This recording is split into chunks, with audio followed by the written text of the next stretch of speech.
City of the Wolves.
Maybe retire from the show, you can't see me flow, but I'm here dropping bars, the CEO. See, it's me like Andy Rapper, so I'm about to rip it. Track sicker than bows, I had to flip it. Hey, yo, dog, in the primary exhibit. I've been grinding at the crib. What y'all thought that I was finished? Mask it up, silent like I'm Q on patrol. What I'm coming through and bringing, you gon' feel in your soul.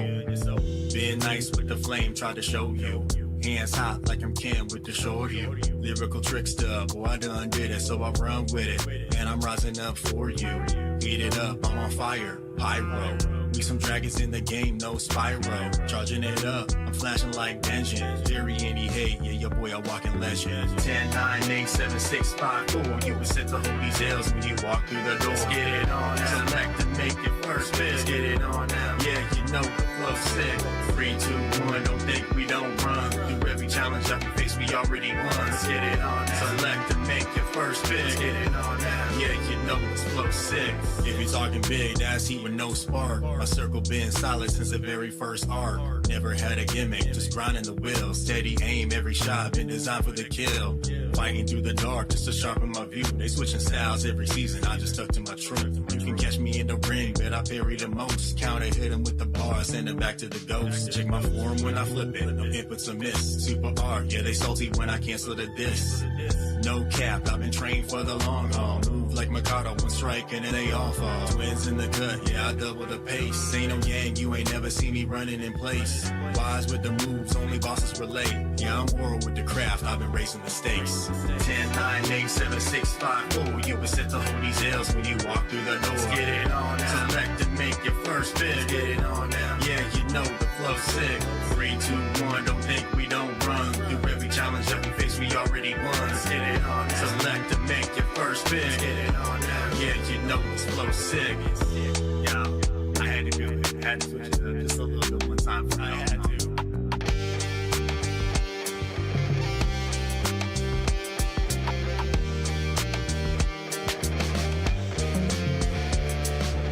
Switch up the beat, keep the flow the same. Cause I've been cooking fire with that yoga flame. Ain't no mercy in the game just to be semi. I keep my claw on the mic like I'm bigger in Spain. Throwing hands, Honda, never folding the class. Slapping every challenge up, 100 deep with the jabs. I came from the dirt, but my name holding weight. And I'm always charged up like I'm Blanca's estate. Ride through the storm, let them see what it mean. Gal stand, see them franchise boys with the lean. Now flipping out, never missing my zone. Sonic booms in the moves, but I'm setting my tone. You can stretch for it, but you still get tossed. Hope you ain't mad when you catch this loss. Call it fate, it's never by chance. I'm a boss like Bison, got you all in my trance. Yep.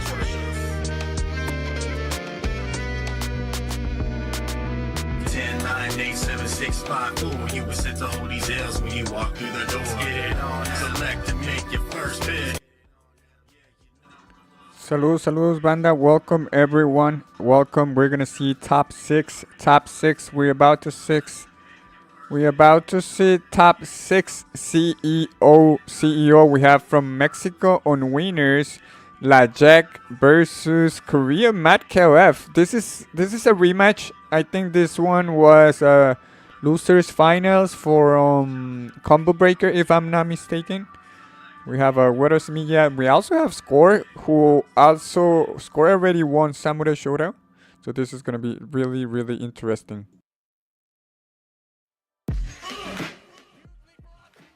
Looks, I thought we were gonna start pretty soon. But yeah, we also have a 6 from Mexico and Yurikov. Yurikov with this team from India. They were in the red platform yesterday. Much love, thank you for your support. Y se viene el top 6, banda. Vamos a ver cómo le vaya a la banda de México. Tenemos un guerrero por cada lado. Shoutouts to Perú. Saludos allá a Perú, que el Yuriko presente. Parece que no se inscribió el Gio, pero hicieron su torneo. Vamos a ver qué procede, banda. But it never beats hours in the lab, it's mental. Make it personal, brass ring to grab. Hard work can be a drag, results always shown. You can't fake a dub when you gotta do it on your own. Live to unique, so choose the best, let's see. Let's get it on, bring your A game a step quick. Pero no sin antes mandarle un fuerte abrazo y saludo a la buena Angie Chan, quien por ahí ganó un torneo femenil el día de ayer. Muchísimas felicidades a la Angie Chan y todo el sandillero. CEO 15 with KOF15 coming to you live here from the main stage of the Jaywong channel. It's Y-Cry hanging out with the wonderful Zoma. I was like, you were going to leave it in. I was like, oh, I'm getting an introduction, sick. But no, it is definitely great to be here with your Y-Cry. And sorry for not picking up what you were putting down. But we are going to get down and throw down in the mean streets of KOF 15. I am so excited for us to take you through some top 6 action because we have some absolute heavyweights about to duke it out right here. And we're going to start it off in the loser side of things because this is a top 6 format between Güero Semilla and Score. I know the absolute GOATs coming out here from different parts of the world, but landing here, getting ready for some top 6 action. I mean, Score already putting on an absolute show for us over at Sam's show, but Güero kind of bringing it back from Frosty's, getting that 3rd place. He wants to pull it all the way back here. He's got a little bit of a loser's run, but we are getting ready for it. As soon as we do the button check, check and make sure the console's working well this morning. Yeah, absolutely. This is a game. I know it's a 6-button game for some people, a 4-button game, but you want to make sure that all of those buttons are in working order, because at the pace that this game moves at, any misstep could be a problem. And especially when you have characters or players of this caliber, they can just take advantage of it. And you're going to see a lot of that, especially from Score. We mentioned how well that he did in Sam Show. And it's because he has a lot of the fighting game fundamentals, being able to be situationally aware, fully present in the state of the game, with a little bit of mind games to get into the head of the opponent. Definitely accentuated with the characters that he reps in this game that we're going to see with Yuri, Rock, and Isla. But on the other side, I mean, I don't think I need to talk too much about Wedo, but White Cry, why don't you just give the unfamiliar a little bit of a taster about him? Bro, we got the Yuri, the Iori, and the Rock. This was an absolute monster. We saw him earlier at max mode, putting on a show. The Wero chants were loud and proud, but this player is absolutely incredible. Going to be mixing you up with those cross-up Ds, jumping in on top of you. But honestly, we can talk about it as much as we want, but watching it here live is what it's going to be all about. Yeah, absolutely, and I did misspeak because on the other side it was mirrored, so I was like, oh, they did a little bit of a team switch. But yeah, Score definitely going to be rolling with the Oyash, definitely a character that's crazy, but also with the Andy and the Hyder. And saw a little bit of the Chizuru during the run into top 6, but they're going to stick with Andy Bogard before they get into Fatal Fury. But right now they're going to have to deal with Yuri Sakazaki, absolutely tricking them with the aerial mobility and the cross-up to open them up. And look at all that meterless damage that she gets. I know, I'm just so happy that immediately I'm gratified with the jumping D, crossing up twice, landing on top of it, and getting through here. Nice CD to push that Andy away. The only thing we got to do is get a little bit of tick left. Nice. Yep, and that is Yuri taking it for Wedo to open things up. I do love seeing that Yuri has been the point character. I think a little bit of inspiration from the strong run that the Geo had from Combo Breaker. Not that Yuri hasn't been in Wedo's corner before, but definitely saying, hey, I believe in this character a little bit more because I've seen what she can do, and she's definitely done a lot of work for him. But right now, Oyash can do a lot of work by putting you in the unbreakable 50-50 that you get after this level 1. How are we guessing? Good guess on the cross-up and an even better GC to put him in the corner. Yeah, it's rare that you see a guard cancel here early in the set with no bar, but obviously feeling it with the Yuri at the moment and getting away with little bits of damage here and there.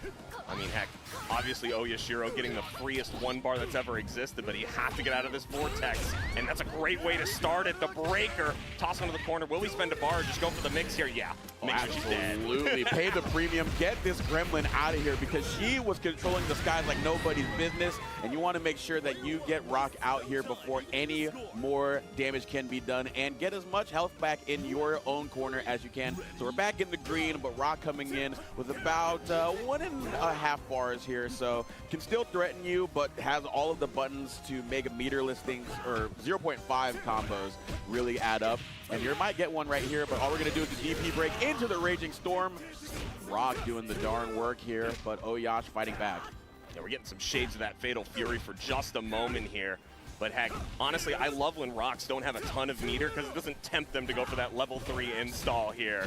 We can just play this character with the strengths that he has in his base form, which are fantastic. Yeah, the all-arounder right there, but the highlight is that Far C has been changed a little bit over the lifespan of the game, but still very strong right there as Wedo uses it to sock Oyash right in the jaw and get Hyder in here. Now this is a character much like Oyash that does not need a lot to get started and can control the pace of the game very, very well before.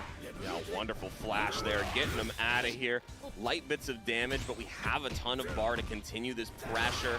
Ooh, great CD, but no pickup after that. I love those season 3.5 changes or whatever that was. We gotta get in through here. Really find the back throw. Or forward, excuse me. It's a little bit of a tricky animation. I'm like, oh, he's just putting you over the shoulder right here, so I'm going into the corner. But Hyder is the one that's in the corner right now being pressured by Rock. Going to try to use that blowback to get on out of there. Great confirm with the anti-air Far D, recognizing the flashing red letters and converting into the Raging Storm Super. And yeah, definitely when you play Rock Howard, there are a lot of players that definitely know that touches that you need with that counter hit, whether it's the 2C or the Far D, to get into that level 1. Because sometimes you just have to go into install after that. But all you needed with the level 1 to secure things, and Wedo up early on score 1-0.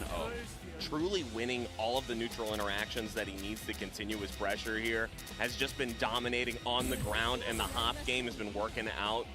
But we do have a character swatch. The Isla here. And the Mature? Yeah, the Mature showing up. That is definitely something that I did not expect to see. Pretty good stuff. Yeah, this has been like a very controversial character for a little bit.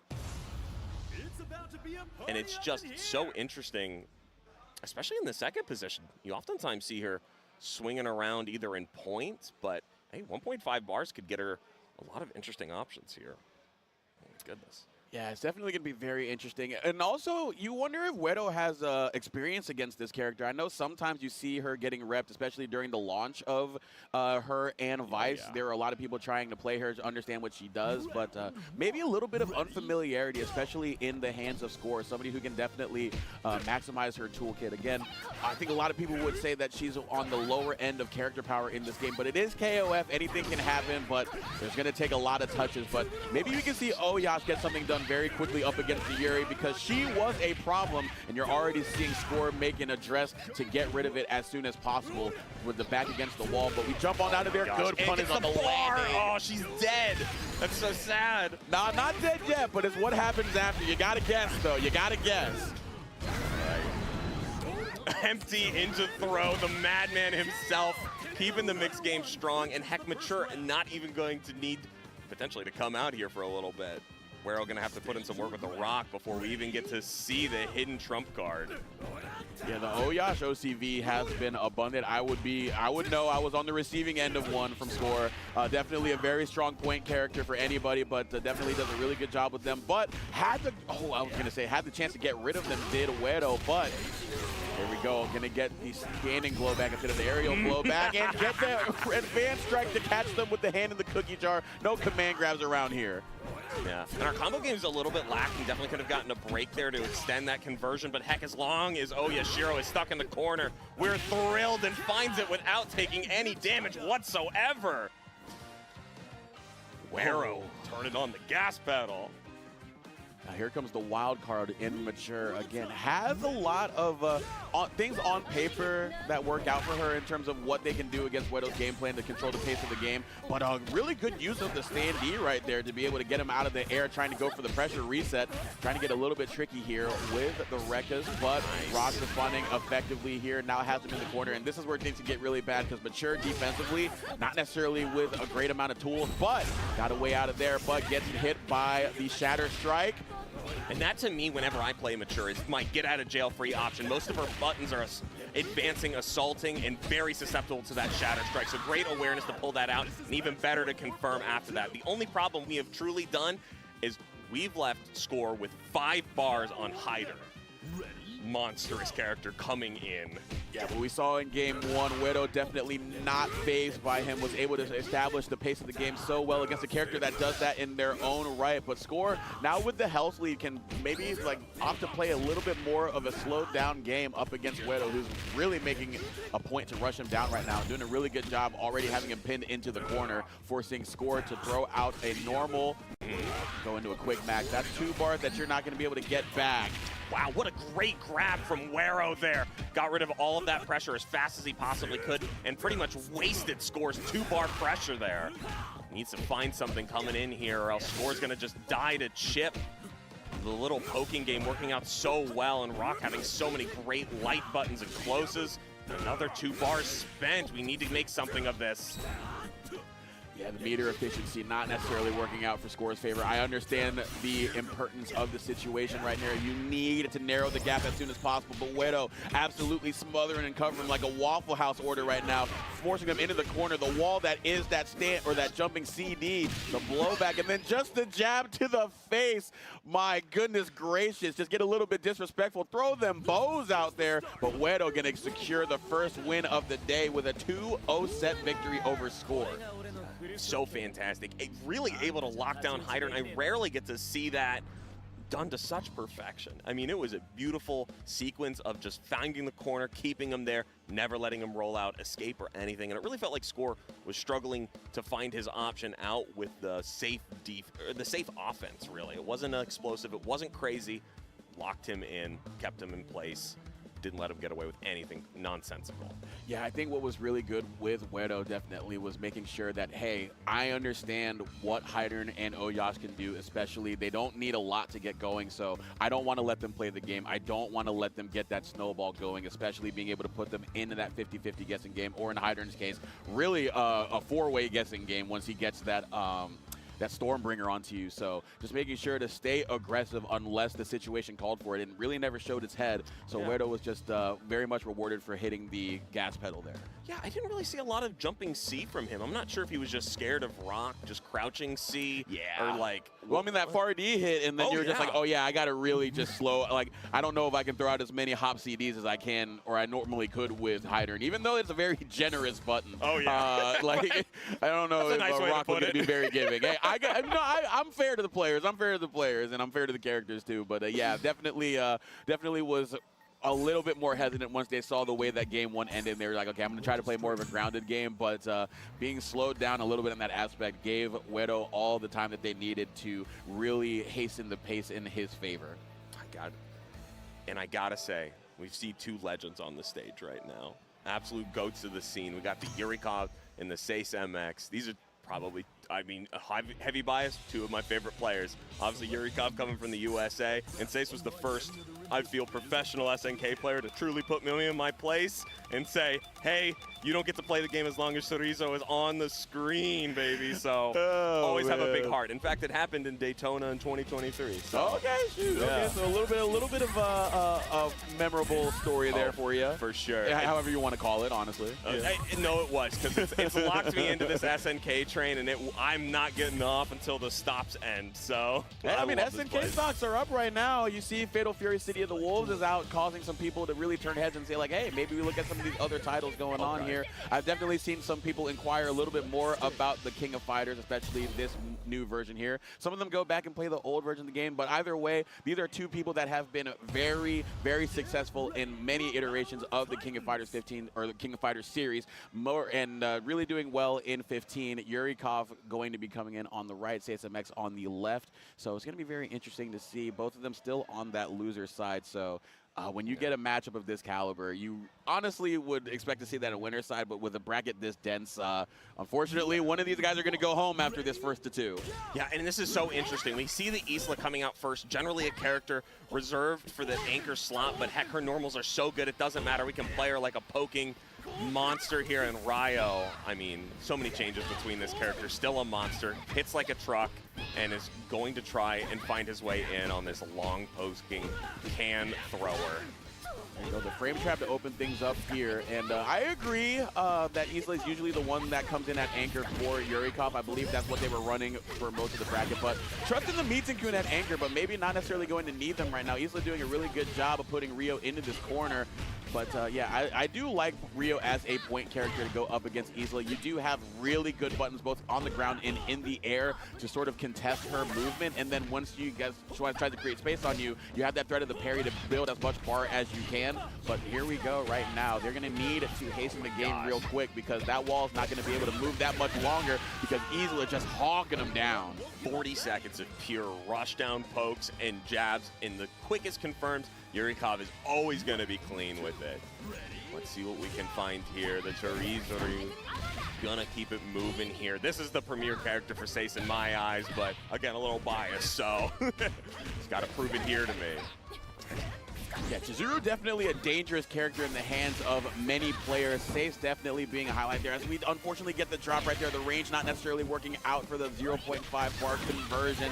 The EX not going to pan out for him, but for Yurikov it's going to pan out beautifully, getting a lot of extra credit done on this Chizuru. Point character versus mid character, so these hits definitely are going to add up, and that's why you're going to see Sace probably going to cash out as much as they can. Didn't even need the super though, just going to go into the DP. So still bleeding in the health department, but getting Isla out of there with that much bar up against Blue Mary could be favorable for them. Yeah, I feel like this is going to be a really tough matchup, though. Blue Mary having to get in and guess correctly so many times to do it. But heck, starting off with a DP to just get rid of that pressure, can't ask for anything better. And the standing A to slap her out of the air. Let's keep it rolling, Yurikov. Finding lots of grabs here. Oh, but it doesn't matter if we DP right back. Getting the, I guess it would be considered a seal. Yeah. Yeah. The lock-it on Blue Mary. And then the overhead to cap things off. It was looking very strong there, responding effectively to the dangerous offense of Chizuru with the DPs early, but finding a DP of our own and fully maximizing on it. That's the tough thing that you mentioned, was that Blue Mary had a tough way of re-initiating the pace up against her and definitely running away with it, and might be running away with some extra credit of our own after we call out the DP from the anchor. Meetin-kun coming on out here. The sleepy boy might be laying on the floor a couple more seconds because these throws are starting to add up. And now Yurikov is trying to figure something out here. Dash punch to get in, but you got to remember, even with all this bar here, you got to worry about the Sylvie after you get rid of the Chizuru. Yeah, absolutely. And with that reflect, Meetin-kun has to play such a different game plan here. So much patience coming out from him, but finally letting it rip. The level 1, not going to quite clean it up. We're not close enough for the OTG, but can get started with the instant over. But it doesn't matter if we DP right away. Says. Let's go. I do love that when they cleared out the Blue Mary with the overhead and then Meetin-kun tried to do it right back. It's like, oh, no. I've been down this road a fair bit of time before. I know what you want. And really what was interesting about what Yurikov was doing up against the Chizuru was they were definitely representing that DP a lot. And then, I mean, and Yurikov did a really good job doing so because it worked out in the 2 previous interactions where it necessitated that, because you do not want to let Chizuru just keep running away with that offense because she can crank that guard bar so easily. But then SaceMX just saying, okay, my opponent understands that they have to challenge as many gaps in my pressure as possible, and got that very key call out on the DP from Meetin-kun, and that enabled them to shorten that anchor battle and not even need to bring in the anchor of their own. So we're going to see what happens here if they switch up the defense. But we get a switch up of the character order. Meetin-kun going to go into the Rio rather than against the Chizuru. Kind of understand right here, you mentioned the matchup not necessarily going to be as favorable up against the Chizuru. Maybe against the Rio, they feel a little bit better. Yeah, I love this matchup so much more. Obviously, he still has the parry to get rid of those fireballs and regain his pressure. But, I mean, heck, if we're just going to DP in neutral like that, I'll get you right back with one. Excellent pickup here from Sace, though. This is going to be quite damaging. And the extension afterwards because we're in the corner. Excellent stuff. Oh, he read it like a book. I've seen this play before. Reaching and teaching is Ryo Sakazaki. They are the master of the Kyokuken Dojo. I know we've been talking about Marco Rodriguez for a little bit, but don't forget the originator, well, one of the originators, Mr. Karate, not necessarily in this game, but maybe showing up in the form of Ryo Sakazaki. I will not give away any details, no spoilers. Episodes of Southtown will detail that for you, but Blue Mary going to come on in here and see if they can get rid of the Kyokuken Dojo's finest, but that guard bar is crying, and you definitely did feel the urgency of the situation, which is why you go for the heavy slicer there to see if they can catch them standing, but SaceMX just ever so aware, and then doing even more of that on the defensive end with the DP, but the KOF zone is equal for everybody. The hop over the sweep going to work out for Blue Mary, level 1 to get Rio out of here. Yeah, perfect execution, a wonderful play on just the smallest interaction. It's quite expensive, but I think it was worth it. The Rio was starting to feel a little too clean. We got to get it out of here. But the Chirizu, the one who stole it last time, we got to keep her in place and take her out quick here.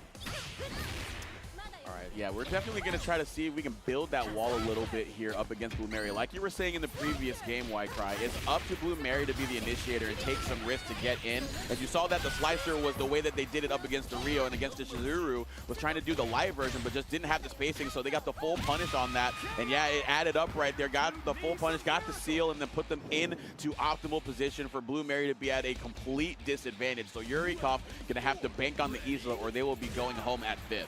I will say, though, if there's any player that's going to bank on Isla, Yurikov has shown time and time again that this character can come back from the depths of hell and take entire tournaments. So I've got some faith, I've got some belief, and let's see if they have the will today. Okay, starting off with a throw, getting the reset, not dealing with these lights, just wants that pressure gone. Continue it up in the corner, but the delay DP, finding the gas that he needs here. All right, advanced strike, keep him in the corner with the forward throw after the fact, recognizing the respect being shown, but then as soon as you think there's going to be respect shown, we jab on out of there. The 2 A's going to add up right into a lot of damage on the Isla. And again, all of this is extra credit because Sylvie is still in the back. So Chizuru is still doing her job, but she's going to be going home a little bit earlier than Sace might have wanted, running right into the advanced strike. But like I said, a lot of damage done to Isla. Sylvie does not have that much work to do, but Isla I mean, that It's can, still a that can quick go. shift. You got to show up to work. You got to show up to work. You still got to show up. Let's get it here. A character that I think takes a little bit of skill here, but the max mode is going to make this real easy getting to level 1 afterwards. Oh, no ETG here. Oh, and the overhead to clean it, yo! Running the sticks. The overhead 3 times flat, always working out in Sace's favor. And moving on in the bracket here.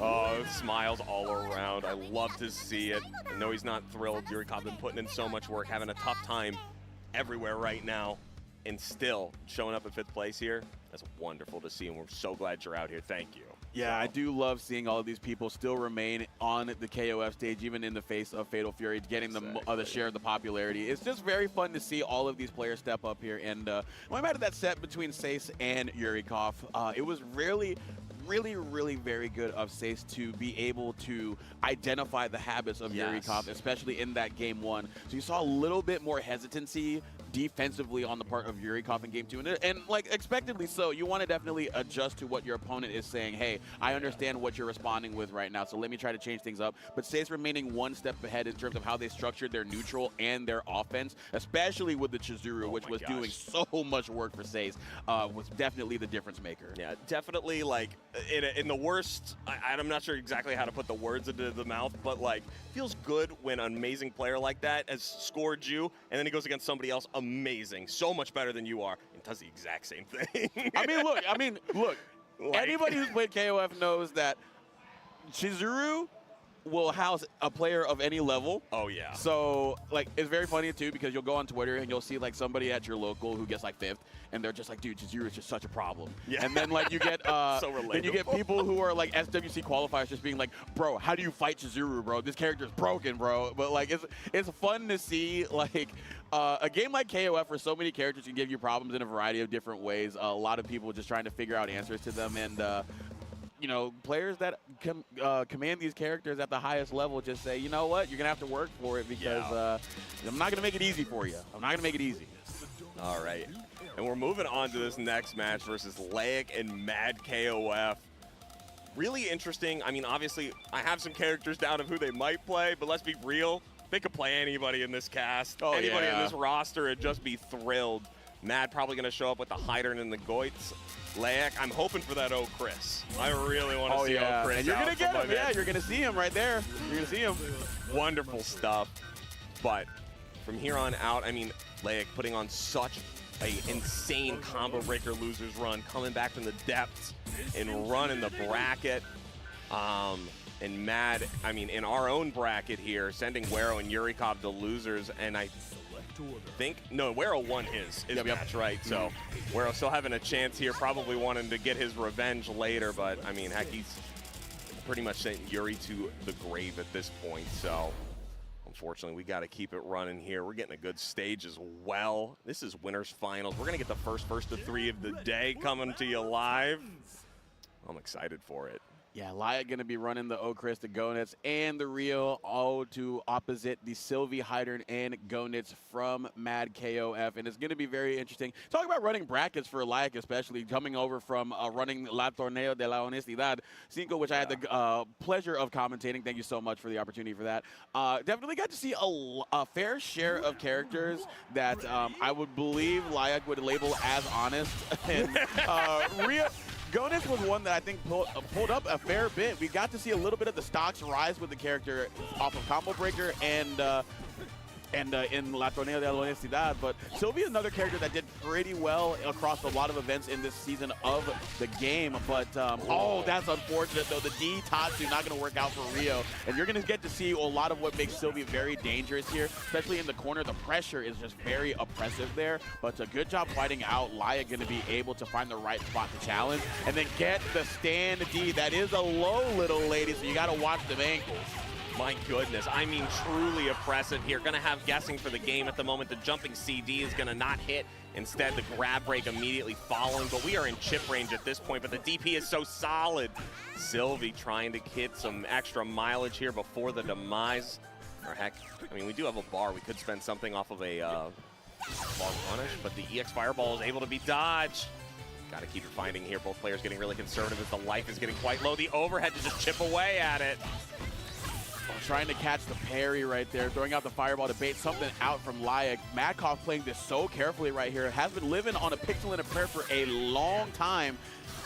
Not necessarily urgent until right there where they go for the bomber. Not going to work out though, but you had to make something happen. 7 seconds left on the clock, but while you were waiting out that timer, you're also denying Rio the chance to get back a lot of health that he otherwise would have if he ended the round earlier. So you give Hydern a little bit of an easier job to be able to get rid of the point character. So I think Sylvie did a really good job in that aspect, but Layak still the victor in that point war and trying to get a little bit more extra credit done to Hydern. But right now, we're giving Rio a lot of extra bar and a lot of chances to potentially get rid of Hydern as well.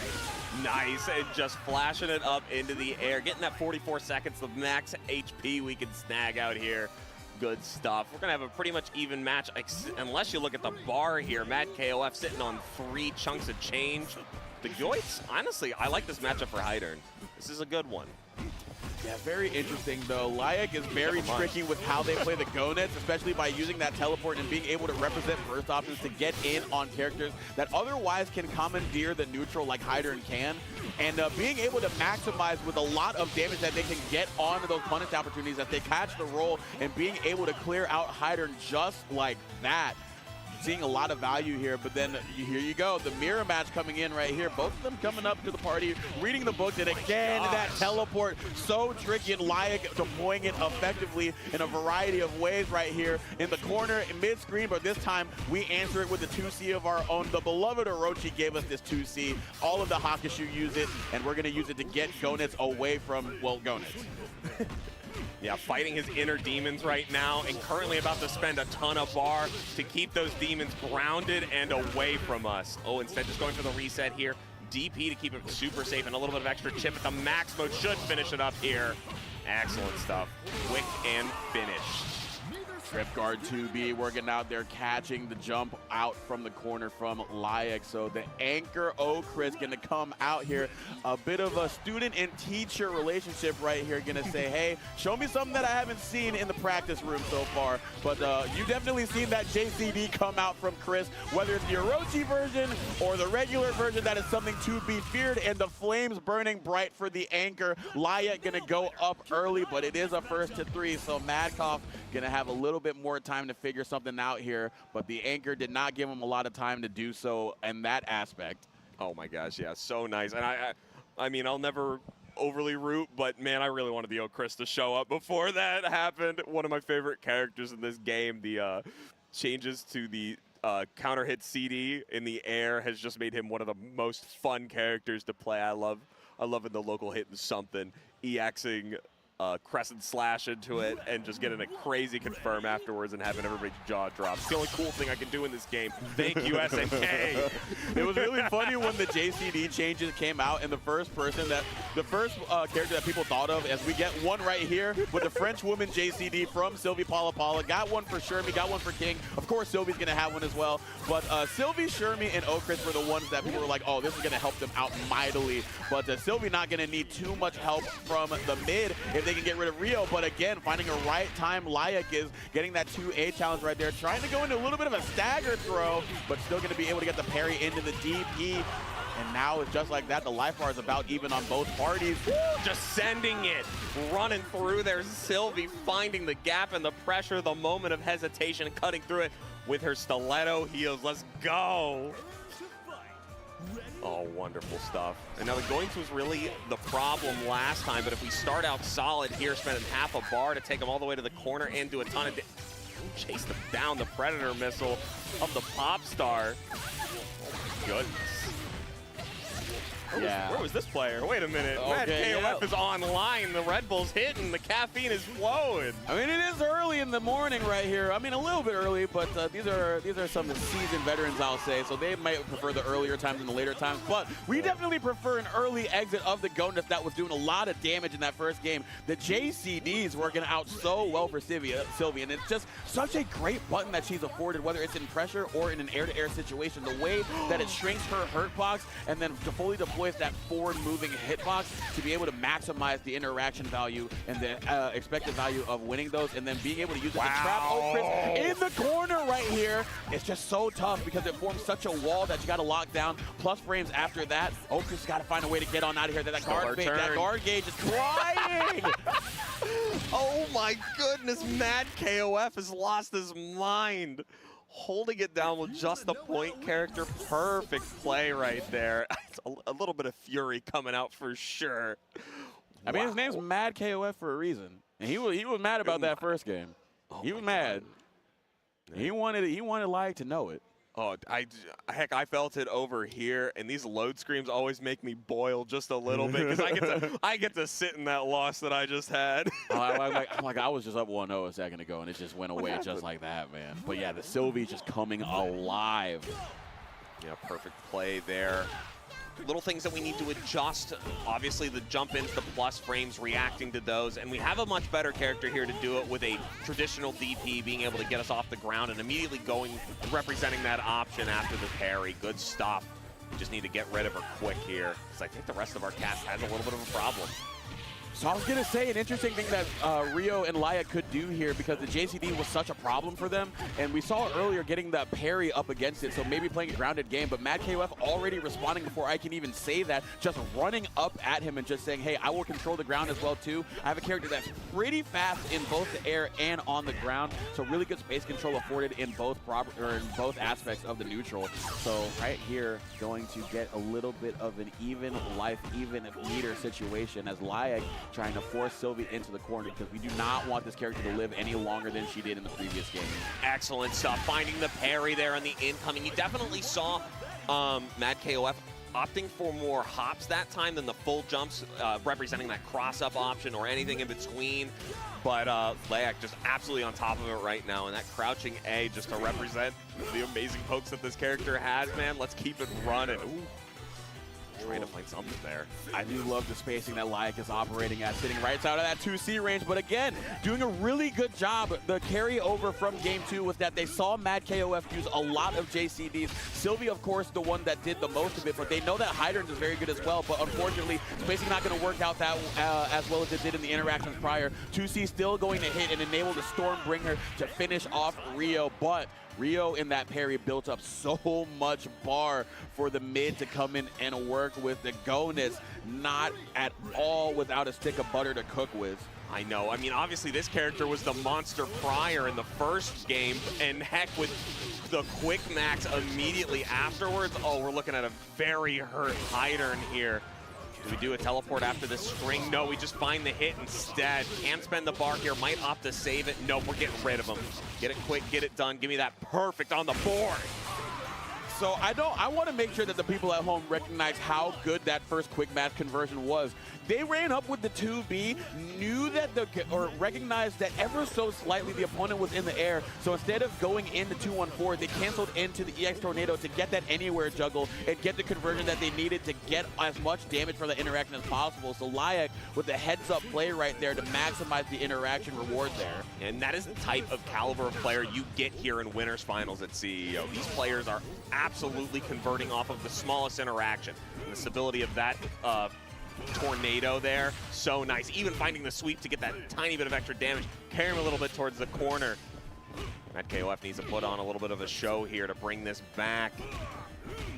Already struggled with this before. Both of our players kind of just representing that full screen presence that Goinks has. All right, trying to jump back to deter the aerial teleport right there. Getting the forward throw to buy themselves a little bit of time to get on out of there, but effective 5C match there from Mad KOF, and then slamming them down onto the ground with the claws. Okris going to come out at anchor, but short work was done the last time the character came out, and again, not short in the meter department. So if we land a JCD of our own, it can potentially be the end for Gonus. And as you're seeing, Mad KOF trying to slow that down and stop Okris from coming in.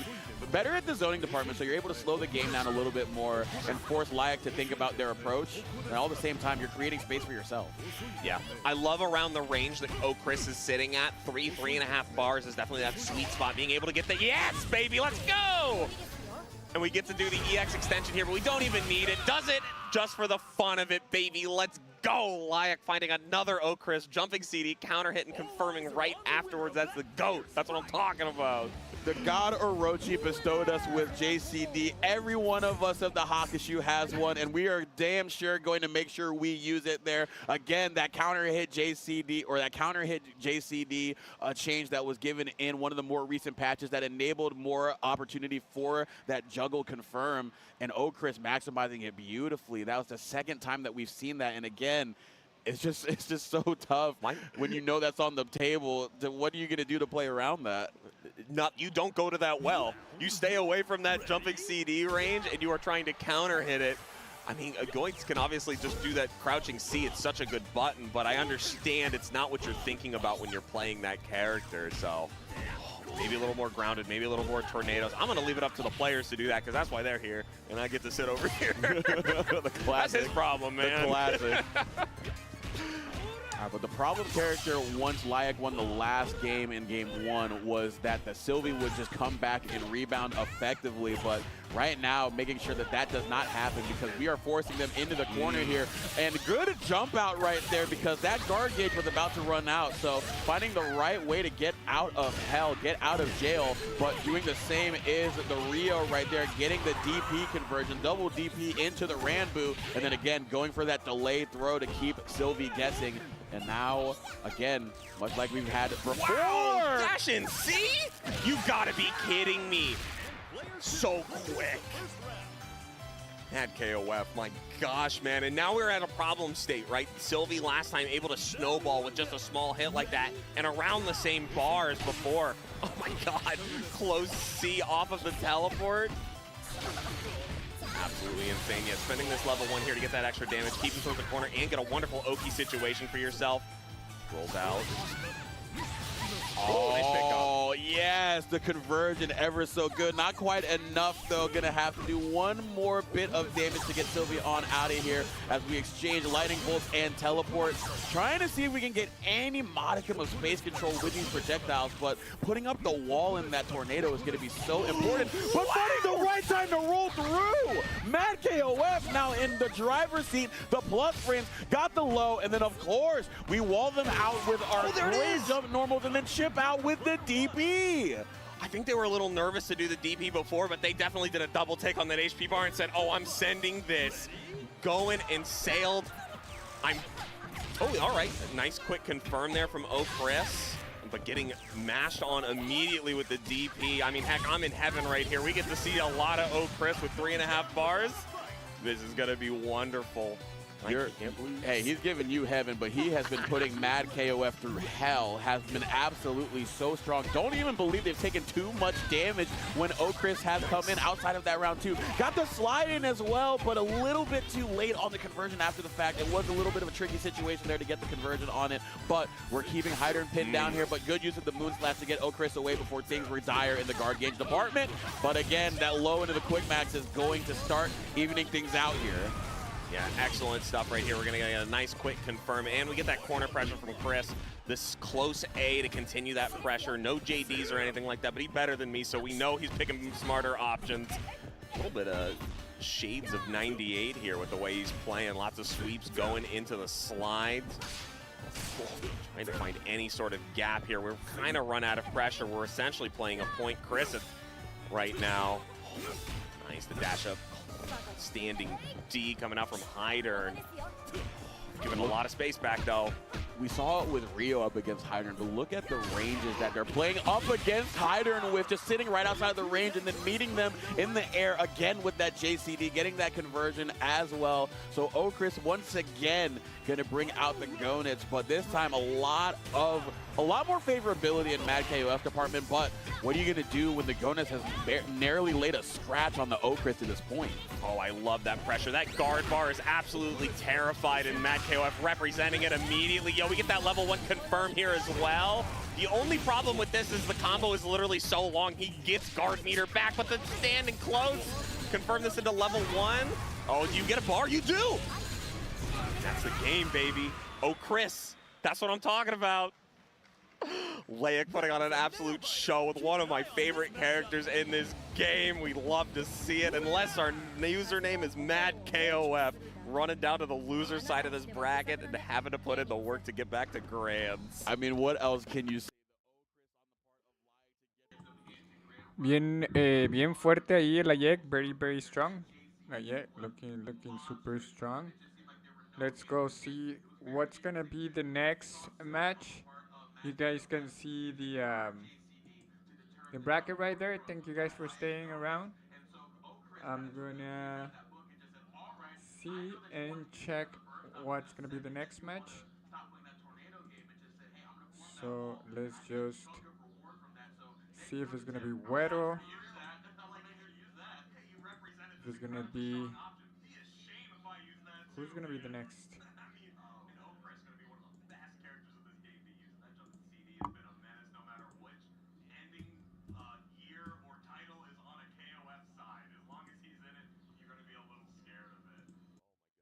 Believe we're gonna swing it back over to the loser side now. Oh no, actually we're gonna go to an ad break. That Yeah, makes plenty absolutely. of We got to sense. pay some bills before we get some more Hey. matches, so don't go anywhere. We got a lot more KOF action on tap. Keep it here, stay in the chairs, get some water because it might be a little bit of a long one. It's KOF after all, but definitely make sure that you stay here because we got a lot more coming on the way with some loser side action. But until then, it's been Ycry, Zoma. Stick around, folks.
The action kicks off with 22 furious fighters, including 5 free DLC and Season Pass 1. Fates intertwine on the streets of Southtown in the struggle for Geese's legacy. Rev it up! Fatal Fury, City of the Wolves.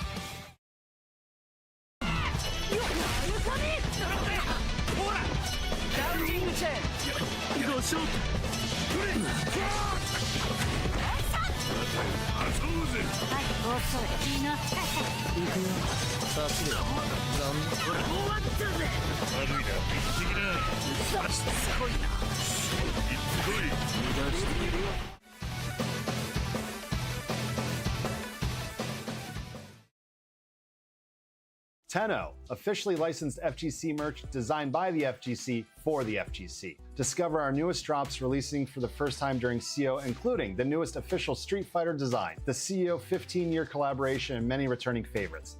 Get yours today at merch.10-o.gg. Are you ready to elevate your game? Controller Chaos has hundreds of controller designs to pick from, including this year's CO 2025 limited edition custom painted controller and fight sticks. Use code CO25 at checkout to save on controllerchaos.com.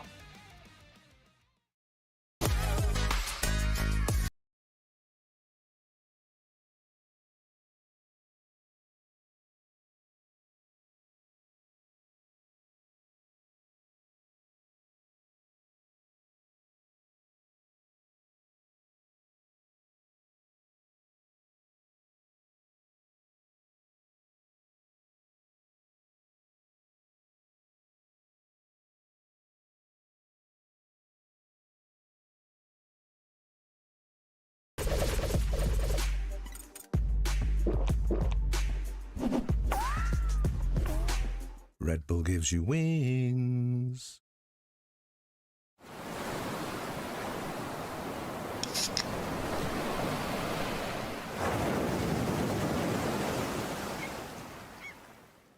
Welcome back, everyone. It is KOF15, still running hot over here. We have been putting on an absolute show for you guys, and by that, I mean the wonderful players showing up, coming out here, hanging out in this community bracket for KOF15. It has been an absolute pleasure so far. We are going to swing back over to the loser's side, where it's Wero versus Sace. Definitely players who know each other incredibly well, have probably played plenty of casuals, and are getting ready here live.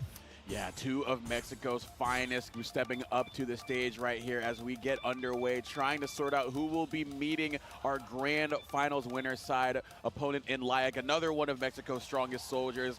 Mr. Cofero Ernesto himself currently sitting up really well with a very good display in the previous set, but it's going to be interesting to see who meets him there, but it all starts right here. We are back in first to two territory, so Wero and Sace going to square off to see who will fight up against Mad KOF in losers finals, and then from there we will see who gets the grands. But before we get all that going, we got to see what these two step up with, and we're gonna get Rock, Iori, and Yuri from Wero, and Sace gonna keep it with the Sace, the Sylvie, and the Rio. Oh, interesting. So we're going to start with the Iori first. We actually didn't get to see him in the set versus Yurikov at all. I mean, just the Chorizo doing, or the Rock rather, doing so much work. And I mean, so hey, maybe we're just trying to defrost them a little bit. Yeah, maybe a little bit. The Iori point for Wero has actually done so much work in recent events at Combo Breaker, at Max Mode, doing a really good job definitely running the gamut there. And Iori, a character that can definitely do well. The Fireball sometimes may not go well for him. The Fireball War definitely, when you're going up against another character that likes to play that as their MO, sometimes Iori can struggle in that department. But once he gets rolling, especially at that point position when the opponent is devoid of any options of guard cancel and you have to use like a DP or something to get him away from you, that's where Iori can definitely take over and really get the ball rolling. So we'll see what they can do up against the Rio, who is a very good point character in establishing that wall game plan. Yeah, immediately representing that DP option here, but unfortunately, that little push forward, the Kara version of the DP, getting him out of range here for the Iori, and now we've got you cornered. This is his favorite spot, jumping CD to continue that pressure, but fighting his way out here. We're looking for any option here, getting the lows coming in, resetting to that neutral stage, and finding the Rekka situation, and even EXing for that extra damage. Let's get it back to the corner. Oh my god, you're just like, hey, you drop that conversion, I'm gonna bust out of here. I'm not showing you any respect right now, but playing that in kind, just saying, all right, keep it a little bit tighter up against me. This game, you know, strikes don't beat throws, so I'm just gonna let it rip right there. Iori gonna win the point war right there, and the Chizuru Kagura gonna come out for Sace MX, and like you were saying, was definitely the MVP of Sace's previous sets. But up against Iori, the problem child, never mind, here we go, we get the seal. Gonna put the child in the timeout corner sometime. Yeah, for real, this student is going down and quick here, cannot deal with this. Oh my gosh, actually two crouching Ds rather to go, not usually one of his best buttons, but immediately getting shut down either which way. No health lost, little bit of meter advantage on Wero. Let's run it against the Yuri. Yeah, this will be very interesting as well. Wero going to be able to have Yuri do a lot of tricky things in the air with her mobility and the different ways that she can maneuver around what Chizuru is trying to do to establish that wall game plan, similar to what they do with Yuri or with Rio. But this time we're just keeping it on the ground, just going to run up, get the quick match conversion, go into the booty bump as well to get the overhead, but missing out on the command grab. Unfortunately, not going to work out there. So now they got the seal on them, and Sace fighting back here with the Chizuru. But how about that stand D from a Yuri? Yeah, luckily Yuri being so fast, able to just get out of that pocket as fast as possible, but getting chased into the corner is going to be your worst situation here. Having to find a crouching D there to reset this pressure, jumping CDs, it's coming out in full force, and the cross up not confirming. Yo, crouching C will carry me all the way. Sliver of health coming back from Wero, but moving on to this final Sylvie, and we saw this monster with Mad KOF, but now we've seen her with a lot more bar. And much like Mad KOF opting for that JCD, the French woman normal paying off dividends right there up against Yuri. So just controlling the skies up against the character that wants to definitely represent that against you. Really good stuff there by setting up that wall with the really strong normal. But We throw out that haymaker in the Shine Knuckle to take Sylvie into the corner. We're going to spend a little bit of our bar here to get on out of there. Quick Max on block, but again, that standing blowback is doing wonders for Rock, Howard, and Wedo. Yeah, doing an excellent job of just getting rid of the rest of that quick max timer. And that D version of the Tatsu coming out from Sylvie is only going to take you over. Unfortunately, no punish from Wero, but this corner pressure, we've already seen it be immaculate. We've already seen it be great and should just be able to get, oh no. All right, let's find the jumping CD there. Clean it up quick. Sace running through with it. You know, it was so crazy. You saw Rock go for that 2C, but again, that JCD shrinking the hurt box so that it activated in front of her a little bit later than Rock might have otherwise wanted. Because against other JCDs, that might have been at least a trade. Yeah. But in that chance, it was a clean hit for Sylvie to get things done. So yeah, Sylvie coming in and cleaning things up. And again, I think a lot of people know that Sylvie is probably one of the strongest characters in the game right now, but it's like, it doesn't necessarily feel like when you have a Benny Maru or you have a Hydran or a Chizuru that there are anything that is just like explicitly egregious about the character that people complain about, but there are things that will pop up where you're just like, oh man, that is such a privilege that she's granted in certain situations. Exactly. I completely agree with that. She is the situational monster, being like the queen of just a little above average in so many situations that it's just so frustrating to deal with. Excellent punish there by Sace. Already off to a fantastic start here in our losers semifinals match. Yeah, we saw Iori get the early momentum here, trying to do so as well, but right now they are bleeding because Rio doing a really good job setting the pace right now, but you were saying earlier that this is where exactly Iori wants to have you, keep you pinned down in the corner, but we saw a quick challenge there, and this time punishing accordingly, knowing that they wanted the early challenge. Wedo makes sure the structure into that blowback to catch them trying to challenge a gap. So really good stuff right there, and then rolling out of the gap, guard cancel at the exact right time, 5C into the punish, Rio out of there. Wow, Wero, even in defense there, picking the perfect moment every single time. Wonderful stuff. It was a little expensive, but he was able to get the job done. We just have to be able to find some sort of capitalization here with our point character before they bite the dust, and we'll be thrilled with that result. Gonna keep it slow in lane for just a few minutes here, try and make the Chizuru commit to something a little risky. I think they fell for the clone there very briefly. I know I did. Just look at the shadow on the ground. That's where she is. Is that easy? Oh, that's it? That's it, yeah. That's what they'll tell you. That's what they'll tell you. This man picked the darkest stage for that reason. Oh, that's you, Sace, you demon. But hey, we employ all the strategies that we need to win right here. And trying to do that with the overhead run-up right here to catch Yuri and make sure that they're pinned down even more than Wedo might want, because that is definitely going to be what you want to do here. Because other than that, you're letting Yuri just run wild right here, and that can really snowball for this character because it's so hard for her to get stopped once she gets started. Yeah, the ambiguity of that situation was so strong. Unfortunately, going for that, this is no KOF13. You're not getting the grab. Instead, getting that hit. Needs to find an instance here in which they're going. Oh, rolls through that level 1. Excellent stuff. Not finding the punish, however. Rolling a little too far. We need to find something here. Using just the EX to make sure that quick max is not for nothing, but gosh, expensive for just one EX. Chizuru does not give you a lot of opportunities for a big punish, and there were a couple of moments right there where I think Wedo could definitely wish that they had that back, but still in a good spot right here. The 2C to keep them in the corner. Command grab finally landing here, kind of throw out that fireball to be able to set that wall up, but we chased them down, and Chizuru now fighting back, but the clone is going to get DP'd, so good stuff there from Wedo. Hey, look, just look at the shadow on the ground. It's that easy. It's that easy. It's that easy. Well, actually, it would have hit regardless because the clone is still the hurt box, but really good heads-up awareness to catch the EX clone there with the DP. Wedo just ready. Very nice stuff. Oh, and actually got the bait out of Sylvie here. Not too worried because the meter is very low. In fact, not even going to spend it, waiting for the rock in the end game. But hey, the dash-up command grab's a great way to start it. And yo, jumping D will hit you from anywhere. Wero taking him down with the Sasuna drop. You ever get hit by a 2C and your first thought is, I'm going to do a command grab? but I'm also crazy. They're just good. I mean, look, sometimes you got to get a little bit crazy in KOF. That's what I've learned, especially, is that sometimes you have to just be like, you know what, I'm not going to take that lying down. And, hey, it worked out right there, because after they got hit by that 2C, Yuri just getting that command grab to keep Sylvie pinned down and then just absolutely try to get the wall built up and then force Sylvie to try to overcommit right there. But then as soon as you got the opportunity, boom, the damage that Yuri can do without having to spend any meter, or any significant super meter, I should say, was absolutely momentous there. It was a 14-second round, Yeah. too.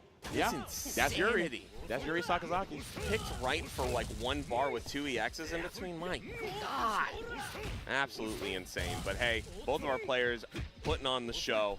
Let's see who can close it out and continue their run in the Fashion Palooza here. Let's get it. All right, meeting of the minds in the skies right here. But oh, fantastic jump in over the fireball right here. Iori getting the early advantage in this point war right here. Trying to go for a re-hop pressure. Nothing doing though. We're going to trade. And then get, oh, wow. Just going to go right into the DP, knowing that Sace is going to try to challenge right there. Maybe expecting an empty jump throw there or something, or an empty jump low. Either way, that DP, that was cojones on the table right there. Yeah. In my heart of hearts, I think he wanted to DP that first knockdown situation. He's like, I'm just jumping and do it anyways. Hey, like, man, hey. That's what I'm feeling. I wanted the DP, I didn't get it. I'm going to go for it here. But Wero, I mean, super healthy right now. You couldn't be asking for much better against Shirizu, especially finding these crouching B hits. Cleaning up a little bit extra. Wow, just slightly getting around him. The overhead is blocked, and let's continue this pressure even though we're throwing out our body instead of the clones. Oh, rolling right on through right there. Got the 5C to hit, but it was a little bit of a tricky situation. But tricky is the cross-up JB from Chizuru right there. Gonna catch Iori. Not gonna go into a super, though. Great guard cancel right there. We've seen that work out for Widow so many times. No taco? Come on. We haven't seen that quite yet, and Chizuru gonna make it so that it does not come out at any point. But the DP, again, this time defensively. These are landing so well for Iori and Widow. Yo, score might have gone out, but he's still living on in spirit here. My gosh, Wero absolutely putting on a show right now. Oh, there it is, finally. Hey, mics are finally live. I got it. Yeah, they can hear us out there. They can hear us out there. Wonderful. Oh, my gosh, dude, the close C hitting from anywhere on the screen. It's so good. The taco's finally starting to come out. Oh, making sure you know about that jump in CD pressure, even from Iori. Getting patient here, waiting for that jump in, but instead the overhead connecting. Oh no! God, that's such an unoptimal punish there against the advanced strike. Had the whiff and could have punished, but the fireball probably the one thing that wouldn't have helped you out right there. And yeah, you can definitely feel that Sace is feeling a little bit scattered right now, because there are a lot of different interactions right there where they definitely feel like they were not necessarily all put together, but being able to compose themselves right there to get the trip guard 2B, get Yuri on out of there. But this is still a lot of mileage to make up for Sylvie, and against Yuri, who can absolutely just run away with it, and the quickest jump, it can be over.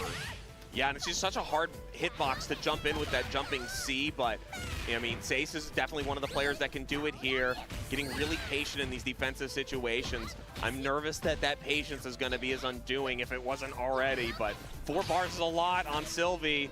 Nice, got the hit, but she's so small that we can't find the confirm afterwards. We gotta find a hit here before it's too late. The quick max, this is great. We definitely kill this character, get the extra HP, spend the 3.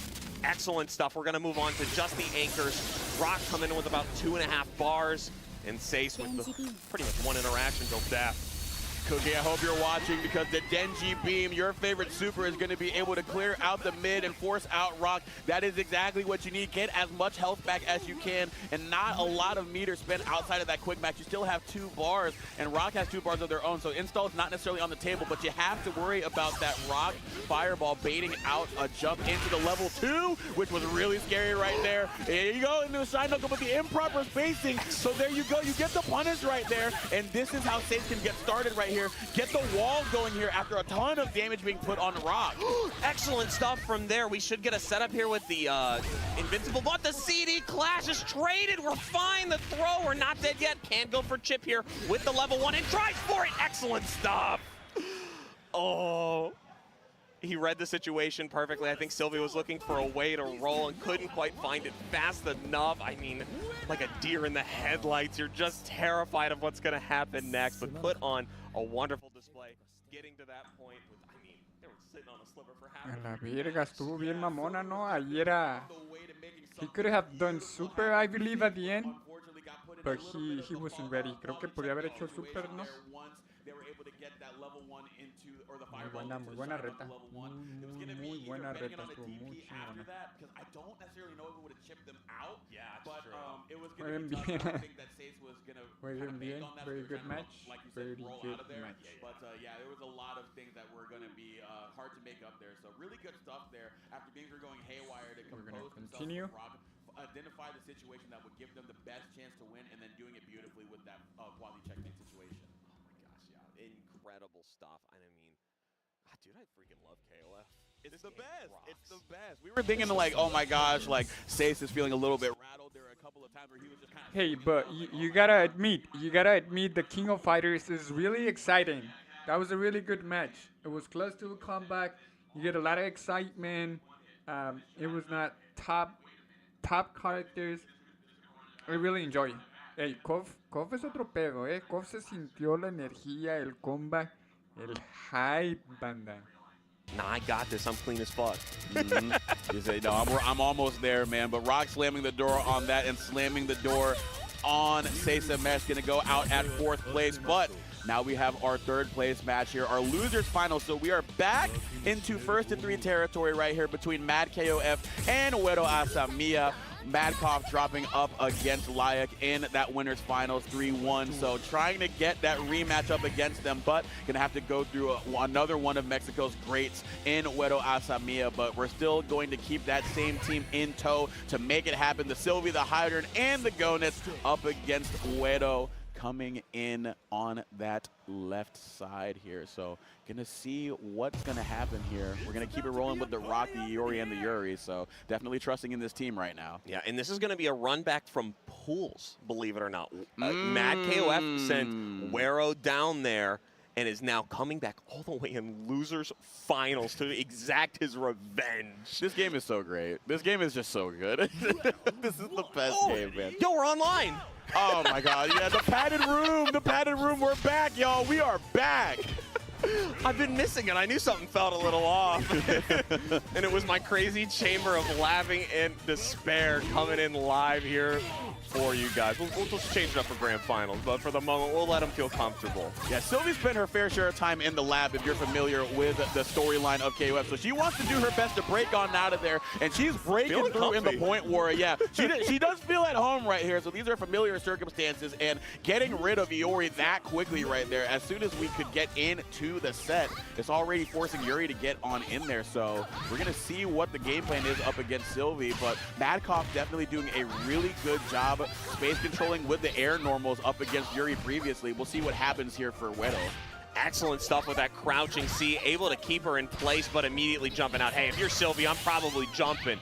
But we need to get some pressure going for Mad KOF. The Sylvie has been putting in so much work this tournament. We need to continue that pressure. Crouching C into the cancel jump forward. Blanca ball, excellent roll cancel to continue this pressure.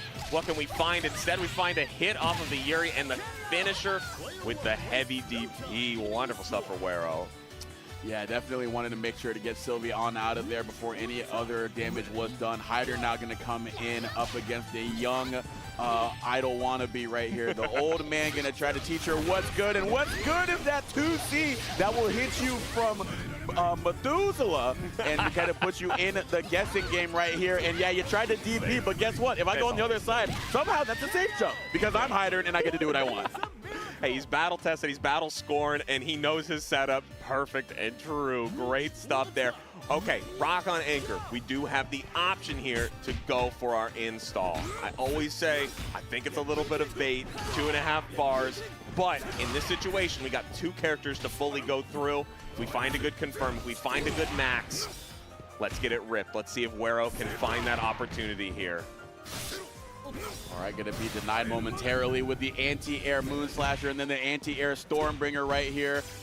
Gonna keep it same side going over. Can't get the whiff punish on the standing blowback from Rock. That has been something that Wedo has definitely gone to. And of course, it's worked out right there. But unfortunately, did not get the hit on the Rage Run follow-up and buffered that level 1. So that's going to be a huge punish opportunity. Excellent parry. Oh, the crack counter going to work out. Sometimes I just forget he has that move. Yeah, it comes out so rarely. He has it at Fatal Fury too, and I never freaking see it. So excellent blowback. I actually love that option. I know it got blocked, but that was a really smart time. Hydern was likely to press buttons there, but I mean, we're talking great players here. They're going to be a little patient. Mad KOF taking a breather, going up 1.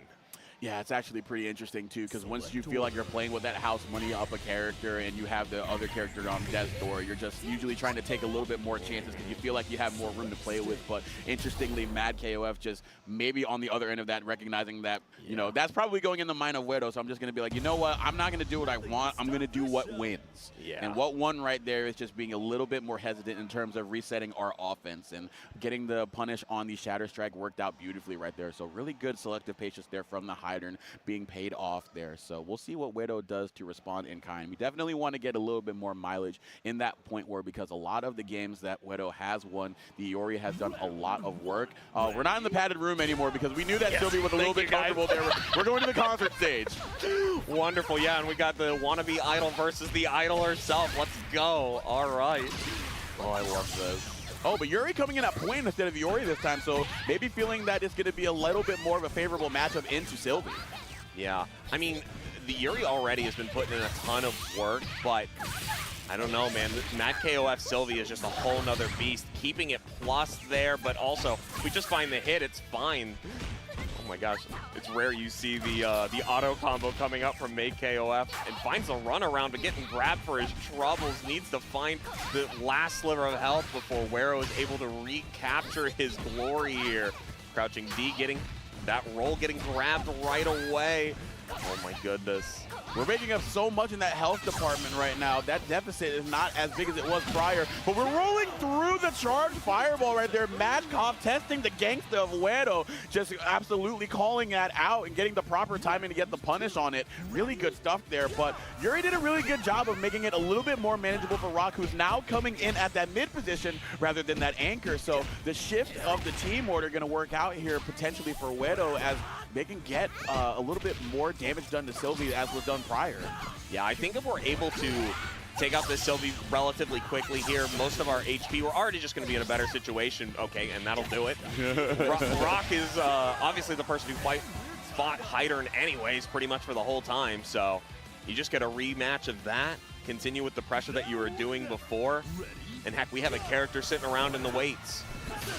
Oh my God, the full jump JCD. I talked about how generous that move can be for its user, and now a generous situation here going into the mix after the Stormbringer, but we keep it same side and block it beautifully, but the trip guard 2B. I talked about the 2C hitting from Methuselah. Crouching normals aplenty can do the same thing. Long distance connection anywhere you go. We have really good plans, really good minutes, and it just works out there for Hydern. That was such a beautiful punish and confirm afterwards. We're truly getting to see some of the nicest KOF around right now. But stuck in the corner, needs to find his way out. And hey, EX, even though it's rolled through, great way to get us out of there and still checks him. Iori gonna get to shine where I think he plays best with a ton of meter sitting in weights. Yeah, Iori going to be coming in and absolutely can do a lot of damage with that meter. But how about the hop over the fireball and going into the Stormbringer? Going to get the same time. Wedo doing such a great job of blocking that setup, though. Yeah, I'm so curious if that was what he went for or if it was just like a weird instance of running forward, trying to get his actual combo started. And he's like, oh, well, I mean, I get HP back. I mean, we're fine. Oh, excellent D there to catch him in the air, doing it again because it was so nice. I wanted to do it twice. Keep it up with the EX to run past, and my goodness. Yeah, this is not a fireball war that you want to play with Iori up against Hydern. So you're seeing Mad KOF slow it down right there and then calling out the aggression. It feels like Wedo could hear me because they were just like, yeah, I do not want to play this fireball war game. I want to get started. But then Mad KOF also hearing me through the headset, going to say, you know what, Wedo, I understand that you want to play that grounded game. And you kind of saw that up against Layak as well. when we were just like, okay, maybe they're going to say they don't want to play against that Sylvie JCD, so they're going to opt to play more of that grounded game. Mad KOF just one step ahead in terms of identifying the layer at the game that is being played at right now. I love this switch up. The Isla here, very smart. We have a great option here. Going to be able to contest Hydern in the air with the double jump, able to bait out the flash. Everything, we are good. The Moon Assault's not going to catch us at all. All right. Whew. Need a good breath of fresh air from Wero here. Actually not throwing her on anchor. I don't... Trusting in the rock. That's been the golden boy for him. That's been the golden boy. Well, I guess if he is like hoping Hydern was going to stay in that mid position, I mean, it's the exclusive counter pick, so maybe that's what it is. Oh my, you know what? He's got to believe in himself to take it through here. We're on the beach. 1994, baby. Great year for KOF. The first one. Let's find it here. Let's roll it back. Let's find something. Yeah, maybe classic right there, but Sylvie, one of the newcomers, has been one of the shining stars here in the set for Mad KOF, has been getting them off to a fantastic start in each of these 2 wins. And Yuri just not necessarily having the best answer for them in the moment here. And an answer is not going to be a level 1 on block right there. You're giving Sylvie a lot of time to play around if you're going to give him that much of a health deficit. And that's not something that you want to give Mad KOF, who's so good at slowing down the pace of the game once they get that advantage in that health department. Excellent stuff. Actually not opting for anything, hoping that Sylvie's going to go for a DP or some sort of defensive option in that situation. But no, we're just continuing to trade normals, little hops. Death by 1,000 paper cuts coming in here, but hey, the victor's slowly starting to appear as Mad KOF. Might have been able to cancel that and do a special and finish it off, but hey, the DP finally comes out in a weird spot, and we're gonna clean it up quick. Excellent stuff. Yeah, interesting DP right there. I'm not sure what they were doing in call out or with a misinput on something else, but either way, Yuri gonna definitely love that. Widow gonna be able to finally win at that point war and force Hydern to get on out of here. But it's gonna be tough because the last time Hydern and Yuri were clashing off against each other, kind of looked like that. Yeah, a little quick, a little fast. Mad KOF back to the character that he's been finding so much comfort in these matches, but against the newcomer to the team, Wero showing off the Isla with 3 bars, plenty to do it, but heck, if you don't get a chance to play, we're not going to get a chance to show off what we got. Guess the 50-50 on incoming. It's a cross-up, heck, a little bit of a miss anyway, so. Yeah, just to start off on the round, just calling him out with the air-to-air, just saying, lady, we work together. I know exactly what you're going to try to go for at round start. But trying to go for that 2C as well. He's going to do a really good job hopping on over there. Not going to get a lot of reward after that, but could get a little bit in the form of a Shatter Strike conversion here. Going to get the hard knockdown as well. Pin down Hydern, going to be able to armor through the DP with the Advanced Strike. Unlimited armor given to that mechanic, so really good stuff right there. Trying to get the challenge on the Moon Slash from Hydern. So now Isla giving Widow an unfamiliar spot that we've had to this point, which is a health lead over Hydern. Nice, and able to keep, oh my god, the Shatter Strike coming through there. This has been really expensive, but probably should be able to clean it up off this next interaction. Jumping C to try and close it out, instead the dash up throw. Excellent stuff from Wero, and we've finally taken out the problem. And let's see how the Goinks has been feeling in the background. Watching all of his teammates go down, you know there's a little bit of fury in his heart. Let's see if he can put it into practice and get Mad KOF a quick 3 flats. Not going to start well with the level 1 coming through here. Yeah, hard knockdown up against a character that does not necessarily have a lot of quick defensive tools outside of that 2C or a hop check normal in that stand light. Going to be definitely interesting to see what you can do to get Isla away from you, but this is a really good spot to do it right here. Got the conversion into that EXDP. Now keeping Isla locked down here. Going to run right into the lagging tornado. So much activity that it has a Crunch Fitness membership, and then the JB in the air. Full jump to catch the cap of Isla. And now Rock gonna have to deal with the raging winds of Mad KOF's Gonus at anchor. Oh my god, there was just a brief moment there of respite, man. He got past the tornado, but doesn't commit fast enough. Wero might need to bring up the pace here and is able to do it here with this light confirm, spending the level 1, take him to the corner, and let's get this started. Oh, I thought EX command throw for sure. I felt it in my soul, but instead, Mad KOF getting an excellent pickup here. Should be able to spend the level 1 and does. If he gets a confirm after this. Just set up. Oh, the empty. Oh, no, what do you do, man? You gotta guess. You had to do it with Hydern, but you forgot that Gonus off of the teleport can put you in a similarly messed up situation there to close out the game. And the Gonus gonna secure the sweep. And yeah, those wins were a raging. They were a furious. Estuvo cabrón, estuvo difícil, estuvo complicado. Parecía que se llevaba un punto. It looked like Weddle was going to take one round, but Matt KOF got 2 combos. He got the reset at the end. I thought he was going to need the level 2 super, but he didn't get the super. Regular level 1 super was enough. And that was interesting. I'm just going to try to send ad right now so we don't get it on the grand finals. Thank you for understanding. Thank you everyone in the chat. And now we're gonna see the rematch. That was hard. That was really, really hard. Shut up. So let's enjoy. Thank you guys for everyone on the chat. Saludos, Emitai. Everybody. Yes. Hey, how you doing, Jack? We gotta play Street Fighter 6. You gotta see my.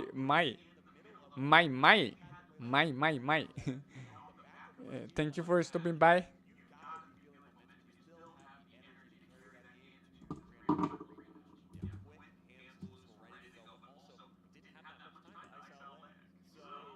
I mean, you know, darned if you do, darned if you don't.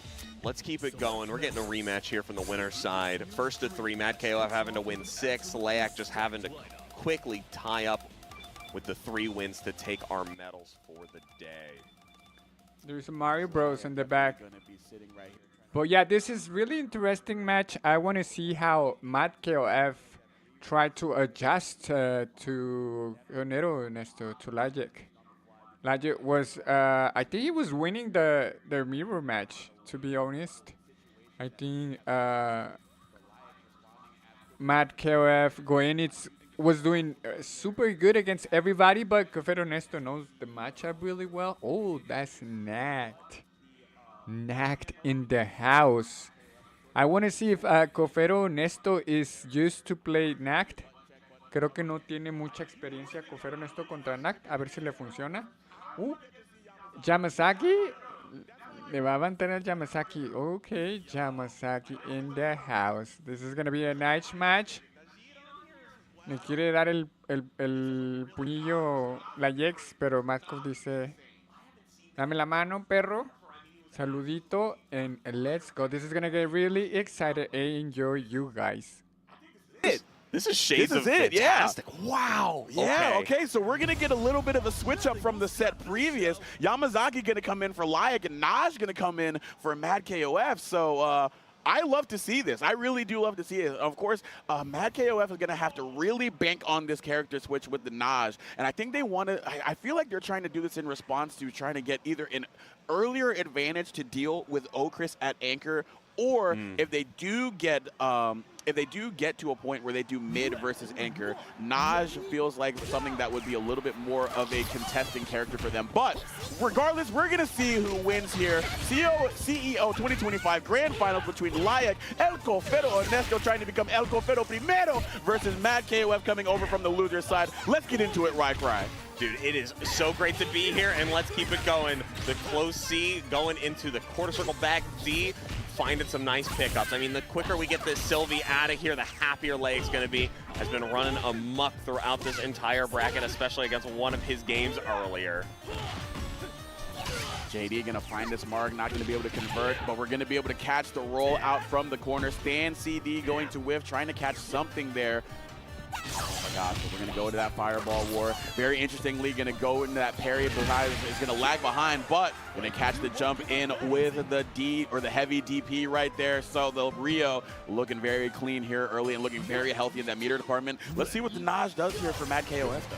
Yeah, I mean, oh my gosh, it's been so long since I've actually seen this character played at this level that, like, I'm not exactly sure what he's going to be going for. Obviously, your cross-up is fantastic, but it doesn't really matter when she's getting hyper-comboed here in the corner. Nice parry. Oh my gosh, if he would have gotten that EX afterwards, phenomenal stuff. All right. Be able to get our stock activated here. Oh, and baits it out. Wonderful stuff. Hopefully doesn't get suspended here. Doesn't have to. No.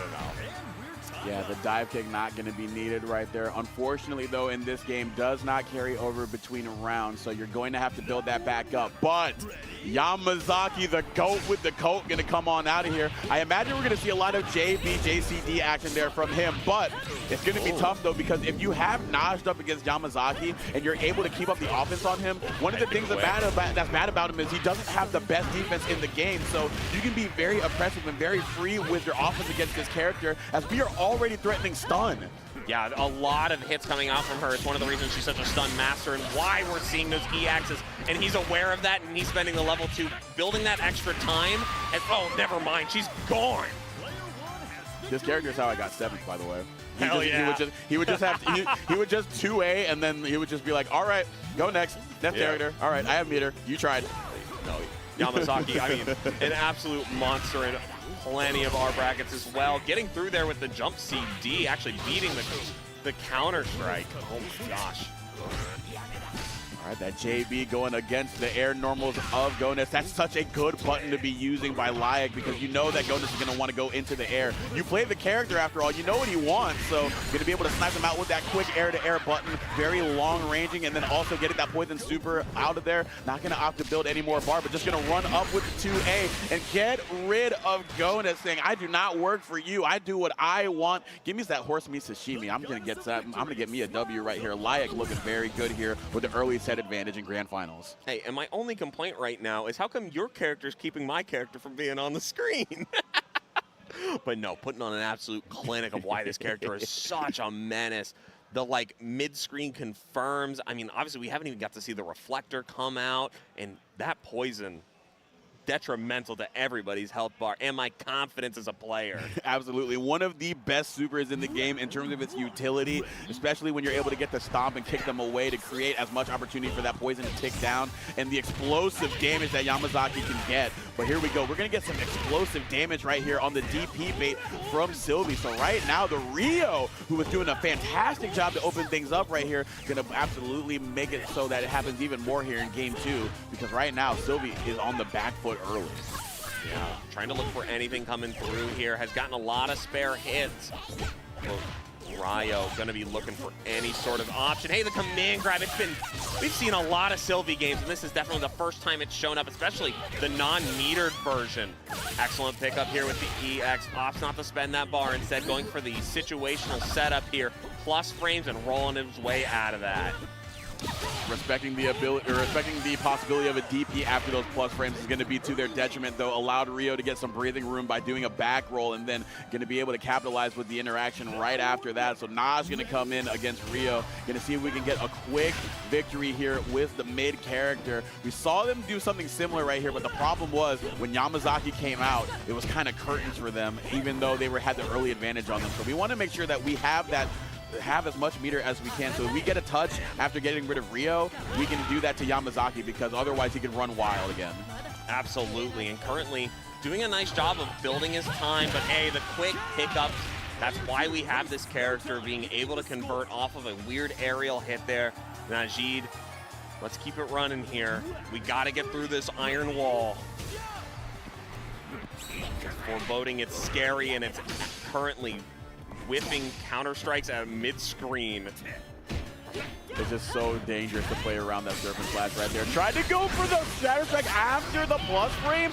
Interesting option right there, but the 2A with that range and as quick as it is, going to be able to enable that punish opportunity right there. So we're going to be able to set up in the corner, and this is exactly what you don't want. This is where things went haywire, but like you were saying, the conversion ability of Naj and being able to get that really good guessing game after the simplest of touches is going to be huge right here. And now you put Yamazaki in a situation that they don't want to be in if you don't opt to spend to get rid of the character right here, but you just give him one more chance to guess. Yeah, and unfortunately, this is a risk we have to take. Yoin's going to need that extra damage, and it ends up working out perfectly. Able to take out the problem last time, but hey, the next one has arrived. It's the Chris ready to show up. What has he got for us today? Lots of jumping CD. We're waiting for it. So I did want to allude to the fact that you have been mentioning the conversion ability, and now I'm starting to see what they're going for by playing the Nas, as they unfortunately get thrown out of what they were going for pressure-wise.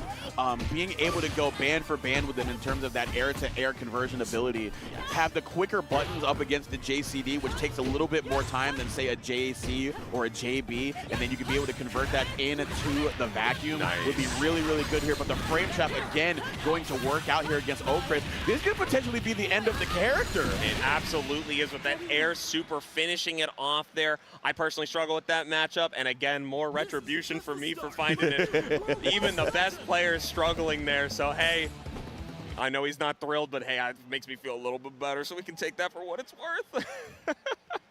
Oh, did we go to character select? I didn't catch it fast enough. No, I believe we're just going to load right back into the Okay. games here. I think both teams or both players are very comfortable and confident with their teams. I think they're just both showing their mettle right here. I believe if Lyax sees Naj do much of what we saw in that game, which again capitalized on the air-to-air conversions, whether it was just the minuscule damage but still leading into that guessing game, and then putting Yamazaki in that frame trap to get rid of him, or just being able to get that combo into the game-winning kill against Okris, see if we can get an answer for that with both Yamazaki or Okris, because other than Rio, I don't necessarily know how many characters can effectively build a wall up against her with her burst options and her really quick movement. Yeah, definitely not anybody we have on the list now. I mean, a DP is one of the best ways to just keep her at bay, or even just the threat of one, and both of those characters not really known for doing it out in neutral. So, excellent pickup here. We're going to see the Najid real fast after this last interaction. Oh no, DP's through it. Time the DP working out a little bit more aggressive defensively, but the activity going to be denied at the gates. A couple of checks with the 2A. Rio going to get rid of Sylvie in the point war, so Naj going to have to go up against Rio. And I did say, and you did say that having a DP up against Naj, trying to go for these frame traps, trying to go for these pressure strings, is going to be a premium tool for Rio. So we can see if we can get a lot of extra credit done against this mid character from Mad KOF. Yeah, you can immediately see the way they're representing their pressure right now. A lot more grounded, a lot more scared. It's not even necessarily an actual fear as much as it is just character awareness and respecting the fact that this character can blow you up off of the smallest interaction. So we need to keep it steady. We need to keep it steady and find that moment, EX it perfectly, and take out the man himself. Sigh of relief. It's time to go on to the next two and run that same game plan that won us game 2. Less defensive capabilities in the character on the left here in Ryuji Yamazaki, but can still absolutely excel when they get started here and can try to play that space control game with the Serpent Slash. But again, hard to deter Nas, very quick movement, and then being able to pick up on these stray hits the way that she can right here. Definitely the way that they were able to do really good work in the game prior right here, but no trying to take their turn back right there, but nothing doing right here. Still a little bit of a ways to go, but nice trip guard with the 2B. Do we spend the level 2 here? No, probably EXOTG, exactly. Keep her in the corner, set up the strong suit of Yamazaki, which is keeping Nas pinned down in the corner. Nice, and this is an excellent job here. Going to take her down to the last hitting situation. All we got to do is find one time for a good whip to come through, or instead of crouching A, wonderful button nonetheless. Let's keep it running. Hey, the problem so far has been gone, but hey, this is Mad KOF. Everything's going to be a problem, and the Goints coming out live here. What do we got for this? What we got is a lot of bar here, so we can definitely make Yamazaki pay. Had the 2C there, no counter hit, so the 6-2-3 not going to work out right there. The slashes is going to fall on deaf ears. But here we can play a little bit more of that tornado game because of Yamazaki's lengthier movement, so he has to be a lot more committal in his approaches. Can also not necessarily throw out those serpent slashes because they will lose to that tornado. So Gona's being able to set the pace of the game on the outset and give Yamazaki a hard time finding a way in and finding a way to get their game plan started, and you're seeing it right there. Had to commit to that forward dash, and that tornado being a very good deterrent of that. I gotta give it up to Mad KOF's defense. I've seen him block so many cross-ups in so many difficult situations time and time again. He's really weathering the storm as well as controlling it right now. And I see what you did here. there. Better believe I gotta get one in. I had like 5, so like you gotta get one. Exactly, I'm trying to catch up over here. But excellent CD conversion here. Going to get that EX into the normal to for half a bar. What a stylish convert. Trying to pull up here, but yeah, it's still Chris, baby. I can just slide in and get this party started. Not going for the 2 bars, instead just opting for that single hit, trying to give himself enough bar for a potential final interaction or an EX command grab. Always an option here. Has that bar to EX this. He doesn't do it. Oh, that's unfortunate right there. Had a potential for additional damage right there. Don't necessarily know if it would have confirmed into a win right there, but would have definitely put them in a more favorable spot. But devoid of more resources than you otherwise would want right here. So Gones does have a chance to extend pressure with his own meter usage. Does so get the plus frames, but still being a little bit respectful, knowing that DP is on the table for Chris. Yeah, I mean, it's with half a bar, you can actually get a real one out, but I'm really thinking about spending that EX Fireball here at around like the 10-second mark to regain your pressure and try to get a jump CD and weather through these fireballs. He's thinking the same thing as me. Apparently it sucked, but he finds the hit anyways. Leia going up 2-1.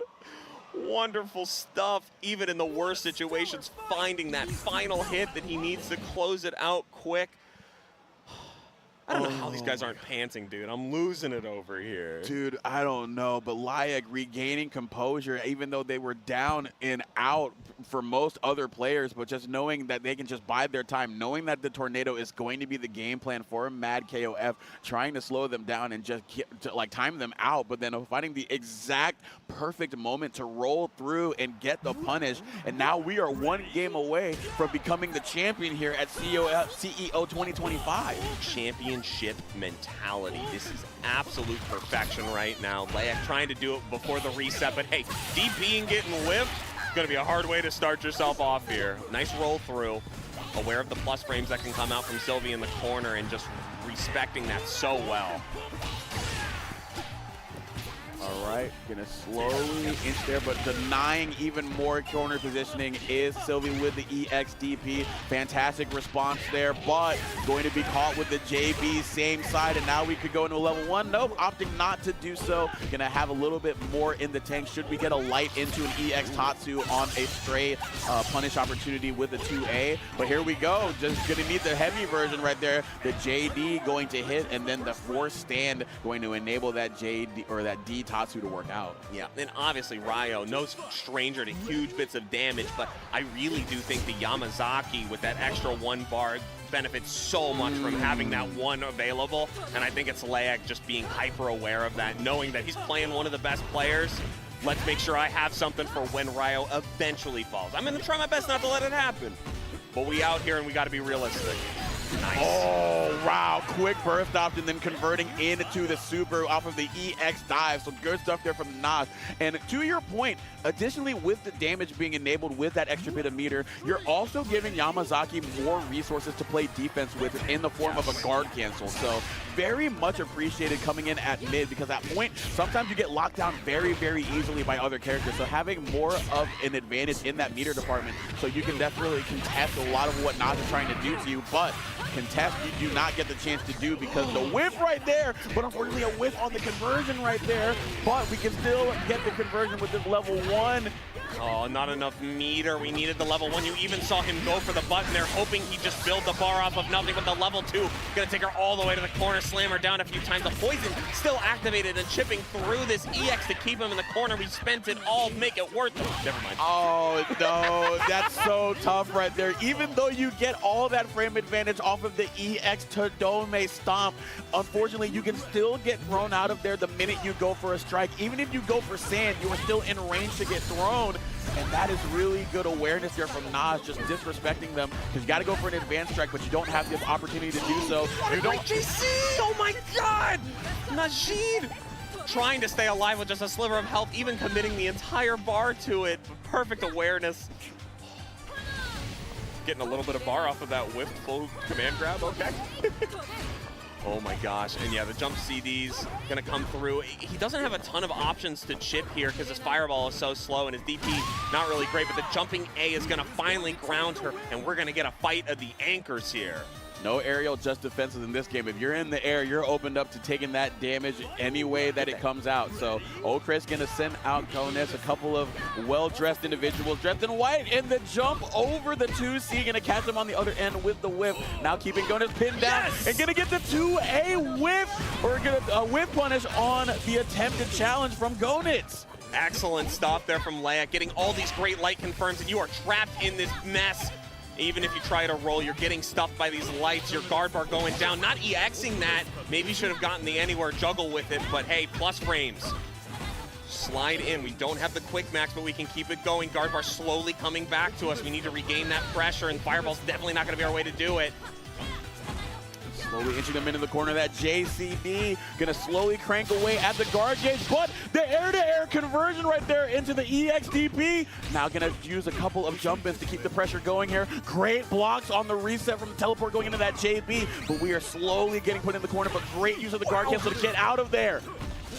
Oh my gosh, the quick max here, just trying to get that pressure on. We have 20 seconds left on the match, and this is Leic's tournament to win right now. Finds the JC, and it converts for the tournament!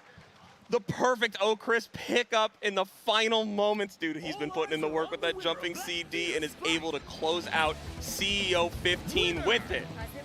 Our grand champion, El Cofero Honesto, now El Cofero Primero, taking it with a set victory over Mad KOF. Definitely making it a tough time as we throw up the do signs and the thumbs up to the camera. Oh, absolutely well-deserved, keeping it real honest there with some characters that don't necessarily get the top of the meta representation, but can still be employed as effectively as we just saw there from Layak. Oh my god, what a treat that was. I'm so happy. That was so great. A perfect CD to finish it out, and such a great run, finishing out 3-1 in those final moments. Oh, that was so great. I mean, heck, we got to give it up to all the competitors that came out. Our top 8 over here as well. Hey, we got to get it. I got that other name over here, and all the people that showed up to hang out and play KOF with us. We appreciate you guys so much. And then Rigo Sam as well, coming in the other 7th place. I'll say it just the one time this should have been a main stage game at CEO 15, because it's KOF 15. It would have worked out perfect, but it's okay. We had it here, and it was as explosive as I expected. Absolutely. And we're going to be getting underway with our award ceremony for top 3, definitely making sure to shine the spotlight on the players that have stepped up and given us an absolute banger of a bracket, making sure that they get their flowers, because we have had the best of the best show up for a side game tournament, and they have just absolutely competed. So here we go here. We're going to award these 3 with the medals that they deserve. And I just got to say, some really good stuff there from all of our top 3 there. The Wedo coming in at 3rd, Mad KOF getting at 2nd, then Laia getting that 1st. But it felt like it could have just, really any of those 3 could have just pulled that out. Like any of our top 6, no problem, could have had it. But the day is won by Layak, putting in the work, finishing it off cleanly. What an absolute show. Thank you all for coming out and joining us in this wonderful celebration of SNK KOF 15. Can't thank you guys enough. Can't thank you enough for joining me on this. This was a little bit of a last-minute thing, and we're so glad. Absolutely. I love getting to work with you. Yeah, it was such a good time, and honestly, I had a fantastic time, and both of us had a good time watching our characters win. Chris and Yamazaki having a major win. Let's go, baby. Let's go. Commentators curse. We only give blessings out here. Okay, if you pick our characters, you're guaranteed to win. It's in scripture. So if you're going to a tournament, make sure to book one of us if we play your character. So there you go. But yeah, definitely do love seeing that. Do love seeing everybody compete here. It felt like a bracket that was just so much fun to both compete in and commentate, because we got to see so many players come together for the love of the game. Even though Fatal Fury has this lion's share of attention right now, there's always going to be love for KOF, and we're going to show some love to the players that are making sure to keep that strong. Absolutely. All right. And let's bring it over to our award ceremony. Okay. Oh, we are also going. So we are going to start off with 5th place here with Yurikov coming in. And then our other 5th place tournament finisher. Can we give it up for Score? It's a little early. We've got Sace in 4th place, bringing out the absolute. El Chris le costó mucho al Mad KOF, así como la Nacht, Es como la Nacht a la Yek, pero creo que hubo un poco más de adaptación de parte de la Yek a su Nacht. que más que es figurar, ver qué fue lo que le afectó y al final peleas que venía con déficit, el honesto las clochó con el Chris. Así que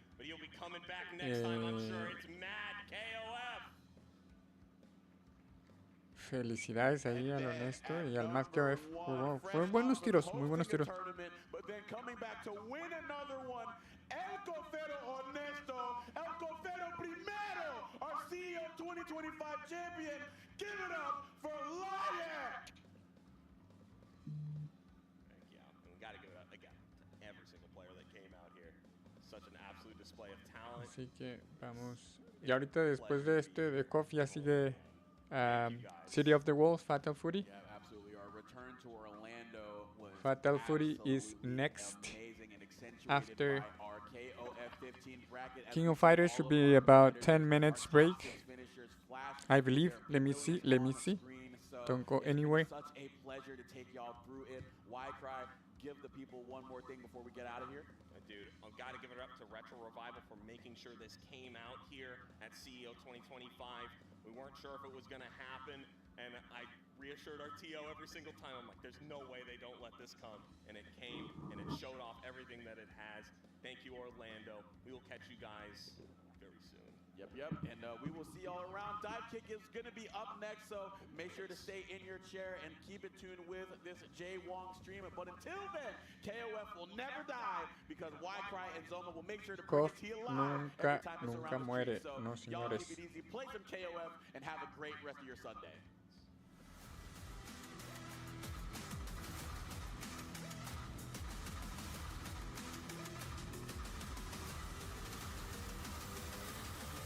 Buen punto.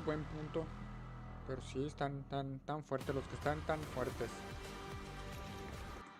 Los que están compitiendo están fuertes. Vamos a checar un detalle.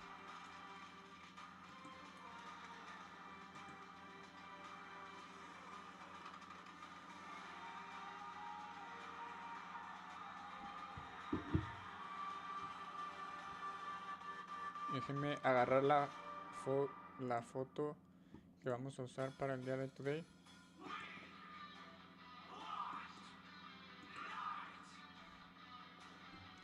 Así que vamos a usarla right here.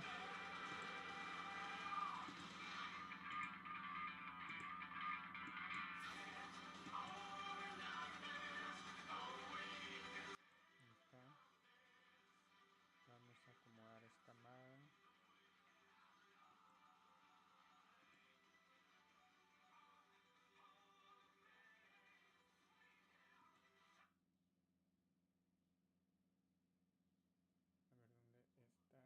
Gaming. Ahí está.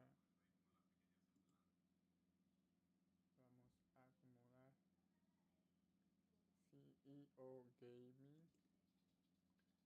O de pronto poner un poquito Street Fighter.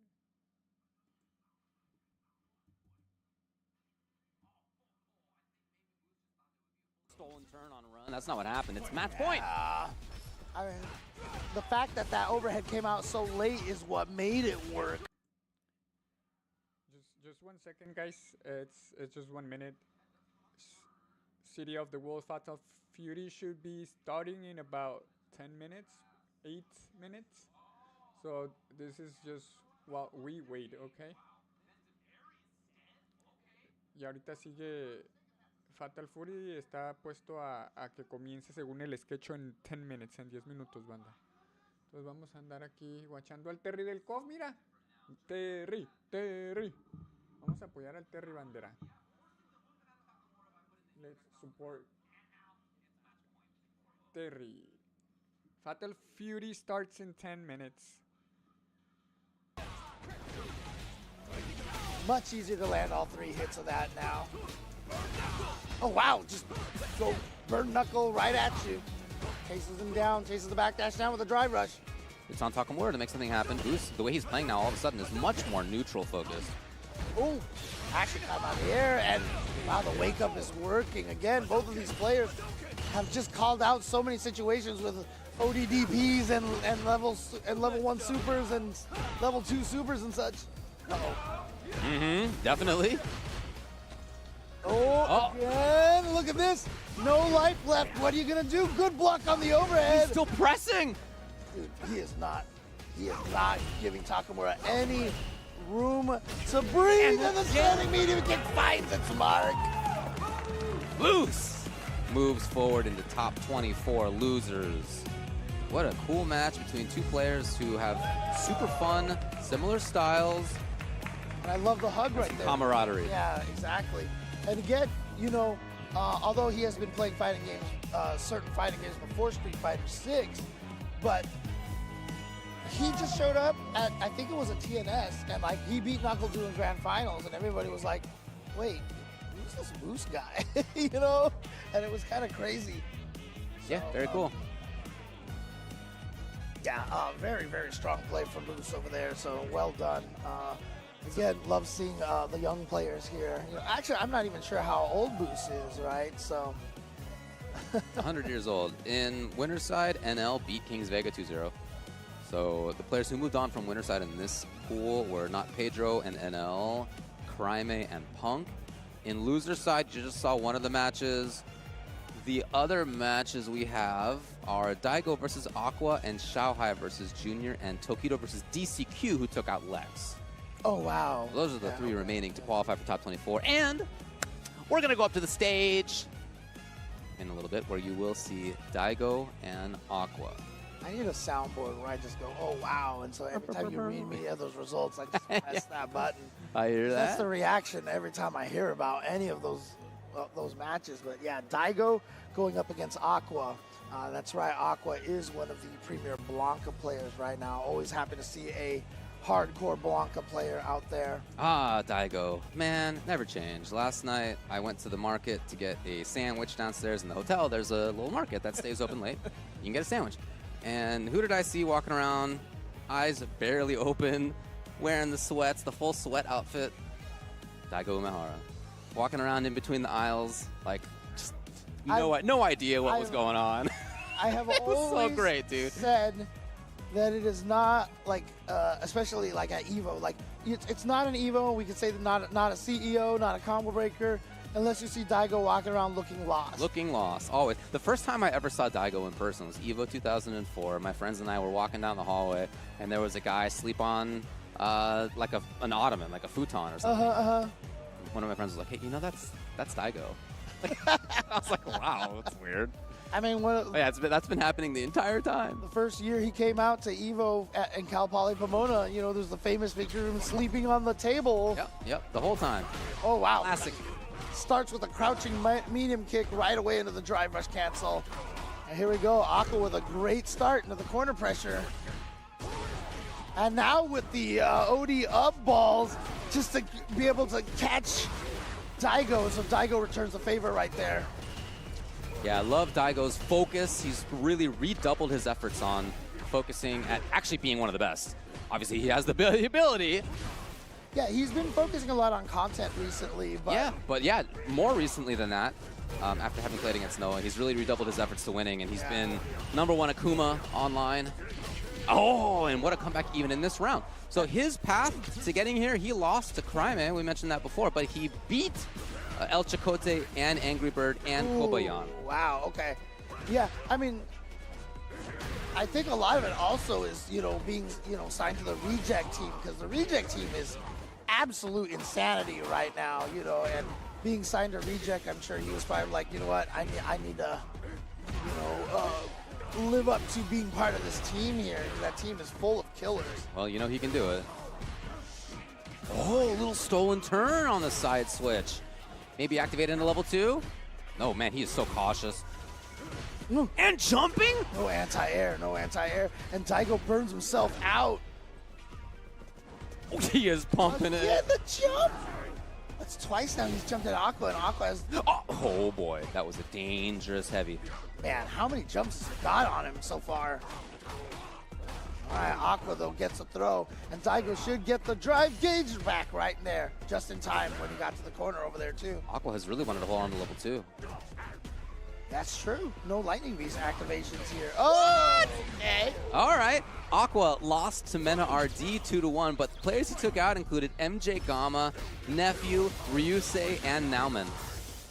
Woo. Oh, he's trying to At the add corner. Daigo to that The boy list. comes out. Oh, never got a chance to activate it, but it's still there as a threat. Hanging out, big smile. Just waiting for his turn. Activated. Yep. Oh, I thought he was going to use that for the juggle. He might not even have been ready for it himself, but he gets the hit here. Another Blanca-chan. Overhead, he gets 2 mix-ups. Nice defense from Daigo. But EX ball! Oh man, Aqua, relentless pressure in the corner. yeah, Daigo had great defense when the Blanca-chan was out there. Then afterwards, you know, and rightfully so, trying to play a little aggressive and just walked into the last couple of hits. You know, he was hoping that Aqua would have a little bit of fear of retaliation. But it didn't happen. Aqua on the approach now. Oh, Daigo getting it big, saving resources. Yeah, and you see how that's changed there when you get the top two, you don't go for the sweep anymore. Oh, you go for the sweep, but you have a different frame kill than the double dash. That's gonna be punished. Yeah, he's just doing what he feels he needs to do to avoid a bad situation on the ground. There it is! That's what he was hoping to get out of earlier. No super run reaction. All right. Daigo taking round number 1. Yeah, you mentioned this was loser side, so yeah, the loser of this does go home. Oh god, there's that crouching fierce again. Daigo's just kind of walked into that a couple of times. Ah, just raw drive rush. Fortunate Daigo didn't try to cancel that into a move when he hit Aqua out of the air. Daigo was going back to the well on that shit.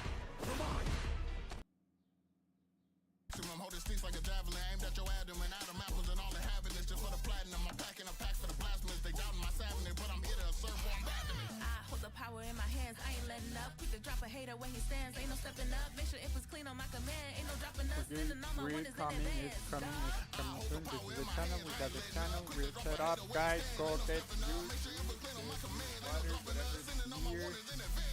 Go get the popcorn and enjoy.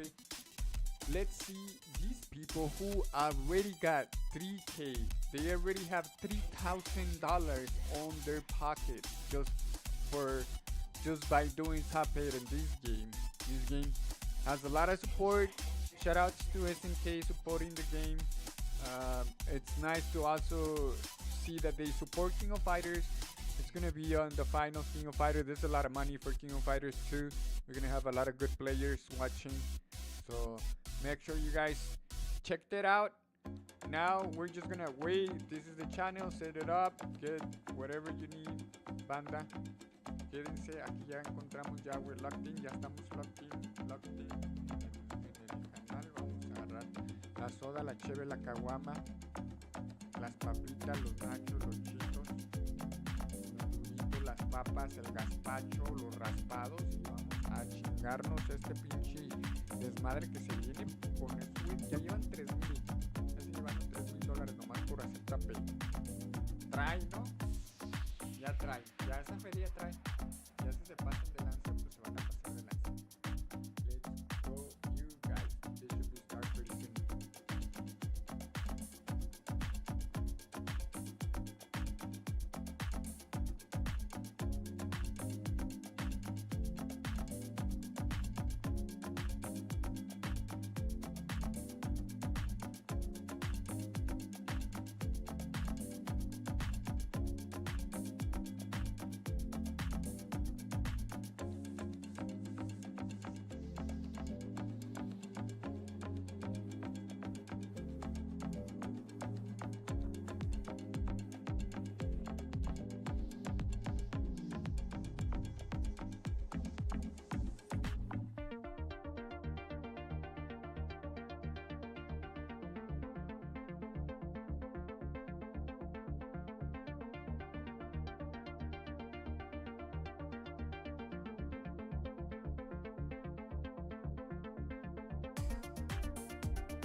retired from the show. You can't see me flow, but I'm here dropping bars. The CEO. See, it's me like Andy Rapper, so I'm about to rip it. Track sicker than bounce, I had to flip it. Hey, yo, dog, in the primary exhibit. I've been grinding at the crib. What y'all thought that I was finished? Masked it up, silent like I'm Q on patrol. What I'm coming through and bringing, you gon' feel on your soul. Being nice with the flame, try to show you. Hands hot like I'm Kim with the shorty. Lyrical trickster, boy, I done did it, so I run with it. All right, everybody, are you ready for the final 8 of Fatal Fury City of the Wolves here at CEO 2025? They hear it. I hear the Wolves howling in the venue here. We getting ready. Of course, I am your boy, Rome himself, and I'm joined with the illustrious Hell Pockets. We're going to be giving you that auditory glory for the Fatal Fury City of the Wolves top 8 action as we kick things off, my goat. What's going on? Hey, man, I'm feeling great, honestly. Had a good night's rest, had a couple nights of karaoke. Something's got a little bit away from me, but honestly, the action has been sustaining me here all week, and the City of the Wolves gameplay has been absolutely crazy, and this top 8 is literally just the culmination of what's gone down this entire weekend, and I feel like we're just getting started, man, because it's only going to get worse from here on out. We're definitely just getting started, but before we even get into our top 8, we have to kick things over to the CEO of CEO, Alex Jabali.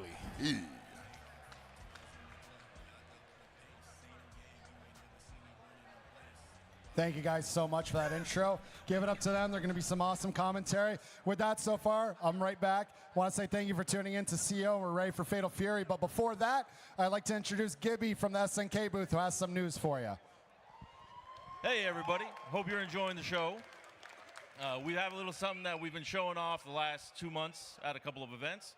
And we're going to show it off to you here at home. I know you've been waiting for this. Go ahead. Hit it.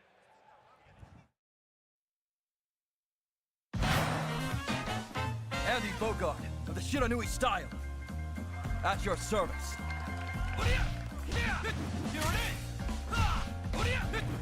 all you got? Right there! Stuff with him!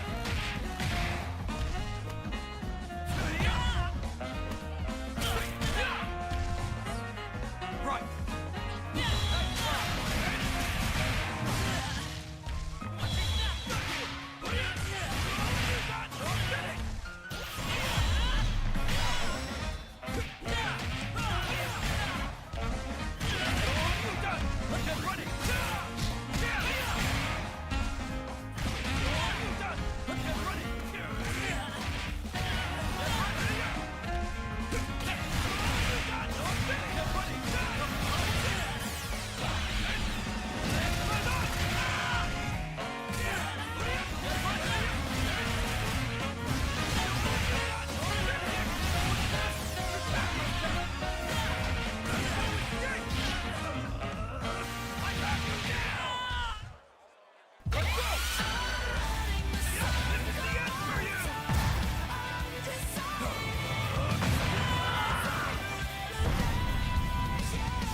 Fatal Fury.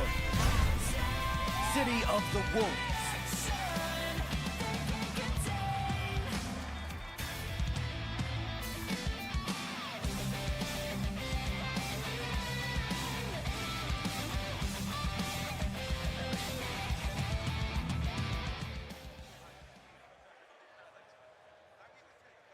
And there you have it. I just want to say thank you to SNK for listening to my plea to not drop another patch right before my event. So with that, Andy Bogart, June 24th. I hope you guys enjoy the character. And now for top 8, back to the commentary team. Thank you. Andy Bogart, my man say, Zanakin, You had to do a something like that, though, man. That gripped him up, yo. That red line was sick. The hitting gear is sick. Jesus Christ, man. How you do that to your own son, bro, just like that? But listen, Andy Bogart looking great. June 24th, guys, that's in about a week and a half. We're going to get some Andy Bogart finally in our hands for those that haven't been a CEO. But speaking of our hands, Pockets, we got our hands full, baby. Top 8 is about to begin. Certainly, dude. Like, I know that it's been a long time coming because if you were here with us on Friday, you saw it unfold beginning to end. And honestly, I couldn't call it, man. I definitely had my biases. But looking at this bracket, let's pull it up. Even I wouldn't have guessed this. even with my obvious bias. Even with the bias, even with the pocket picks, we talked about it on Friday. Some of these guys we expected, right? We'll get to them later. But, man, there's some surprise characters here. I want to bring up all the way on the bottom run of that loser side, Choo Choo. That dude came all the way here from China with Kevin, bro, putting hands on everybody. Everybody getting arrested. Bro, there's a lot of variety going on here this weekend. Honestly, I'm sure the fans are happy to see it. I'm happy to see it. But more than that, we are seeing so much Billy right now. I think people might have maybe, I won't say secret tech, but I'm thinking maybe the meta's altering a little bit, Looks like it. I mean, could be some surprises today. We might see that. We do got quite a lot of Billy Canes in this top 8. If you're looking at even with the counter picks in a Shanghai's hands, we might have 4 of them on deck here. But we got Nemo, we got Koji KOG, who was playing Vox, but said, you know what, man, I want to speak softly and carry a big stick myself. So he picked Billy Kane as well.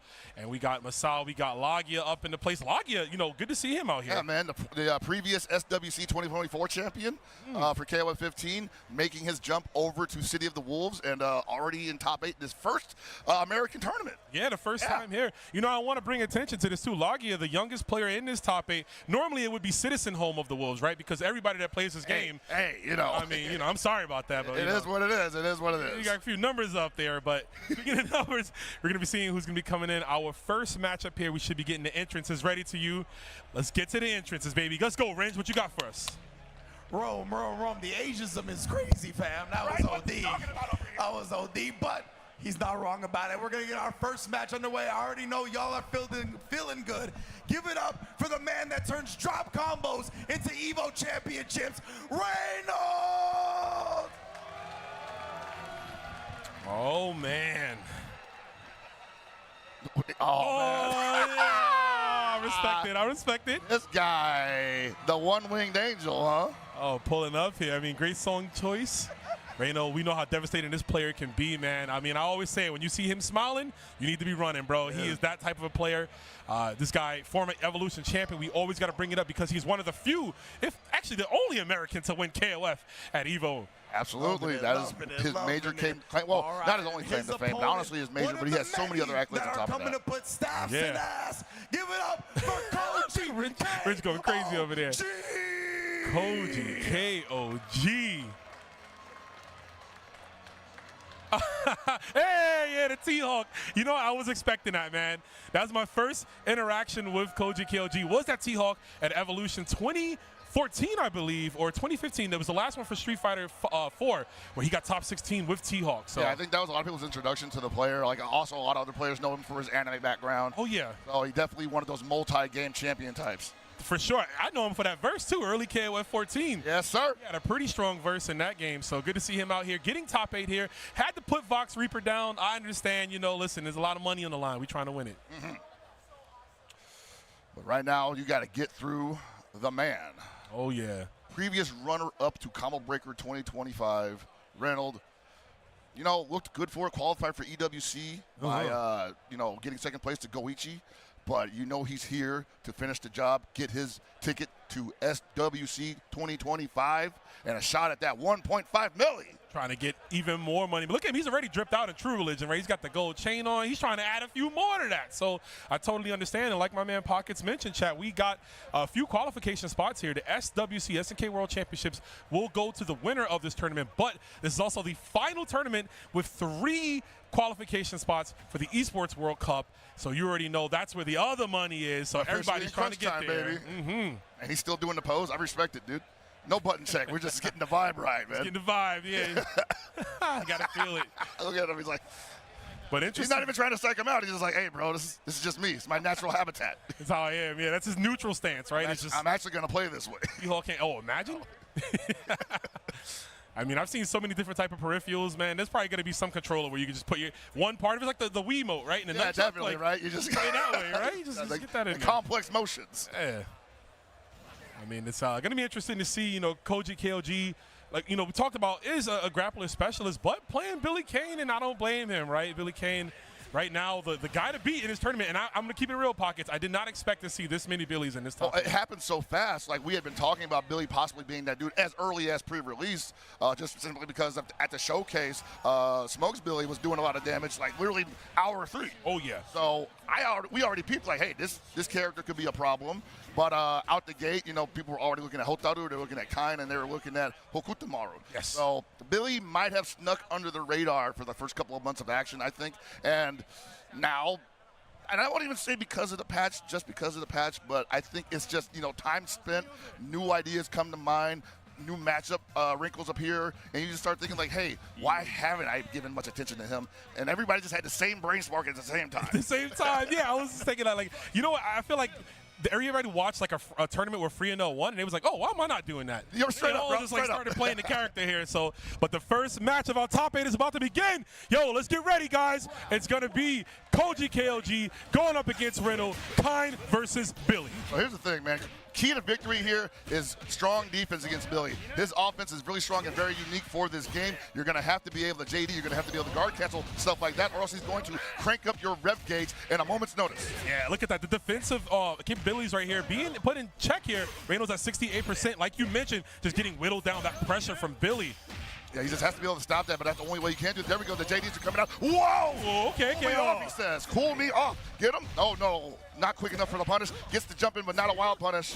Not a wild punish indeed. Okay, there's the JDs from Reno, but still, the throw. Great throw attack. Yeah, Billy rev dash. One of the best in the game. Missing a punish. Okay. Wasn't ready for the super, though. Oh, not yet at all. Oh, it's been a real slow round. No combos yet. All straight hits here.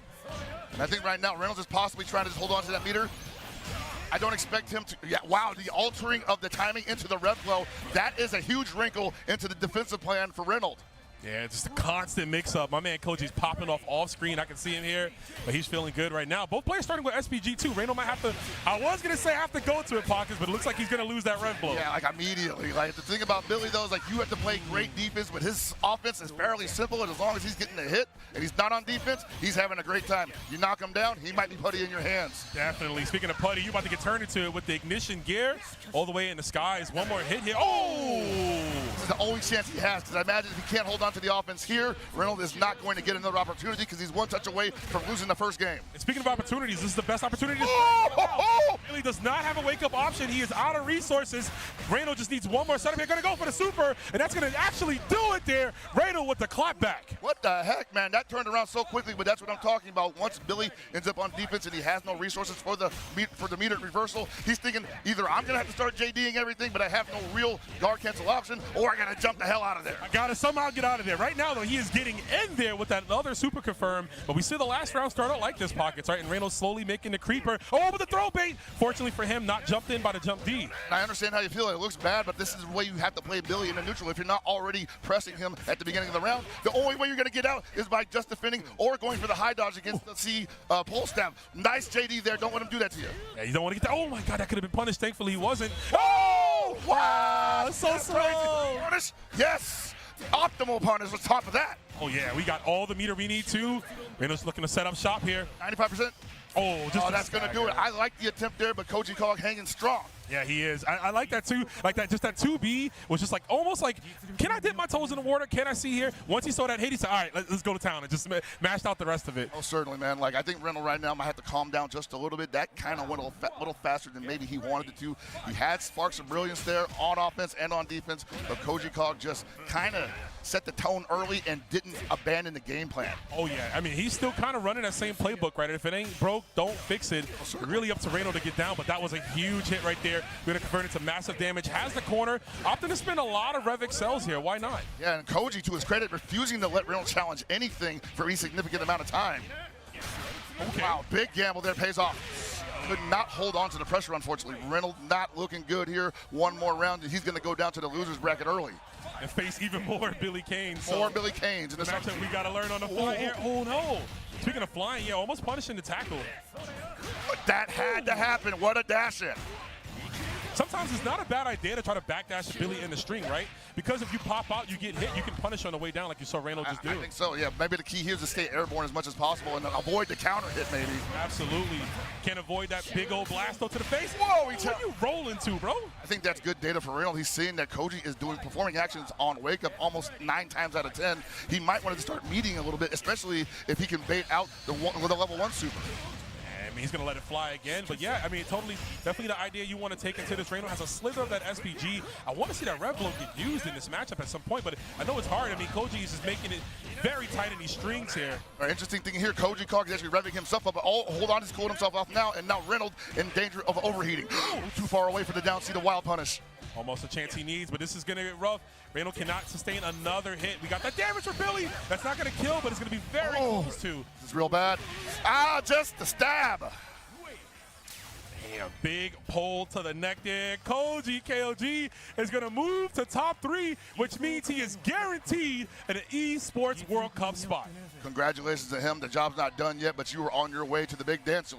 He's there. Oh, man, he's already celebrating like he won the entire tournament. Oh, man, it's a big feeling. He's going to be featured at EWC this year, man. That's a huge deal.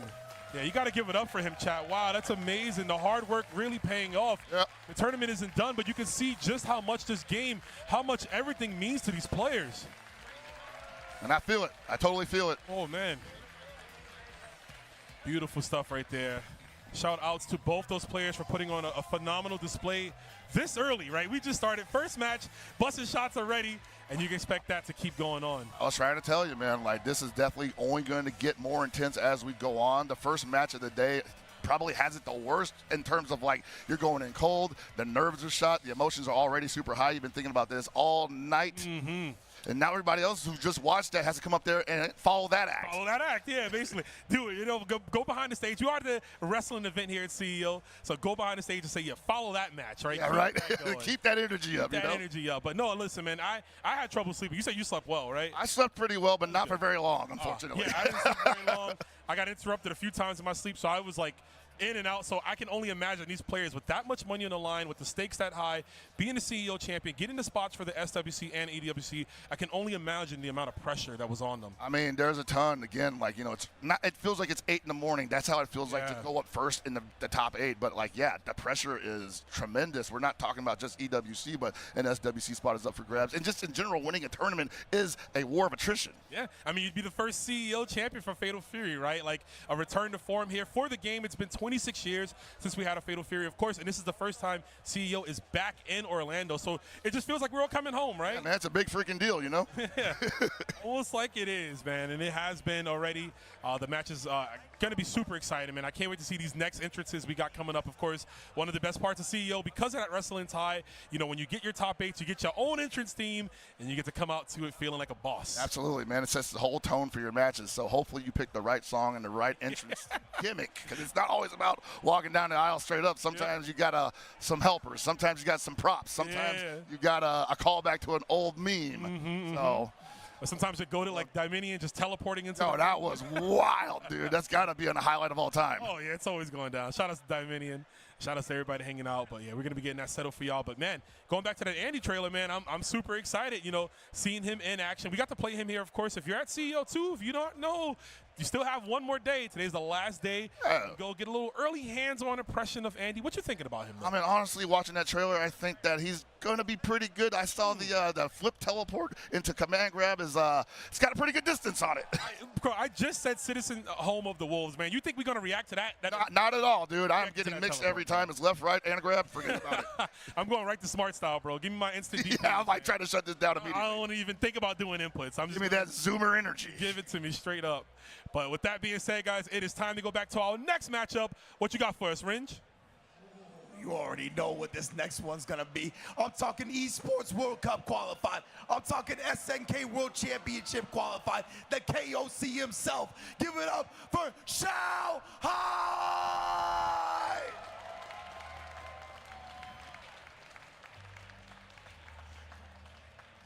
There he is, man.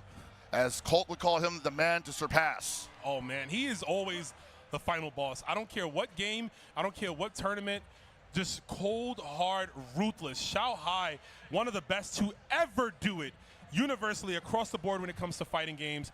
Always the guy, man. And you don't gotta worry about finding this man. He'll be where the bag's at. Give it up for Nemo! And here's the first real competitive Billy that we saw at EVO Japan 2025. Nemo making top 8, top 3 even. Oh, yeah. Top 3. And Nemo making top 3 with that character, showing y'all like I ain't no poser, bro. I was using this stick way before y'all was thinking about it. Well, certainly, man. Now I'm about to spin it, smooth out some brains here. Let's see. I mean, this is going to be a tall order for him. Xiao Hai, we talked about not maining Billy Kane as a main, right? He's still on the Hotaru, but the Billy is a secondary pick for him. So that's a matchup he's going to have in spades here. But I wonder how it goes. Do we get the Billy mirror? Do we see Hotaru Billy? Xiao Hai, you know, one of his greatest strengths is just playing a multitude of characters, right? It doesn't matter what game. He's going to have at least 5 or 6 at that high level. He's going to need a stick first, man. I think they're kind of freezing him out right here. Oh, where's the golden stick, man? You got to give it to him. He said, where's my box? Where's my stick? This is unacceptable. There it is right there. Look how Hollywood he is, bro. He got people bringing him the bag, bro. His laundry is done. Yeah. No, the Xiao Hai, multitude of characters, and I don't know if we're there yet, but I do feel like eventually he will be one of those guys that surprises us with a pick at a moment's notice. Oh, yeah. Because maybe he sniffed out a counter opportunity, and we'll find out about it at the same time everyone else does.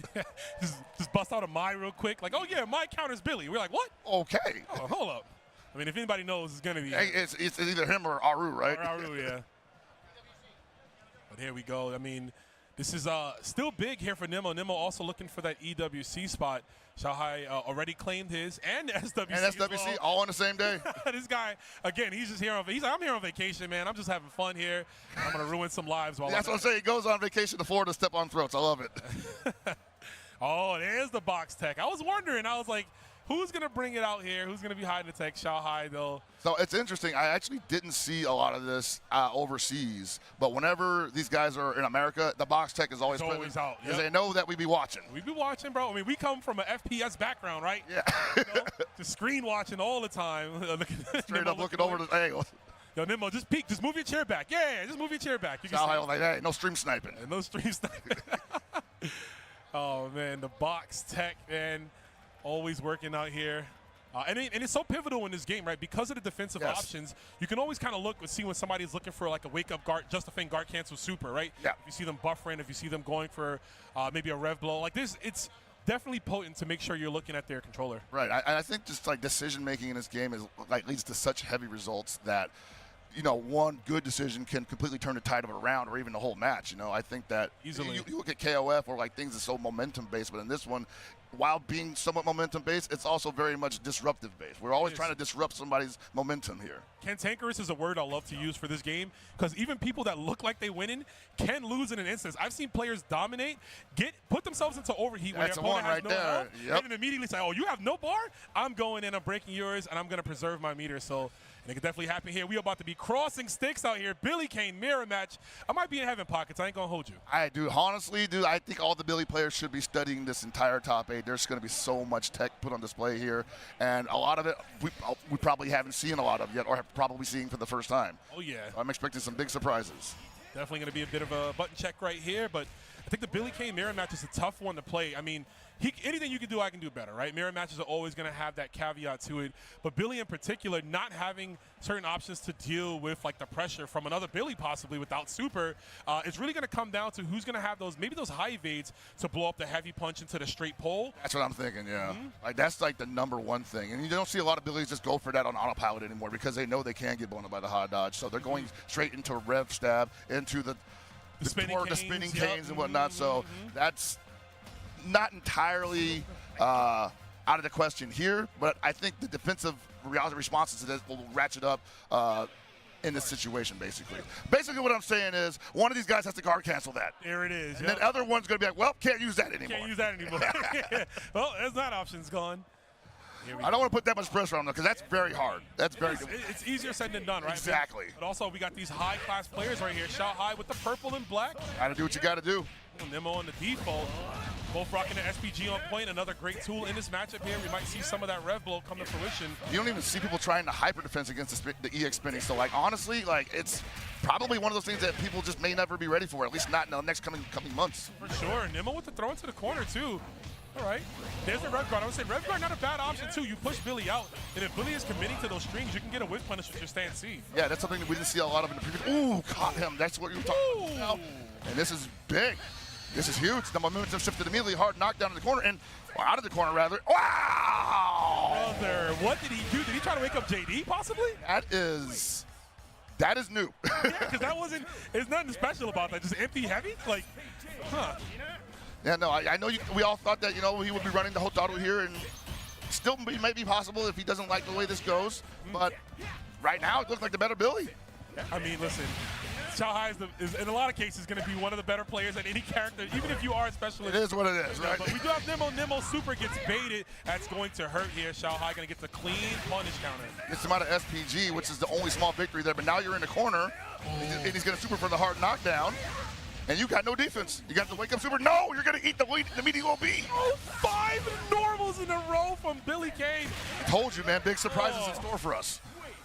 Big surprises. I think he's the only character that's able to do that. I mean, yeah. 5 hits in a row off the counter hit, going into every single thing there. I love it. Keep it going. Xiaohai, set point. And that went so fast for Nemo right now. I think that whatever adjustment he can make here has to happen immediately. Yeah, you got to do it. You got to figure it out. You're not going to get many chances against the Xiaohai. Immediate anti-air check right there. Looking for the low. Yeah, Billy's high evade so crucial too, man, because of how much damage you get, right? High evade into flip kick, it just leads to so much. Yeah, one of those characters that can convert a lot of weird hits into good damage where other characters just can't do it. Or need the resources, right? Billy hits he's one of the hardest hitting characters without even using Exactly, yeah. So you're giving him access to everything right there. I think that's why you see a lot of Billy's utilizing the rev gauge for just pressure. Oh, again, the empty jump close D. What is Nimmo looking for there? Because a throw would work, I believe. I mean, that was kind of meaty, so there's a chance it might not. Maybe he was, right? But I didn't see a notification. I'm thinking maybe he's trying to jump out or something. Possibly, yeah. I mean, regardless, he's got to tighten up the defense here. Xiaohai's on set point. There's a knockdown. All right. Nimmo looking a lot better right now. Hopefully he can hold on to this pressure, hold on to this offense. Okay. Looking good so far, but Xiaohai still in SPG, out of SPG. Oh, it's actually just defending himself back into SPG. Well, now he's gone now. But you can absolutely do that. If you're out of SPG, you can also just defend yourself back into it. It's pretty cool, honestly. Yeah, it is. It is sick. I want to see. Oh! That's going to be big for Nimmo. I keep forgetting which Billy's Billy. Nimmo's rocking the default. That's right, yeah. Xiaohai's got that purple and black, man. He's looking good out here. Oh, man, the dash ups are insane. Look at the cross-up jump B. This man's hunting.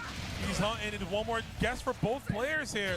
What are you talking about? Empty jump city. You mean to tell me that after the 3rd time that Xiaohai is the jump in standee, he's going to go for high evade on the 4th? Of course he is, because he is Xiaohai, and he is moving to winners finals. Well, maybe Nimmo was looking for throw in those situations. It was just getting beat out of it because he went for the throw then and he just caught the low dodge. Yeah, the low dodge, yeah. So I was all caught up in the mix there. But wow, beautifully done, massively done, if you will. And he's going to move on to grand finals. To winners finals. Unfortunately for Nimmo, Nimmo doesn't get that guaranteed EWC spot yet. Gotta keep working, brother. Gotta keep working a little bit more. But listen, a guy like Xiaohai in there means that a spot will get kicked down, right? Because he already has his. He's already in the top 3 situations, so one of those spots definitely goes a little bit lower than that. And if he gets first place, then the people below him, the 3 below him, will get the EWC spot. Unless Reynolds in that position, in which the 3 below Reynolds will get the EWC spot. Yeah. So ideally, right now it looks like top 4 would be guaranteed, right? Yeah. Because Xiaohai is in there. But again, if Reynolds and Xiaohai gets to a 1st and 2nd, that means it might be a 5th place tie. Well, we're looking at also Koji just got put in the picture as well, man. Like these numbers are starting to just roll my head around here. I gotta stop talking about it. Math is not my strong suit. Not my strong suit, but you know what it is? Ringe's strong suit is being a phenomenal MC. Yeah, hello everyone. Xiaohai looking really strong. Super strong. Let's see what's the next match. You know he's out of this world. Give it up for E.T. You might say that this is the other KOF GOAT, E.T., ever present in the conversation when discussing top 8s in an SNK game. All the time. E.T., very excited to see him here. I feel like he had a rocky start coming into this game. Right? Oh, most certainly. Yeah, he was having fun. He was playing it a lot like KOF, which, you know what? It's understandably so. A lot of players were doing that. Some still are doing it, still trying to find their groove. But E.T. obviously showing you the legacy that he has to get here this far. No, E.T., long-time champion in his own right, been grinding it out as far as I know. Definitely before this, since EVO 2014. No matter what league you a part of, he'll find you and make you hold these hands. Give it up for Choo Choo! And Choo Choo, man, I don't know a ton about him, but I've been watching him work all week, and it's impressive. That's all I can say. Impressive to say the least. There's so no notes. There's no notes on this guy. The only note on Choo Choo is that last week he actually beat Xiao Hai in a set. Yeah. That's the only note. And if you beat Xiao Hai, then you damn sure know you belong on this stage here. But Choo Choo, man, what an impressive run bringing that Kevin, bro. Dude, I did not see Kevin in the top 8 here. Like, again, you asked for a prediction from me earlier on this week. I was like, I got nothing for you, brother. Nothing for you, bro. Yeah. No notes. No notes, man. Oh, brother. Jeez. Only winners and losers for the mighty rule, and we're going to find out here. So this is going to be Kevin versus Hulk tomorrow. Now, Hulk tomorrow kind of destroys Kevin. Kevin's weak suit, his anti-air game is not the best, and that's something you need to kind of have to deal with Hulk tomorrow because of the different air trajectory movement that he has with his teleports, with his air feint, with his double jump, and it makes it hard to really just pen. He can't pen the kid down. Yeah, you want to be able to throw out big hitboxes in like the upper diagonal vertical area, right? Kevin does have some options for that, but they mostly require meter. So it's going to be interesting to see how Choo Choo locks the kid down. Now, that being said, he was able to do it last night. He did it to quite a few, right? So, like, I mean, he actually defeated Chris G. He beat Chris G, sent him to losers. He was playing. I saw him playing games with Gamer B. I saw him playing games with I think he was playing with Dai as well too yesterday. So this guy's been locked in. Let me tell you how locked in Choo is. I asked him if he wanted to be in a Royal Rumble. He said, "Bro, is there prize money in that?" I said, "No." I said, "I'm good. I don't even want to be in this Rumble." Prize money's not in there, then Choo Choo ain't in there. I said, "I'm not in there, bro. I'm trying to ride this choo-choo train to the top to get this bread here," and he damn sure could. But ET, another Evo champion, can't really walk past him like that. That's right, man. Got the laundry basket tech on deck. ET, like, almost always in a top 8 situation. And like you said, he had a rough start, but I think that, he's just a unique player that finds his way no matter what, be it the cast, be it the game. He's going to be there one way or the other. He's going to figure it out. Can never count him out here. And still rocking a hook tomorrow on top of that. Yeah, a lot of people thought that the kid might disappear after the patch because they got rid of one of his stronger gimmicks, which was just straight breaking the rules anyway. Yeah, it was breaking the rules. Yeah, he had to get put in timeout a bit. Same with Hotaru, right? I find it funny that the kids of the game had to get put out in timeout. Rule breakers, just man. a little bit. Like, hey, listen, y'all can't be doing all this. But I mean, it really hasn't hurt him or not. Some people do think that the rev blow change to the frame data has helped him out because before, when he was able to do double rev blow on block, if you expected the second one, you could hide dodge. Right, it was almost a given. And if you didn't do it, then he was like, what, -18 or something? Like -18. He was like, no, it was like 20-something. Jesus. It was like -27 or some ridiculous number. So you had time to punish. Walk up and tap him, basically. But now you can't. Yeah, now you need a 5-frame normal that will reach him in time. Very few have that, but here we go. Kevin versus Hulk tomorrow. Really going to see how the set of this match can, like, the pacing here. How's it going to go? Yeah, and honestly, like you said, like, it's going to be up to Choo Choo to just keep the Hulk tomorrow on the ground, and I just don't think that ET's going to give him too many opportunities. And when he is on the ground, remember, he has some of the best ground butters in the game. Yeah, that 2C from Hulk tomorrow, man. A straight-up wall will stop you, punch you right in the face, but there's a big knockdown off the Hell Sweep. 2C, the 2B, the 5B. The 5B pushes him forward. That's why it never misses. Oh, speaking of not missing. Oh, that's... book him right now, bro. Oh, right. Man. Kevin, definitely one of the most damaging characters in the game right now. Bruising buttons all around. Yep, and you see the meaty setup right there off the... Oh, that could have been a big wild punish at the end of the round, but unfortunately, Choo Choo with an accidental backdash. Yeah, definitely did not want to get that there. There's a double jump. Oh, nothing too fast. Too fast of recovery. ET's very fortunate he didn't get punished there. Big swing, is he blocking? No! Oh, he got a little too greedy there. Wow, and ET... What happened? Nice blocking, That's not the right response to that. I think that might have been nerves possibly, or maybe even an accidental input. Yeah, he hit an extra punch button, because the light punch elbow would have comboed and it would have killed, but ET just hit another button there. He's going to start things off. There's another throw. Throwing him right out of the rev blow, too. That's crucial. Oh, this is bad right now for Choo Choo. Hasn't even been able to use much of his SPG gauge at the front. All right, big damage here. Are we going to spin a bar? No, we're going to go for another safe jump setup. There's a cross-up. Great just defend from ET. Yeah, I'm not really used to seeing ET defend like this, but it's great defense from the guy. Yeah, I mean, he's going to need it. Definitely the run up. Studying, you can tell here. Yeah, there's another throw. And ET's in a prime position. Anything going to red line will combo. Just let him in the front door. That's not going to be enough to kill, but man, what does... Oh, no. All right, I think he just likes doing that, bro. That's the second time. He's a big fan of that super. But I was wondering, I'm like, I don't think that was an input error from ET, but nice little optical illusion there, catching Choo Choo off his guard. Well, Choo Choo, I mean, really, that's Kevin's only reversal, so, like, you have to gamble on it sometimes. Yeah. You got to gamble. I mean, one of the better tools from Kevin, too, is utilizing that the cross-up, right? The EX dodge, right? He can get behind you. It's really fast. He has enough time to combo after, too. So very hard to tee. And if you do it from just a certain space, you actually could end up in the front. So it could be very ambiguous. Might see some of that. Ooh, that was really close. And that's how hard it is to cross up the kid. His hurt box shrinks to nothing if he goes down. Yeah, man. He's a skinny kid. Big head, but skinny, you know? Exactly. And that air feint as well shrinks the hurt box. Air feint is so good. We get a lot of mileage. ET really slowing the pacing of his game. ET normally plays a lot more aggressively, but he's hitting all the right moments. Yeah, right now he's also baiting out a lot of wow, baiting out a lot of Kevin's best attack options and just showing him like, hey man, these aren't good enough. It's not gonna work for me, and that's gonna be the first round already. ET in quick fashion here. This might be it for Choo-Choo. This is what a bad match would look like. Yeah, definitely. Got one more bar left, though. I mean, it's not over yet, right? Kevin, they call him two-touch Kev for a reason. That's all he needs. To sneeze on you twice, and you will be seeing God up there with Harambe. All right, finally gets to use that bar correctly. Knockdown. Oh, okay. Little feint, little rotor sweep.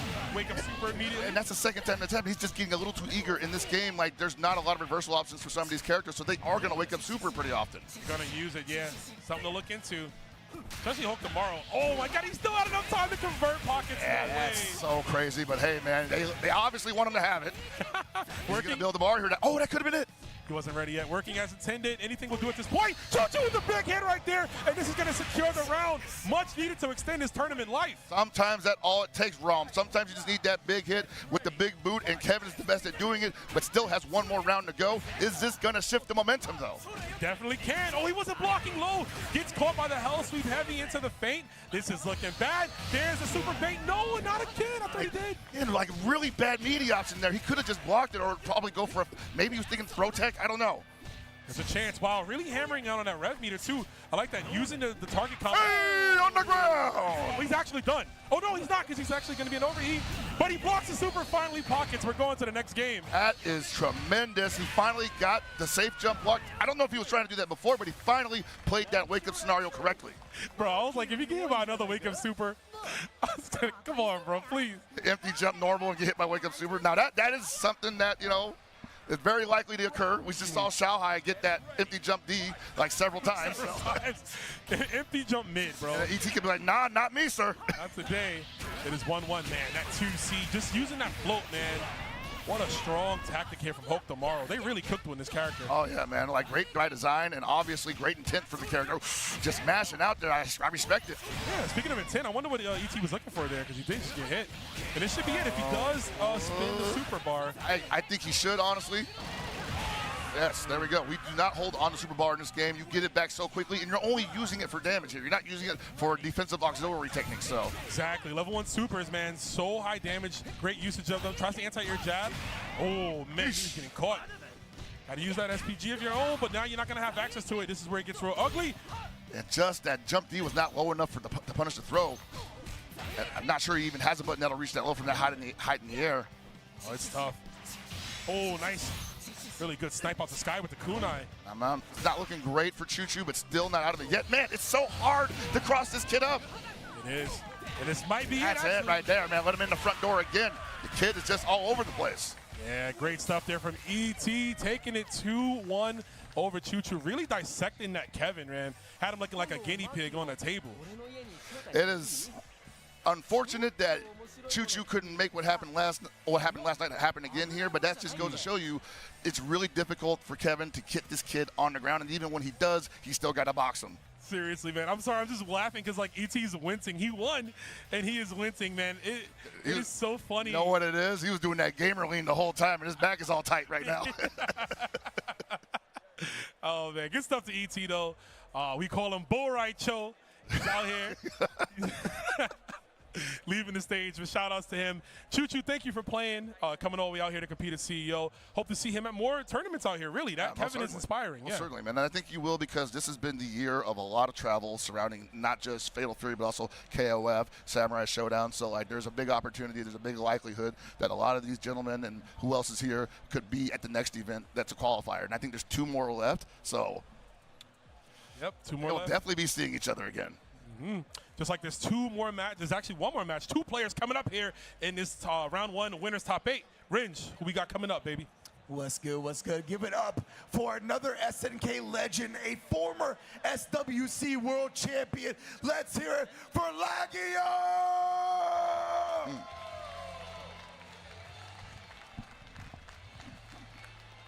As he said, Lagia ended up building the previous SWC KOF15 champion. Oh, yeah. And the youngest KOF champion man. out of Japan. He was doing it in KOF 14. Lagia was like 21, playing well beyond his years. You know, a lot older now, but he's protege of M-Dash, who was also in the building this weekend. And he's going to take it there. But Renge, who's his opponent? And then, of course, his opponent has been putting bodies in backs to get to this point. Give it up for Masao! Talk about a player who I did not expect to get here, and it's not because of them. I just didn't do the research yet. I didn't know who Masao was. Honestly, Masao has been impressive all weekend long, both on stream, off stream, and when he plays, like, this dude has the most locked-in expression I've ever seen in my life, dude. Oh, yeah. Like, no motion in the eyes. I don't think he blinks. I don't see the nostrils flaring when he's breathing. Like, nothing's moving. Nothing, man. That's a Stone Cold Killer if I've ever seen one, man. But he's coming up here, going up against Lagia. This is going to be a very exciting matchup here. Lagia, believe it or not, the only solo Hotaru player in this top 8, you know what I'm saying? We got to push the agenda. She did get a slap on the wrist. Man, the DP going from 4 to 5 frames, it just really hurt the character. It hurt the character, but, you know, they couldn't safe jump her. But honestly, I was just thinking, like, you know, if everybody else's quickest reversal is 5 frames and hers is 4, like, what are you trying to tell us here? So obviously SNK says, you know what? You're right. She's breaking the rules. We got to normalize that. And on top of that, we're also going to nerf the CDP. Yeah, the CDP's got to go. No 2 CDPs off light normals, but I mean, she still has some great mix. Still has the best command grab in the game, right? You just straight up get kidnapped. You get taken off. Hotaru is still public enemy #1 in my eyes. Yeah, no, she's still very strong, man. Like, she still got, like you said, the command grab up close. And the rev command grab still leads to a pretty bad situation for the opponent, especially if he's thinking, like, I can't jump because he might CDP me in the corner, and I might end up like Evo Japan 2025 all over again. We don't need that. We don't want to see that get replicated here. We see some new champions rising from here. Man, speaking of champions, I love the title belts in the backdrop here. What a great display. Show these players the history of CEO. This is the 15th one, by the way. What a hallmark of a number here. So shout outs to Jabali. Shout outs to every single body who is in this building, who is watching at home, because this all happens with y'all. Yeah, man, I've been coming to CEO off and on for quite a while. My first one, I believe, was 2016. Came back in 2017 to commentate KOF 14. Got in top 8, so I couldn't commentate top 8, famously. So even I have a CEO medal. This place has a special part of my heart that it owns. Heck yeah, and speaking of heart, we are back in Orlando where it all began. We're going to keep things going. This venue is nice. Really, chat, everybody at home, y'all got to pull up, man, next year. It's nice. It's really nice. I've been singing the praises all weekend long. The Erosion Shingle Creek Resort, you know, it just gives me that OG Evo vibe. The Mandalay Bay Event Center. I've been hearing people say Mini Mandalay. Mini Mandalay has definitely been talked about a lot. Yeah, you know. Mini Mandalay. And the staff here has been great too. I think the community's obviously been respectful to everyone, but they've enjoyed that. They've been very vocal about, hey, you guys are really cool to us. We want you to be back here as much as possible. That's great, because I have the exact opposite opinion of fighting game players. No, you guys are on your best behavior. Yeah, no, everybody's been real chill this weekend. I think the vibe has just taken over everyone's mood, and, you know, we have not run into any speed bumps. No, not at all. There might be a speed bump for one of these players. This is loser side, so the person will be going home, done for the day. No EWC or SWC flight intact, but Hotaru versus Billy. Hey, man, at least you made top 8 at CEO 2025, and that is definitely something to to hold in tight to your heart and try again next time. Put it on the resume. Put it on the resume, and emphasis on hold 2 pockets. My homie Panda Bedic got a medal for one of the games they played in, and that medal is gorgeous. It's heavy, bro. The CEO medals this year, definitely something to fight for as we take it to the ring, baby, right in the background. Yeah, man, exactly. Perfect opportunity for some wrestling jokes if you got them. Oh, yeah. I got to think about them, which is sad. I usually have them on deck. You know? No, we can't do it right now. We got to be professional. We got to be professional. But right now, we're going to see who's going to do the job here. Hotaru definitely got the right booking with the command grab. Oh, man, what a high spot. From the top rope. From the top rope, from downtown, if you will. You see that pressure there is difficult to deal with. All of it, I won't say entirely safe, but definitely not something that Billy can swing at. Yeah, he definitely has to be spaced out to get that swing, right? You don't want to get that close enough. You will eat a nice 5C. You can get the super confirm here, too, man. Oh. And he's not really going to be able to do much here. Yep, there he goes, jumping back in Evo Japan 2025. It's a great tool. We don't see it as often, but really just doing a heavy DP in the corner, DP break. If they jump, you catch them, you get an extension. If they block, you're -2. They can't really do anything. Exactly. You know, the thing is, though, he conditioned him with the command grab to begin with, and he's thinking, well, I can't take that again. Let's gamble on the jump. That's how it goes. Conditioning. Again, changing up, not letting the heavy pole go all through the hits, so he was able to get the spinning cane and throw off the just defend timing. Yeah, man, I wonder off of his lag, he was trying to go for the hyper defense. Ooh, caught him with a counter hit, but didn't believe. Didn't believe. That could have been massive damage. Counter hit, stand B into close D, feint into stand C into whatever you want. Guard cancel, counter hit. Not a lot of damage here, but this is the perfect ender because you get the hard knockdown, you got the life lead, and he can't do anything on defense without spinning that bar. 0. Well, we got bar too. We got access to rev blow, right? In which Hotaru likes to say, I'm better. Actually got the, well, I'll call it the frame trap, but unfortunately didn't confirm, but gets that 5D into super. Buffering super, just having super locked and loaded by a stray far C or far D is nasty work. You're expecting a dash in. You're expecting them to come in. And just like that, Lagia doing it big, man. Masao playing into his hands. And that button definitely one of the most counter hit wild punishing buttons in the game. And even without it, as you can see, it's super cancelable. It's just pretty much all around a good option. It's a great one. We'll see what Masao's doing. Gonna maybe switch. We haven't seen this yet. Everybody's been locking in their SPG position, but who knows, in an SPG counter pick, you know, is there something that could happen, right? Having access to rev blow later on in the round, the cheaper meter, right, usage when you have it towards the end, especially for Billy Kane, but we're going to keep it on point here. And that's something I've noticed with all these players. Point SPG might be the way to go, Pockets. Honestly, it depends on the personality, or rather the message that the competitor is trying to communicate to the opponent at the time. Am I going to control this entire game? And by putting it in the front, am I expecting to take some damage, but otherwise keep it nice and steady, put it in the middle, or am I thinking the big comeback, put it at the end? Even for the end, big hit there with no follow-up there. Lagia with it on the mid. Oh, and using the dive kick, okay.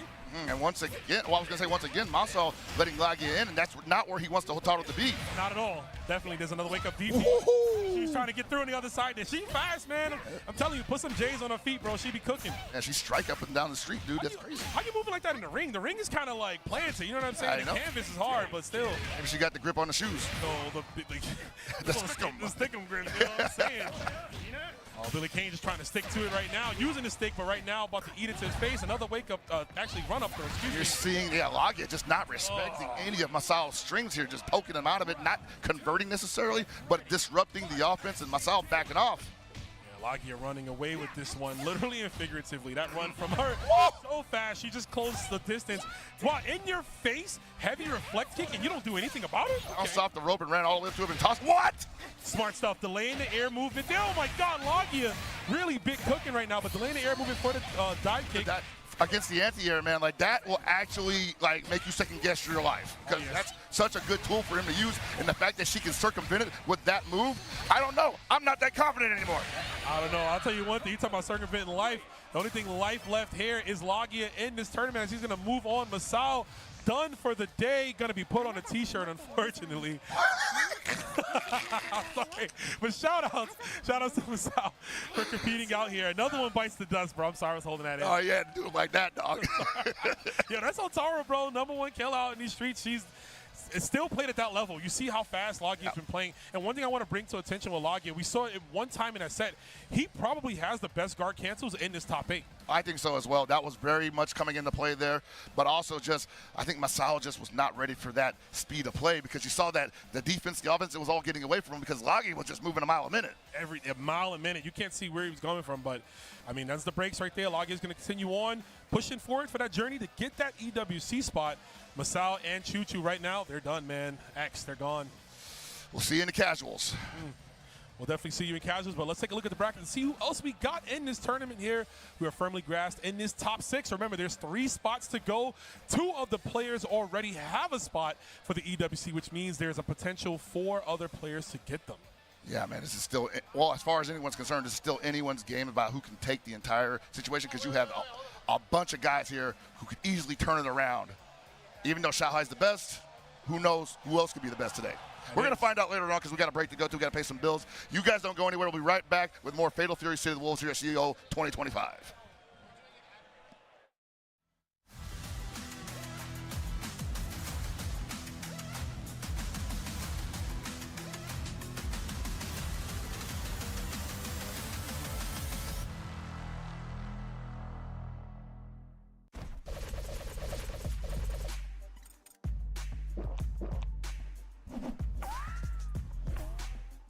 People gives you wings.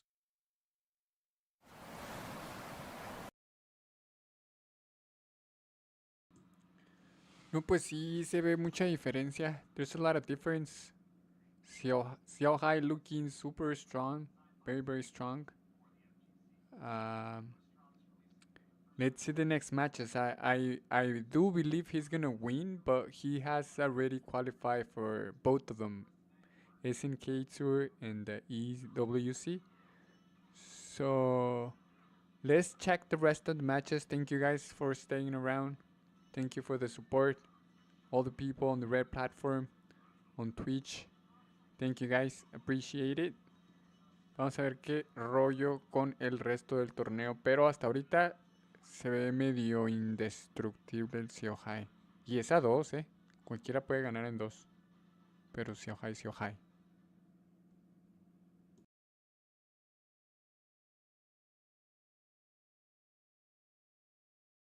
2025 limited edition custom painted controller and fight sticks. Use code CO25 at checkout to save on controllerchaos.com. Are you enjoying the show? Please check out the CO 2025 exclusive merch store.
just some tremendous results. Look at this bracket, bro. Yeah, the bracket has been going by along. A lot of tough players here.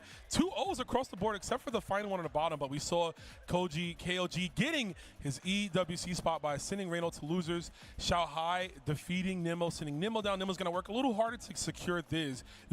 But at the loser side, you see Masao and Choo Choo are both out of the bracket, eliminated by Lagia and ET respectfully, as we move into the final 6 competitors. Oh, man, and honestly, this is what you call the adjustment round. Like, the people that are still in the bracket currently have to see what went wrong, think about where they can make some different, like, decisions there, and then apply it immediately. That's the hardest part. Yeah, you got to do it in 2 games. You got 2 games to apply it, 2 very fast rounds here. I mean, against someone you haven't played yet. Someone you haven't played against all these illustrious players. I mean, we got 2 EVO champions coming up here right now, world-class players in their own right. Reynold, the lone American player in this top 8, going up against ET from Taiwan. Yeah, man, and both of these gentlemen can do it absolutely, man. Oh, yeah.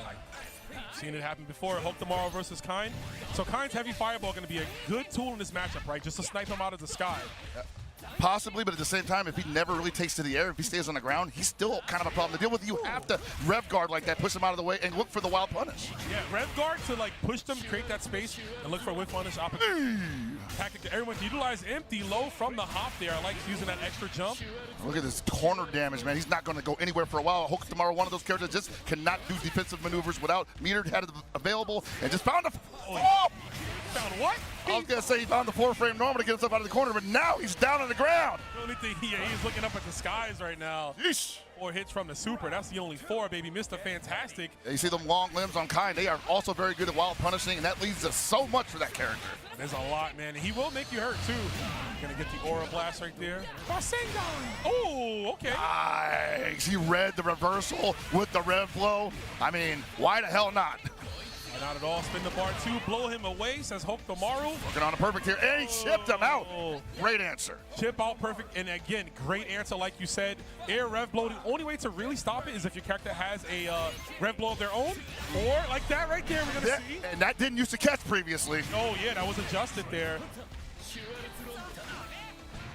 And now that he knows, oh, that down C.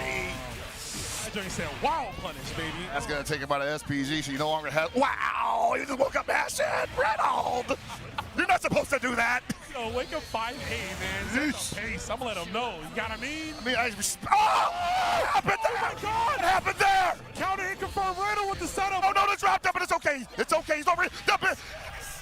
Nah, you know what? I've been yelling all day about the cross-up on the kid, just whiffing at every opportunity, especially on the 2C, and somehow Reynold finds it at such a clutch moment.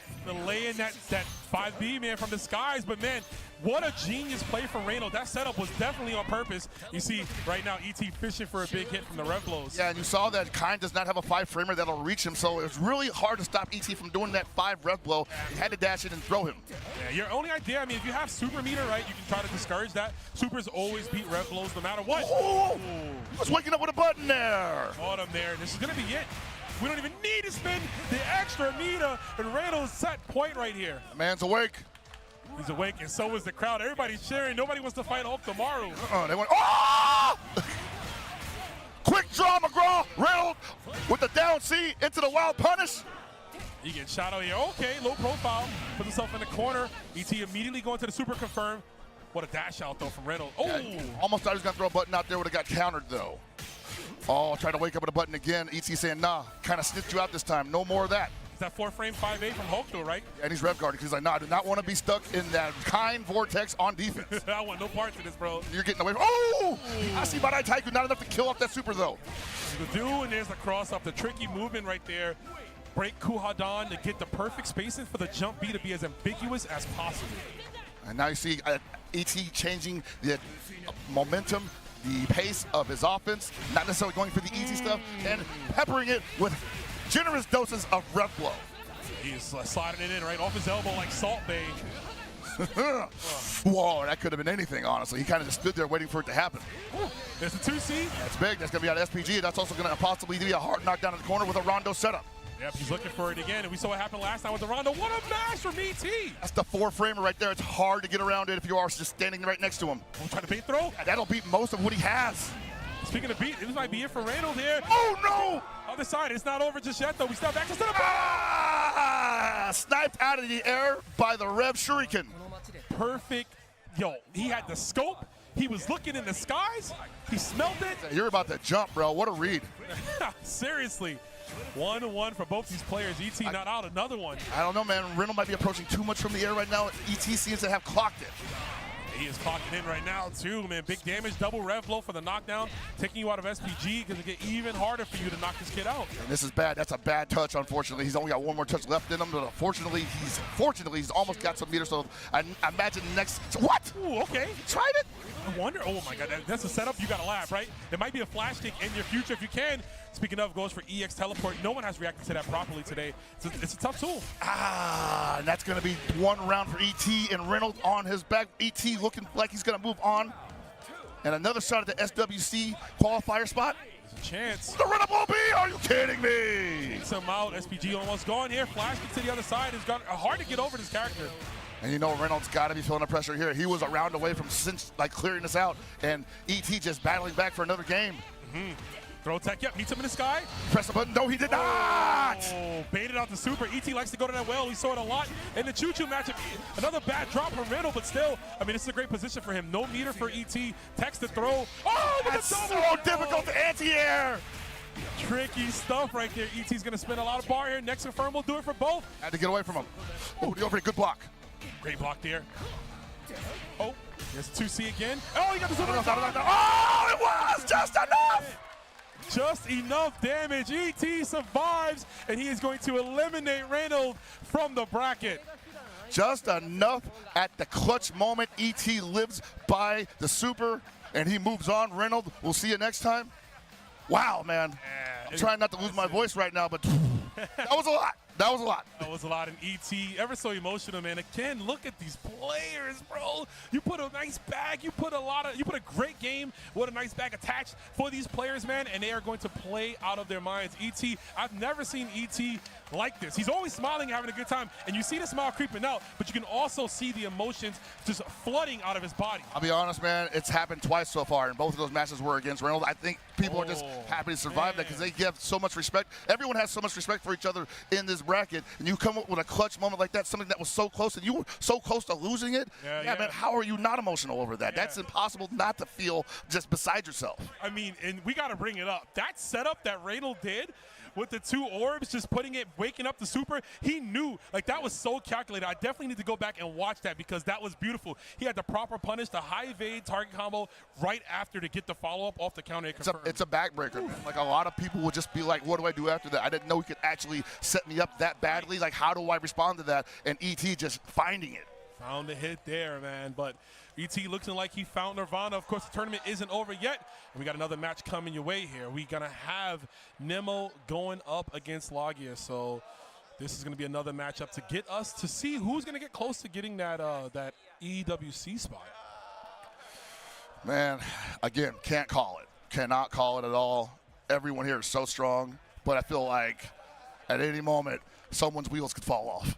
I mean, we've seen it happen, right? I mean, so far, and it's just crazy, man. The matches are exciting. I hope you guys at home have been enjoying everything going on.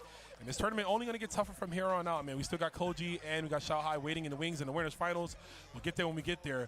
But another one here. These players, oh, man, I know this means a lot to them. This is going to be another Billy matchup. And if you're Logia, right, you've been running through nothing but Billies to get here, right? Defeating VX Bao yesterday. Also just, getting this far in the tournament with Hotaru. This is a matchup you have practiced because I've seen, like I said yesterday, Logia has been the only one really guard canceling a lot of those Billy Kane strings that he likes to go to get proper punishes. So that is what you got to do, man. Like I've been talking about it all weekend, but Billy might be the character that teaches a lot of these players in COTW in general, like how to defend correctly. Yeah, you have to. I mean, just a basic observation, from Billy is just the fact that he does so much damage to your rev meter. He is constantly breaking it down for me. He's like, look, if you don't want to spend your bar, I'll spend it for you. Spend it for you, right? He's that friend. Y'all go to eat, and you just tell him, all right, I'll get pizza. And he's like, yo, get the wings, bro. Order the wings, bro. Absolutely, man. Come on, man. How you putting in this? How you going to spend my money? And the game plan is so simple on top of that. It's not like it takes like a ton of work for him to get that set up as well. He can basically do it at the beginning of the round, and you basically have to respond to it if you just don't immediately circumvent granted, yeah, it's a tough matchup for a lot of people. Not the characters, the people. People, yeah. I mean, Billy historically has been a disruptor of a character, right? People hate when that character is good. Yes. So you got him in this game, and he's top tier. It's like, Oh, no. oh. That's why I think he's the best character to pick up, man. I solemnly think this pocket's like, you can be the better player than me, but if I can get under your skin and disrupt you from within, yes. I don't know, man. I can take them wheels off real quick, Wheels you off, know, yeah. and you got to put it back together. But I'm still cruising. No, it's not a good place to be if you're going against that. Mm-hmm.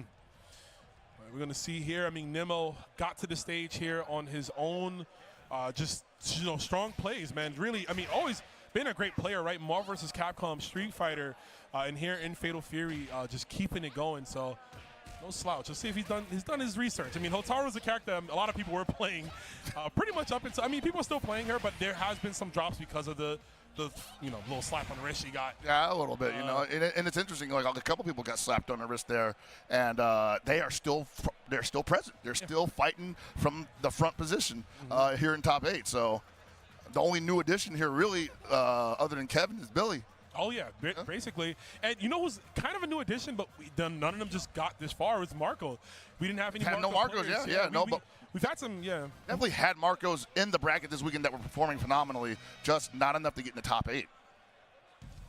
And that's not to say that he ain't got juice like that. It just wasn't there today. For sure, for sure. We'd also want to, encroach on the Goichi agenda. He's like, yeah, I'm not playing that character. Downplay me. Yeah, downplay me. Saving the tech for EWC. Here we go. We're here at the museum, fighting in front of all the little kids in the background. My man got the fade. You see him right there, the black shirt? Mm-hmm. And once again, man, another Billy letting this Hotaru get too close. That's going to hurt here. There's a solid confirm. And you see that the way Lakia plays, even though you can go for corpse hops, high evade. Now, that probably could have been a wild punish to actually initiate a slowdown if he went for 5D there, but hey, we'll take it. Big counter hit confirmed. Yeah, he doesn't. Oh! That's it. Yeah, that jump B. But look at this. I mean, calm and collected. Lakia, he's been stationary and just letting people roll past him on wake up and just, hitting them on the way, and he's getting it every time. His reaction is absolutely ruling the day right now, and you also see that he seems to be just finding everything. I don't think he's missed anything yet. Not at all. Definitely didn't miss that. Oh! Hey! He said, where you going, handsome? Yeah, that is, what? I don't say you don't do that, but you definitely got a red card on the way up. Oh, you have to. Almost very fortunate there for Nemo, not getting destroyed by the throw bait. He is getting hounded in the corner. Say, get away from me, whatever I got to do. Got to do what you got to do, man. On some offense, there's a plus frames off the EX spin. Can he challenge? No combo. Hyper defense at the end of it, but no guard cancel. Ooh. That was a little too high. Yeah, risky there. It's going to hurt. Going to take her out of SPG. Big fix right there with the red line. Totally agree with that spin. Oh, the dash under low B, and he doesn't get the confirm, but gets it back anyway. Drops it again. Nemo's got one more opportunity to turn this all around. Gets DP'd on reversal. Jump D. Oh, neutral jump on wake up. You want this throw? You're not getting it. 1-1. Oh, what I'm talking about, man. At any moment, those wheels could fall off.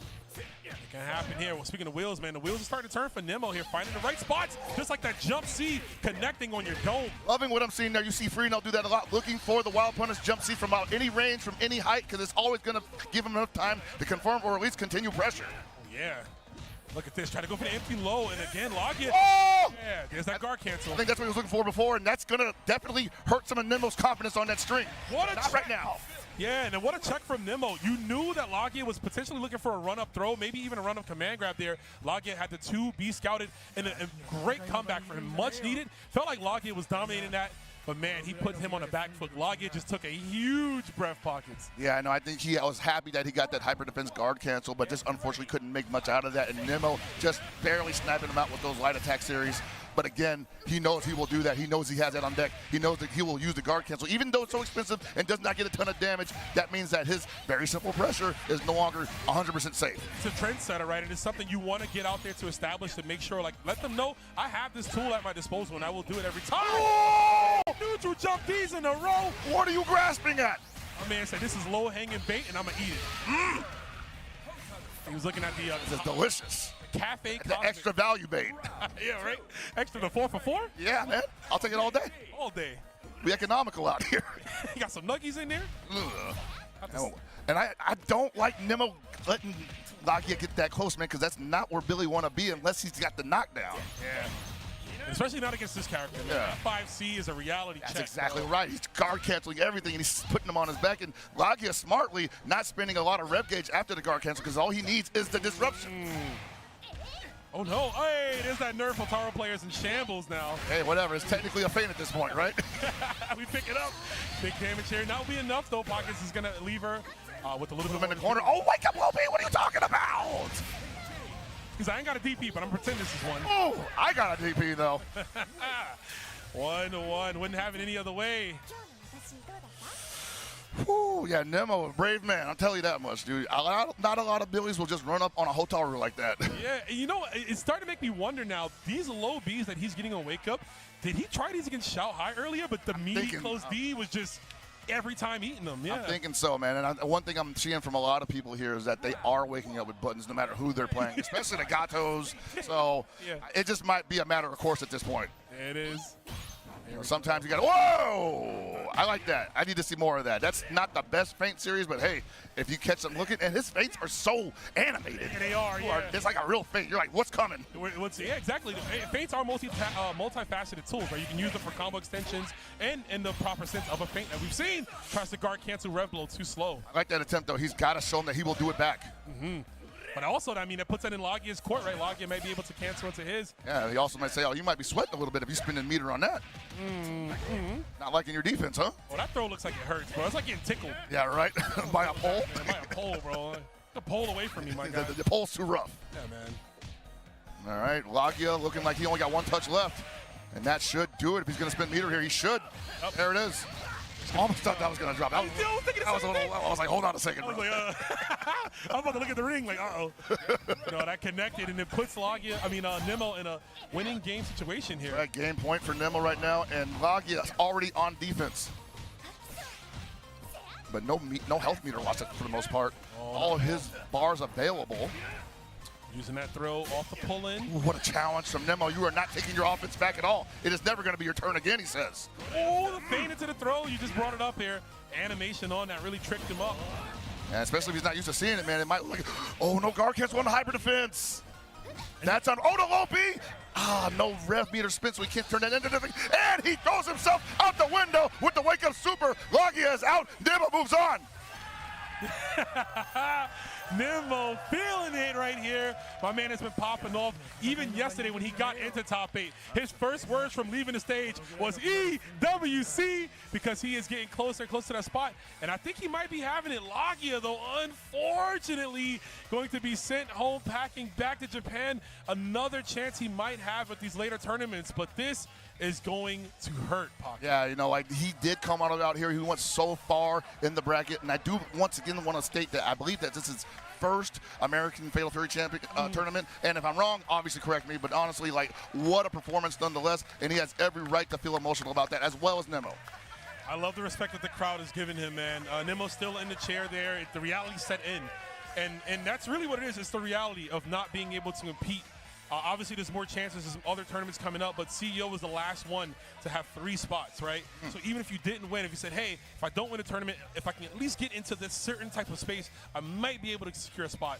Unfortunately for Lagia, that's not the case. It's the name of the game. You know, it's like, it's kind of rough being the commentator, too, sometimes, because we got to talk about it while you're still in the ring trying to put your mind around what just happened, right? And, like, we're on the loudspeaker, too, so they're definitely hearing every word we're saying. So, sorry, bro. We'll see you next time. Yeah, it is what it is. I mean, and we will see Lagia next time. Lagia, Sure. You know, we talked him up, a big game. I mean, he has been just dominating the scene right now. He's been playing SNK titles for a very long time, doing a great job, with whether it's KOF 14, 15, now in Fatal Fury. So he will, you know, he'll get his due. He will. I think so, too. He has a great Hotaru, and he's also just one of those players that can adapt to so many situations. I mean, honestly, I want to say that Wake Up Super was a little out of character for him, but hey, sometimes it works, especially in a game like this. I mean, it's called desperation move for a reason. Yeah, straight up. It is. It was definitely a desperation move to try to get some type of damage and just close things out. But, you know, it is what it is. We're going to be moving on to our next matchup here as we got the bracket. It is time for our winners finals action. I see the GOAT, the final boss, Xiaoheezy, as Aru would call him. So I think Nemo just qualified because we got ET left, we got Xiaohai left. Nemo and Koji Cog were the only people that hadn't qualified yet. Oh, EWC. yeah. So that's why he was like, hey, yeah, I'm in there, baby. Oh, yeah, that's it. Yeah, all 4 of the players we have our qualifications. Now we're trying to see who's going to get the SWC spot. And with that, there's still chances. Shanghai already qualified, which means Koji, KOG, Nemo, and ET have a chance to get theirs this weekend. Yeah, man, it's definitely, like, I'm not going to try to do the math on this again, right? But again, this is definitely, like, new championship territory for a lot of these guys. Like, I'm not even sure so many dudes have even been to EWC for any of the other games that they play currently. Yeah. So this is a big deal for them. Huge deal. We know Shanghai has, right? Winning last year with that Bison, my GOAT. Oh, my God, man. I'm trying to see Shanghai win both Fatal Fury and Street Fighter at EWC. Then I'm going to hit him up because I'm like, I believed in you the whole time. My rent's up, though. I got to pay. Can I borrow $1? You know what I'm saying? Yeah, like, let's go. What's going on, man? We homies from way back, right? Remember me, bro, in the trenches, bro? We was out there. We was playing 97 back in the day, man. You know, honestly, like, Shanghai, no stranger to that scenario. He's definitely been to stacked tournaments that featured both games and won both games at that tournament. Yeah. So. I mean, he is him. But right now, I mean, you know, we're talking him up, but we got to talk up Koji KOG with that impressive performance earlier to kick off this top eight. You know, when the tournament started here, getting his position into the top 3, getting his EWC spot, and looking to continue on. Yeah, man, it's like a lot of emotions running high in the room right now, and like I know we got to talk to these guys afterwards because man, if we had to imagine we had to interview these guys, right? What do we even say to them? Yeah. Like, how you feeling right now? It's like, how do you think I'm feeling? I think I'm feeling. I'm a bundle of bones that are about to break at any moment. Just remember, don't spend it all in one place. We might get a button check here, but it should be another Billy Mirror matchup here. We saw Shanghai play Billy early against Nemo, so why not play him against Koji? Oh, man. Oh, everything's on fire, too. Yeah, that's how I feel right now on the inside, honestly. We go to the Geese. We go to the Geese Tower. Everything's on fire. The Geese Tower is currently my stomach. Oh, no, bro. I'm on. Oh, you know, come on, man. Didn't you learn already? This tournament's giving me an ulcer, bro. How many times we got to teach you this lesson, old man? I thought you realized, bro. So stressed out, man. I don't know who's going to take it. This is definitely an entire possibility that Koji Cog dethrones the champ right here. Hey, can we get that top-down view again for Koji? That's how you can look at Shanghai's buttons. You know, top-down view, you can see that. There you go. Hey, bro. Koji, I got you, bro. He's buffering. Wave his hand like, nah, knock it off, knock it off. He's buffering super right now, bro. Put that dome in front of this real quick. Oh, man. Put the headset in there. Here we go. This is going to be a 1-3 action here. It is winners finals. Yes, man. 3 out of 5, Fatal Fury. And I'm going to say it. The only place so far that should have a 3 out of 5 at an open tournament for Fatal Fury City of the Wolves. You damn right, Pockets. That's right, man. We do not need any more than 2 out of 3 because when they start playing this game correctly on defense, the way that the company wants them to, it's going to be a totally different kind of ball game. It is, but I want to know who's going to get into this grand finals. We got Shanghai going up against Koji, KOG. Chad, who y'all feeling? I don't know, man. I think at this point, they're just feeling Billy. I mean, yeah, you got to. He's definitely well represented here. How apropos, the Billy Mirror match in the Flames of Geese Tower, fighting for that pension, fighting for that 401k, man. They just trying to get his money. Billy, literally that meme of that dude or Donald Glover walking into the room and everything's on fire. Like, what the heck happened here, man? I got to give up shout outs to Geese with the Samurai Esports chair in the background, man. That man is a weave all the way in and out. How come we never seen him wear that, though, man? I want to see Geese in a Samurai armor in a future game. Oh, man, that would kind of go crazy. Right now, this pressure going crazy. Both players are revving up. Wouldn't have it any less. Billy Kane is great at dishing out that rev meter, and there's the proper anti-air from Shanghai. That's right, man. He is definitely known for his anti-airs in multiple games, so certainly he is ready for that at any time. Ooh, the pogo. Yeah, while the jump C is definitely strong for Billy Kane against many opponents, maybe not against himself if someone like Shanghai is expecting it and has the perfect opportunity and tools to snuff it out. Oh, yeah. He definitely will have. Speaking of stuffing out, what a proper punish there, too. Look how far away he gets that confirmed. That's what's so difficult about fighting this character because he gets that from like a jumping from like 3 character spaces away, goes into the hidden gear, down to 50%. Adding more fuel to the flames here with that level 3. I love that one, too. Recycling all that bar from KOG. Never going to believe this place wasn't set on fire by Billy Kane. Just practicing that move. Yeah, right? Just spinning it up, messing it up. Got to reinforce the bounce it needs over here. Yeah, man. But look at Shanghai, not at all deterred whatsoever. Gets the touch, turns it into 40% damage. Gets you on your own wake up with a throw. What you trying to do there, buddy? You trying to jump? Trying to press a button?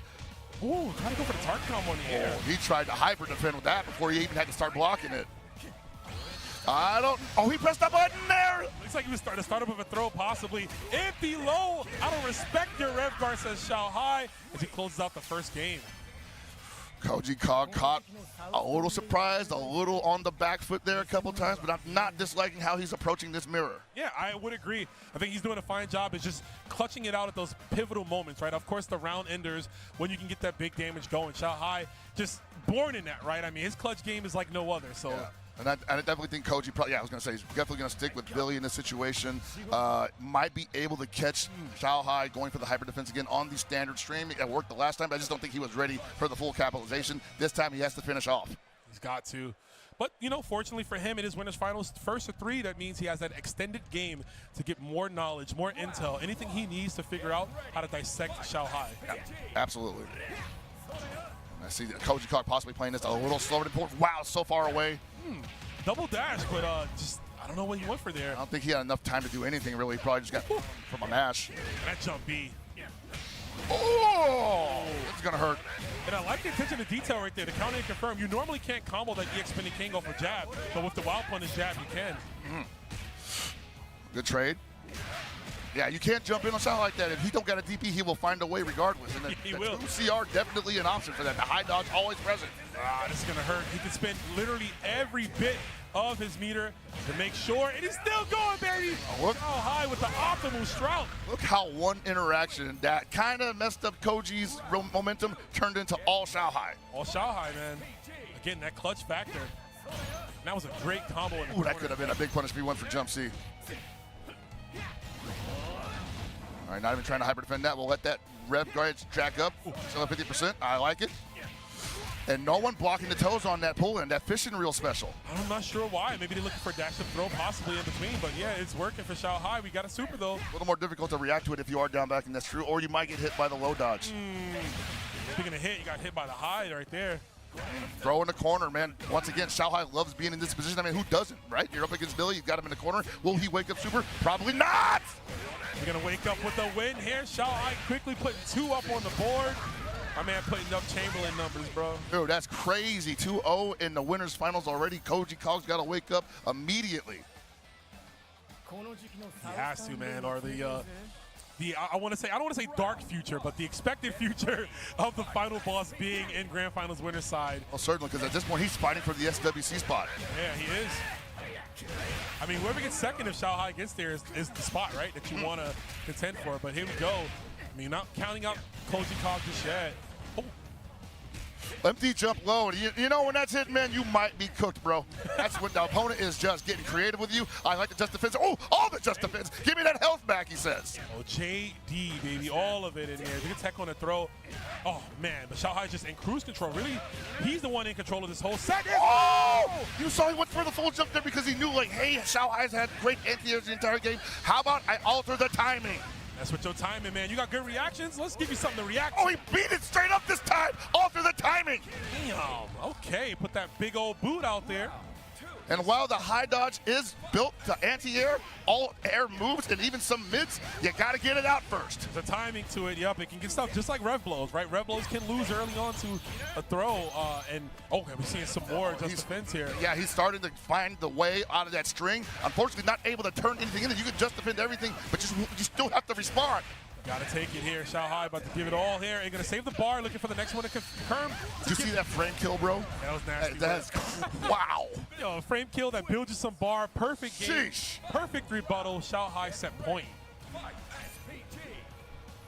Like when a man's doing that, that's just like everything is working for me, and it's all designed to kill you, man. Like NBA Jam on fire, right? Man's a Terminator. Yes, the dome. We're You're running at you like, what's his name? Sean Patrick Smith? Strike it after the truck. No expression, just like. Just right at you, bro. Dude, that's how it feels fighting this. When he dashed in on you like that?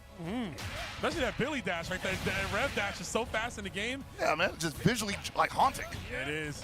Shanghai is just getting all of the. Oh, okay, never mind. All right, so he's noticed that Shanghai liked pressing the advantage after that string, whether he got blocked or not. Oh no, I don't know if he wanted to be overheated like that. Very good, the aggression.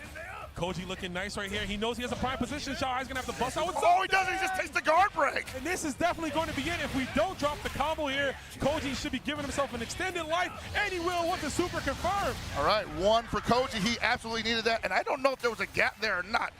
it might have been the case where he just had to take the guard break, but masterful play from Koji. I wonder what the adjustment on Xiaohai's part is. I don't know if there even needs to be one because he was looking so confident there all the way. He might have just had one interaction get away from him. He was. I mean, I think there was like maybe a tiny gap to hit a level 1 super or level 2, but Xiaohai was just content on his not spinning the bar. I mean, it cost him, but right now, I mean, nothing happened, right? Merely a flesh wound, right? Merely a flesh wound. Xiaohai, definitely one of those guys that's not crazy about losing the game, but also doesn't worry about it too much. He's got more to play, right? And it's still technically his game to lose. He is up still 7. Oh, he thought that was a counter hit!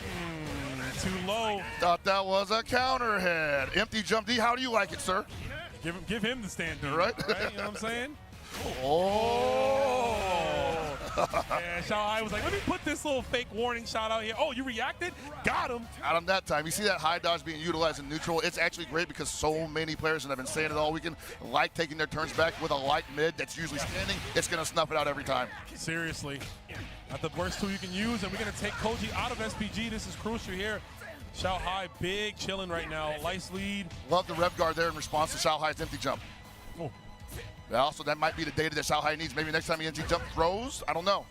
If he gets the opportunity, that is. See, Koji's trying to get him to take the throw. Oh! Trying to hyper defend. I mean, I respect it, but the timing's got to be better there, and it's so difficult. Timing is difficult. You're always expecting a straight pull, right? Yeah. You like that. Playing with each other's emotions. Yeah, I feel like if you're not already just defending by the spinning, you're just blocking at that point. Yeah. Let's take the block.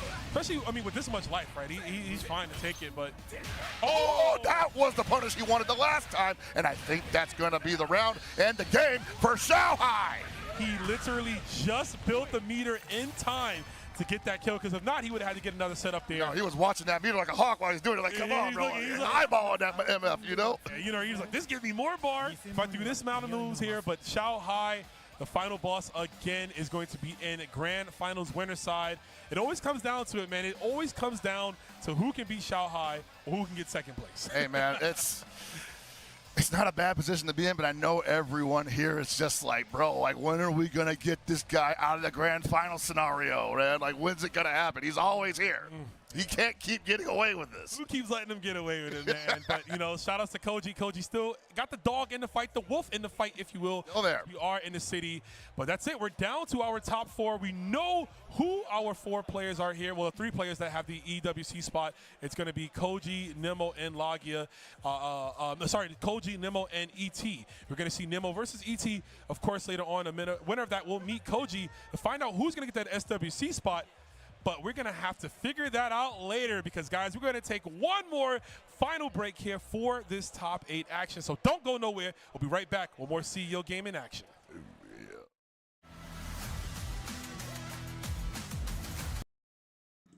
Okay, one more last break. This is really nice.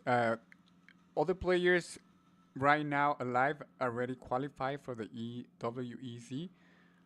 So they're just having fun. It'll be good. It'll be nice. It'll be fun to see how they play with no pressure. So we're gonna see high level, enjoying, strong players having fun, and just let's try to learn. Very, very, very strong Xiaohai. I don't think he will lose today, but let's see. It'll be very interesting. Does ET still continue on the fight? Nemo, Japan will defeat Taiwan. This is about to get really, really hype. Thank you guys. Vamos a ver quién se lo lleva. Japón, China, Corea. Vamos a ver qué rollo. Se nos fue América. Parece que este juego es asiático, banda. Así que vamos a pegarle, vamos a echarle a disfrutar. Let's enjoy the rest of the matches about to start pretty soon. This is the last break. Thank you for being here. Appreciate the support. And now I'm going to put back the sound so you guys can enjoy.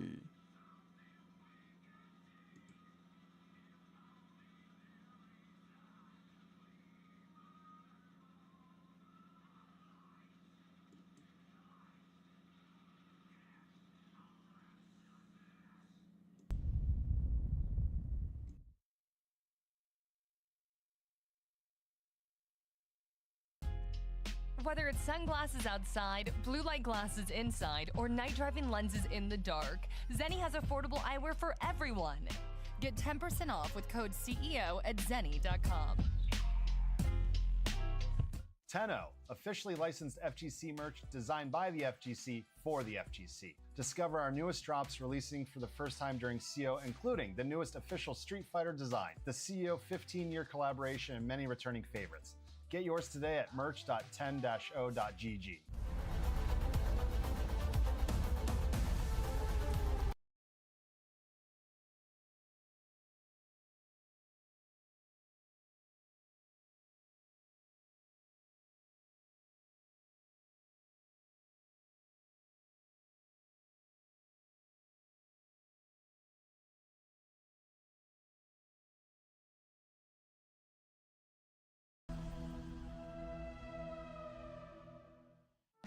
Are you enjoying the show? Please check out the CO 2025 exclusive merch store on co.gaminggen.gg. Pick up one of your favorite designs from this year's show and help support the community.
Hey, we're back, everybody, with more Fatal Fury action here at CEO 2025. And before we get started, or continue rather, I want to give a big shout out to Incross. We've been fumbling through these EWC and SWC numbers the entire broadcast, but man, shout out to Incross. He's got it written out on Wikipedia, man. Go give him a follow. He is the man that follows all the FGC action, chronicling it as it happened. He literally just updated the qualifiers today. Koji Cog, ET, and Nemo. Thank you so much, Incross, for everything you do. Wish you could be here. Wish you could be here. Wish you could also be getting paid for this, because this guy is a hustling god, bro. Shout out to Incross. But we got to bring things back here. We are firmly grasped in this top 4. That is the bracket held pockets. Who do we got? Oh, boy. We got Nemo versus ET.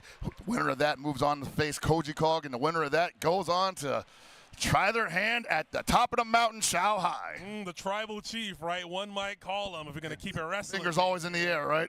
All the time. All the ones always in the air. One and done, but you never know, man. One of these players could have that performance, almost a breakout performance. Like, these guys are not world-class players, but that's just the level of player that Shao Hai is sometimes. He makes even his peers seem like a little less than. And, you know, and you see these guys play constantly online. They make content out of it, and, like, Shao Hai is not always winning those sets, these long sets, right? But they get in these brackets, they get in the ring, and it's like not a different beast, but definitely a different environment. Offline might be different. Right, he might have not shown you something while you were playing online, or maybe something you thought was working against him wasn't actually working. Who knows? Yeah, right. A little bit of delay sometimes, you know what I'm saying? Absolutely. We was playing on the old patch before you could react to overhead with Marco. Who knows, man? Who knows? Other things for sure, we do have a robust top 8 here. A lot of strong players already eliminated. They're going to have to try their luck.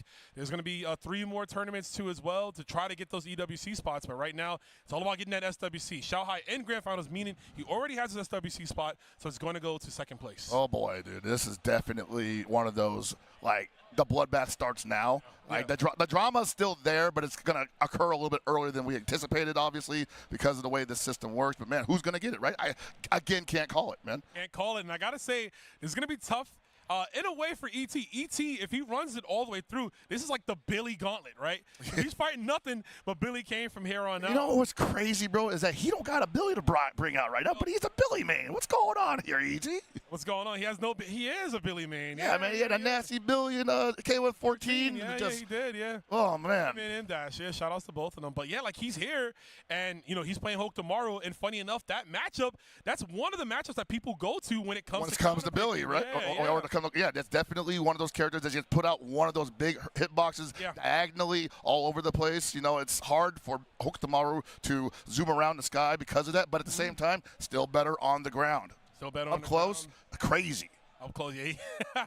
Up close, he's in your face, man. He's going to be all around here. So we'll see how it goes down. I mean, I do believe in ET. He's made these comebacks. He's made these changes. He's made these adaptations constantly, right? So he is that guy, but of course cannot talk about his other player, you know, his other opponent here, Nemo. Nemo looking to really solidify himself, man. Every time he wins any game, you see him immediately celebrating and popping off just because of how much this means to him. And he wants to keep this going. And the emotion's real high. And as I keep saying, I would say key to victory here is, like, I would assume he gleamed a little bit watching Shao Hai play against Koji earlier. That, hey, maybe the high dodge and neutral should be represented more often, right? Like, that seems like a pretty good opportunity to get some easy damage. And, like, unlike a lot of other high dodges, I feel like his swings back a little bit rather than leaning forward, which is so good in all situations. You want something that's going to be obviously going upwards and big in front of you, but you also don't want to go underneath the guy when he's jumping in the air. Exactly. As a Rock player, trust, I hate that Rock's high dodge moves him forward. Yeah, that is There's rough. so many times I miss anti-airs because of it, but like you mentioned, Hoku's and Billy's in particular, both, it keeps kind of lean back, at least very stationary, Yeah, it leaves it, but it doesn't move, you know, it doesn't go too far, or it doesn't really move far at all. So, but basically, yeah, it does work out in that favor, and you want to look for that option here. Of course, we're going to see if they represent it, but this is going to be hard again for ET. He's got to go through the gauntlet possibly. If not, it's just going to be Billy Kane soiree, and I'm down with that. I'm okay with that. I don't know about y'all at home. I know y'all. The Billy Kane Royale, huh? All right. I'm with it. You know what I'm saying? As it should be. My man inherited the company from Geese Howard, right? Can't wait to see the Discord online after that, man. Like, the discourse is going to be immaculate. Better be positive, y'all. You already know. But we're going to be positive out here, man. It's been a great time. CEO winding down. Almost 500 players in this tournament here. Oh, man. Yeah, I know it wasn't as big as Common Breaker, but it felt like a much more stacked, denser bracket for sure. Definitely a lot of people that possibly didn't make it to Common Breaker coming out here, and there was like 4 killers in every pool, man. It's insane. I don't even know how we got through it, honestly. I feel like you had like a couple of like top 32s early on Friday evening, you know? Yeah. I mean, a lot of exciting matchups that happened off stream that we didn't get to see. Some upsets. That was another problem. Yeah. There's players that got into like that top 32 range at Combo Breaker that didn't get it here. Yeah. You know what I mean? It's just, it is what it is. And that can be mentally exhausting. You got to do that like for 3 days straight because remember, like they played all the pools on Friday, had some pools on Saturday morning, and then everybody who won on Friday had to come back Saturday night and do it all over again. And I know how y'all are. Y'all probably was like, yeah, I'm out. I don't got to play the phase 2. I'm going to go have fun. Go party, go hit the pool. And that's fine. Sometimes that works for people, right? You can't always be grinding. You know, you can't always just be like, hey, let me just keep banging it out until I've got it down. Like sometimes you got to try it a couple times, take a break, and then it just kind of naturally flows into you by osmosis. That's the beauty of muscle memory. Damn right it is, man. But we see the 4 players here. The muscle memory has been the best on their side here when it comes to just locking down their neutral, their combos, the techniques, the adaptability in these sets here to get them this far. So we have the best of the best here, right in the heart of Orlando, Florida here at CEO Gaming. So gonna get this match coming up for y'all very shortly here. I think they're ready. They had a couple of technical difficulties previously, but I think they're ready to go. May still have issues. I'm hearing from the producers in the back. You definitely want to get that taken care of before you start the match because, man, does this scene have a history, not just the KOF or Fatal Fury, but the FGC in general have a history of sticks malfunctions at the worst possible time. Brother, the worst time, top 4, it is the last place you need your stick to blow up. Thankfully for us, our great sponsors here, Nacon and Victrix, you can go grab a nice arcade stick, or if you want, you can go to Paradise Arcade Shop as well. We got some snack boxes here. You can go ahead, get your peripheral of choice if you need it. I think Nemo might be heading over to Paradise's booth right now. He's like, hey, what's wrong with this thing? I need to win this grand finals. Give me the winning stick, bro. Do not mess me up here. Oh, man. Give me the one with the hydraulics in it. There it is. And the homie Score, shout outs to him, giving a replacement stick to Nemo. I don't know why I imagine Score's arcade stick just has artwork of his face. I mean, he should, right? That's just artwork on his stick of his face. Like it comes with the board. And Nemo's probably like, hey, by the way, what's the configuration on these buttons, right? Yeah, what's going on here? Where's my triangle? I'm like, how come my heavy punch is on the bottom? Why is Rev Blow at the front? What's going on here? Better hope you was nice to Score, Nemo, because if you weren't. Oh, dude. Turns out he was playing on the cross box. Like, oh, no. We got like the Mortal Kombat block book in the middle. Oh, the ball, he got the Mortal Kombat. Oh, man. Like, why do you even have this, bro? What is this here for? What is this here for? Let's see what happens. I mean, we can't see ET's, controller of choice. My man got that concealed. Yeah, man's playing in the laundry basket, bro. I like the little hole in the back. You see the wire sticking out. That's custom made. It's like, why is that laundry basket got a cable hole in it? Cable holder in it. Man, it's comfortable, bro. You know, it's fuzzy on the inside, too. That's why you're playing in it's there. It's a hand warmer, yeah, because it is a little nippy in here. It is, yeah, it is. And that's what we need, man. Florida is super hot out here. It is warm. The humidity is off the charts. But, of course, inside the venue, the ventilation is popping. Crispy. It is.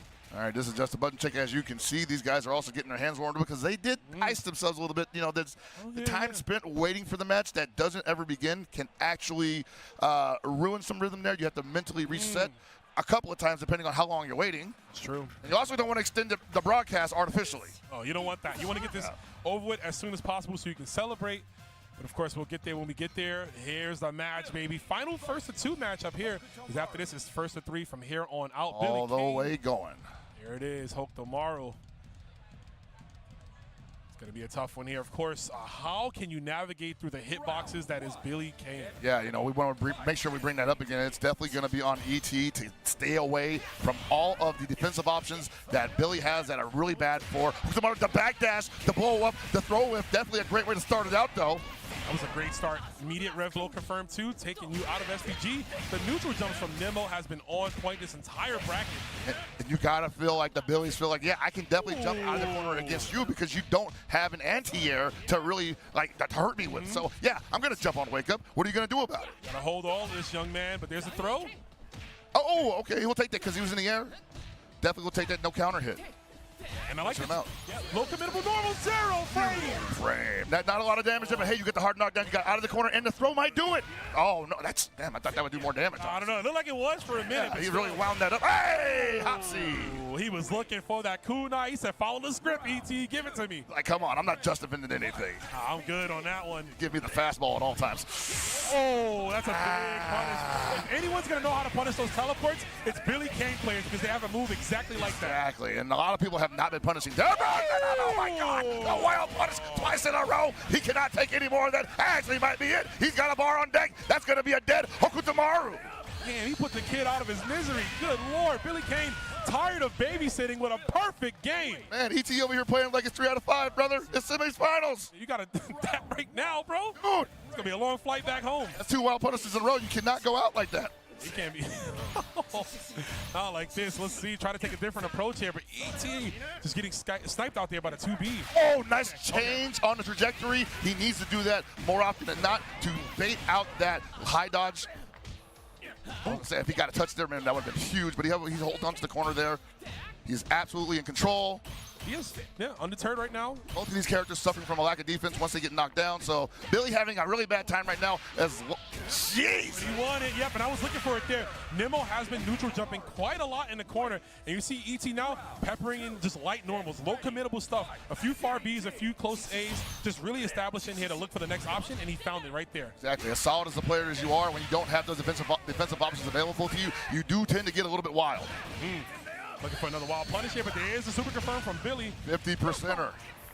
Ooh, okay. I love it. Show him that you will do that. Show him that you will do that to him and hold the corner. Hold the corner indeed. Is the elbow. Pull your way, goes for the super confirm. Just like that, we're all even double. Whoa, did he press a button? Yes, he did. Unfortunate. Oh, my Lord. I thought that. He got it in the front. Fortunately for him, there was no EX move used. His life is going to be extended. Great just defense here. Try to throw off the timing here. ET doesn't get deterred by it. Oh, looking for the big win. Oh, got the 2C. Oh, my God, another chance. Believe it. He got that super anyway. What you gonna got? What's the breakfast? What's up next? The double dash in the wrong direction. He mixed himself up. Mixed himself up. Where are you going, Billy Kane? I'm right here in your face. Which way did he go? Which way did he go? Which way did he go? Shane McMahon? Yes. Where did he go? Which way did he go? That man's moving right now. ET. Hopefully he can take that confidence going into this round. Yeah, man, like you said, the rev dash on Billy's side is so potent, but at the same time, when you mix yourself with it, it's almost like a double-edged sword. And I've honestly never seen it erroneously occur that way. Oh, the great placement on the down C for ET, immediately recognizing the scenario and going for the optimal punish. ET looking extraterrestrial right now. These out-of-worldly reads, and it is working in his favor. He's on set point again. You gotta believe, man, Nemo's saying I'm supposed to be winning this matchup. What's happening? He's not even jumping. Oh, my Lord, from downtown practically. Man, punch to the skies. That's that extended hurt box he's hitting right there. All right, we got him out of SPG there. Nemo with one more opportunity to turn this around, get another round under his belt, and possibly move on in his bracket. Otherwise, ET is going to be in the loser's final scenario. Possibly. That's another setup there. Wow, the double block. Much needed there from ET. And the tech on the throw, too. His awareness is on a whole other level right now, Pockets. Yes, it is, man. That down B also not getting challenged that much. It's super good, so I don't blame him entirely. But still, Nemo taking that round. He needed that so bad, like the desert needed rain. He needs that, man. He's got to drink from the fountains of victory here. Hopefully. Oh, what a pitch! I don't wait up like that. He was like, I haven't represented the entire game. Let's see how he responds to a round start. Rev poke. Oh, did he press the button? He pressed the button again. Man, I can't believe that. I thought it was a safe jump. D jump. D again. We're back, baby. We're so back, but super meter locked and loaded for ET, and he's going to represent it. And Nemo, what a bang! What a bang! What a bang! And that's going to be it. Nemo with the lock-in. The super confirmed to close things out. Yes, sir. He knew he had one option. He was like, I don't want to give up on my offense, so I'm going to pull out the shotty and take my chances. And Nemo said, nope, I've got my bulletproof vest on. Hold this punish. Just defend, just defend, just defend, just defend, just defend. Defensive mechanics will see you through every single time, folks. Oh, my Lord, man. What a response from Nemo there. That is the mark of a champ. That's a professional, Rome. That is a professional. Gotta give it up to him. In the face of fear, Nemo said, nah, bro, it's not the end of my road, but it is going to be yours, baby. And I know that some people at home might say, whatever, everybody would do that. And I'm like, bro, this is top 4. Would you do it at home? Would you do that for $1 million? I don't know. In top 4, I can't. You can't say unless you're here. You can't say unless you're here. Yeah, you're not here. You need to be here right now. You need to be here. Nemo is here. He is in top 3. He's getting close to that SWC spot, but got to give it up to ET coming into this top 8 in the loser side, pushing all the way through here, through some bad matchups, but unfortunately, you know, succumbing to the Billy Kane. Hey, man, you know, like this extends beyond Billy. That's Nemo. That's decision making, and that's what this game is all about. At the end of the day, the decisions that you make absolutely can paint the trajectory of your victory or your loss. and Nemo just making better decisions in that situation. And ET, I mean, sometimes you got to gamble, right? You have to, yeah, but that was it. Nothing came up right there for him. Gonna go home without the proper prize. The parlay was missed, but you know, you gotta give it up to ET. You know, I mean, he tried, and I understand that. Again, no reversal tools outside of Super. Hulk2 has to bank on Super all of the time, but in that case, you got players like Nemo that's always looking for it. They're ready. Exactly, and now the SWC spot is up for grabs in between Nemo and Koji KOG. That losers final is actually here as we're getting closer. Shout outs to these players here. I mean, the match is getting closer and closer, bro. It started off 2-0, and now we got a lot of 2-1s. I got to say right now, man, shout out to Score for that clutch stick loan at the end, too. I think that was possibly the juice he needed to make that happen. I don't know. Hey, Score, I don't know, bro. If he wins this whole thing, I think you might be entitled to some insurance. Yeah, exactly, right? It's like, hey, can we both go? He says he can bring a friend. Yeah, you know? You might be entitled to that. Shout out to Score. Score winning Samurai Showdown over the weekend. Having a great run of it, of his own self, but we're going to be moving on. Most certainly also placing top 8, I believe, in KOFXV as well. Oh, yeah. So, but we're here to talk about Fatal Fury, City of the Wolves. We're down to losers finals. I'm trying to calm the mood down a little bit right now because it's just button checks, and I don't want to exhaust myself because I definitely hit a couple high registers there after that bait. Man, what a bait, bro. Oh, Listen, this Sunday finals, that was a huge bait, man. If we're going to get it out, let's do it now. This is it for Fatal Fury for the weekend. But I had to go take a sip of water myself. Hope y'all doing the same at home. Stay hydrated, guys. Yes, please, man. Oh, you're watching this. Very easy to lose all your moisture out here in Orlando, Florida, but it's worth it because this place is beautiful. It is, but you won't be dry out here. Last thing you need is to be ashy. I'm not trying to be ashy. Not trying to be ashy today. No, sir, brother. They only gave me that tiny bottle of like hand lotion and all. I'm putting it all over the place, man. Nah, bro, I had some baby oil on. My forehead glistening right now. Yeah, I'm telling you. I get the baby oil. Don't talk about head glistening in front of Vicious, bro. Like they're trying to His whole head glistening, bro. Bro, sitting next to him, the camera zoomed in on him. He's like, "What the hell is that?" Oh man, I saw my reflection in there. Gave him the Krillin, bro. Yeah, but speaking of reflections, mirror, mirror on the wall, who's the Billy Kane of them all? We got Nemo going up against Koji KOG. Winner will meet Shao Hai. And we on the Billy Kane stage. I love it, baby, on brand. Favorite song on the album, by the way. And DR, baby, you love it. And honestly, dude, I kind of can't wait for the next Goon Lobby because I'm sure we're going to have a lot of Billies in there. We're going to figure this out. Hopefully we get the voice actor Billy, too. Chris Sharp, pull up, baby. Yeah, they come hang out. We already got Terry Bogard hanging out in there once in a while. They got some beat, too, man. They beefing on Twitter right now. Oh, let's go. Oh! Big old stick to the face there. Get your brain smooth real quick. Oh, he just defended the whole thing. Yeah, you got to get away from that. Oh, okay. No, that's going to work there, yeah. The recovery, you can see all the hits on the Rev Blow. Rev Blow doesn't have, it's not like DI where DI you can hit it a few times. Right. Rev Blow stays the entire duration of the animation of the move. And you see right there, Nemo, the standard color Billy, while the Koji is the purple one, stealing the color from Shao Hai. Oh! Not stealing his anti-airs, unfortunately. Going to get a lot of damage off that jump in deep. Oh, wait, that's going to hurt. Knock him down. Might get meter for it. Yeah, you got it. Super. No, goes for the frag cow. The reset. Oh, nasty work there. I forgot you can get that delayed spinning cane right there on the end. Oh, just wake up. He wanted to get this over with, and he is. Why the hell not, bro? Why the heck not? Now, I think he didn't rev that either, so he couldn't turn that into anything else. Into nothing, yeah.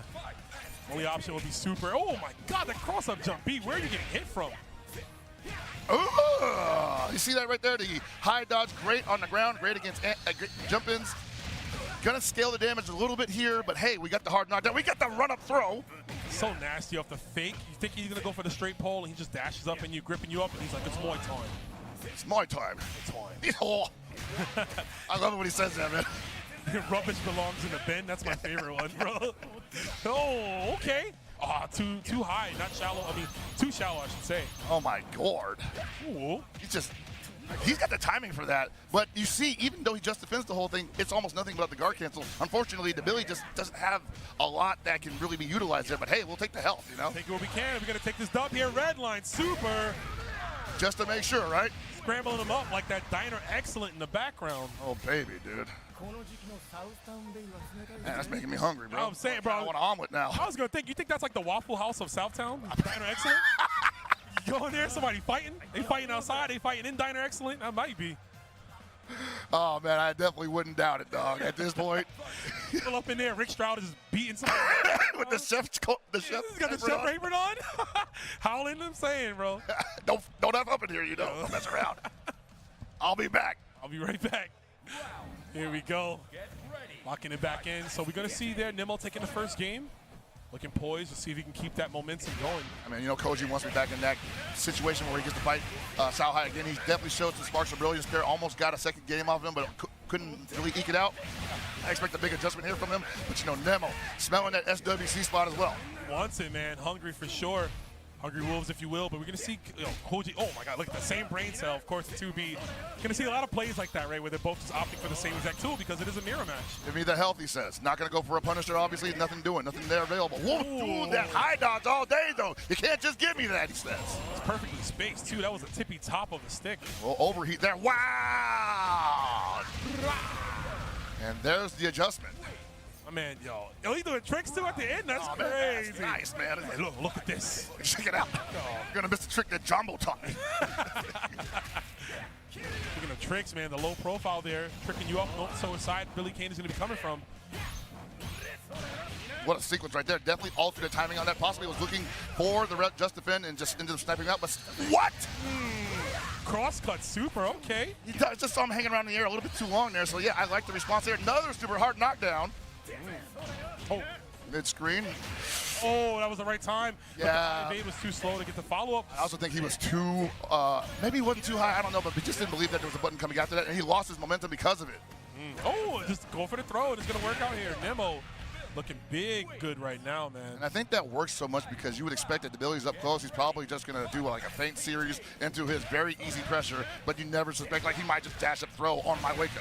Very possible, yeah. That's an option you can always look to, of course, in this matchup here. You're going to look to this confirm. He's going to refund himself all that bar, baby. That's right. Some people say it's better to do it when you're almost overheating. I say if you got the damage and you need the hard knockdown and you weren't using the bar anyway, yeah, let it rip. Let it rip. Get it back here.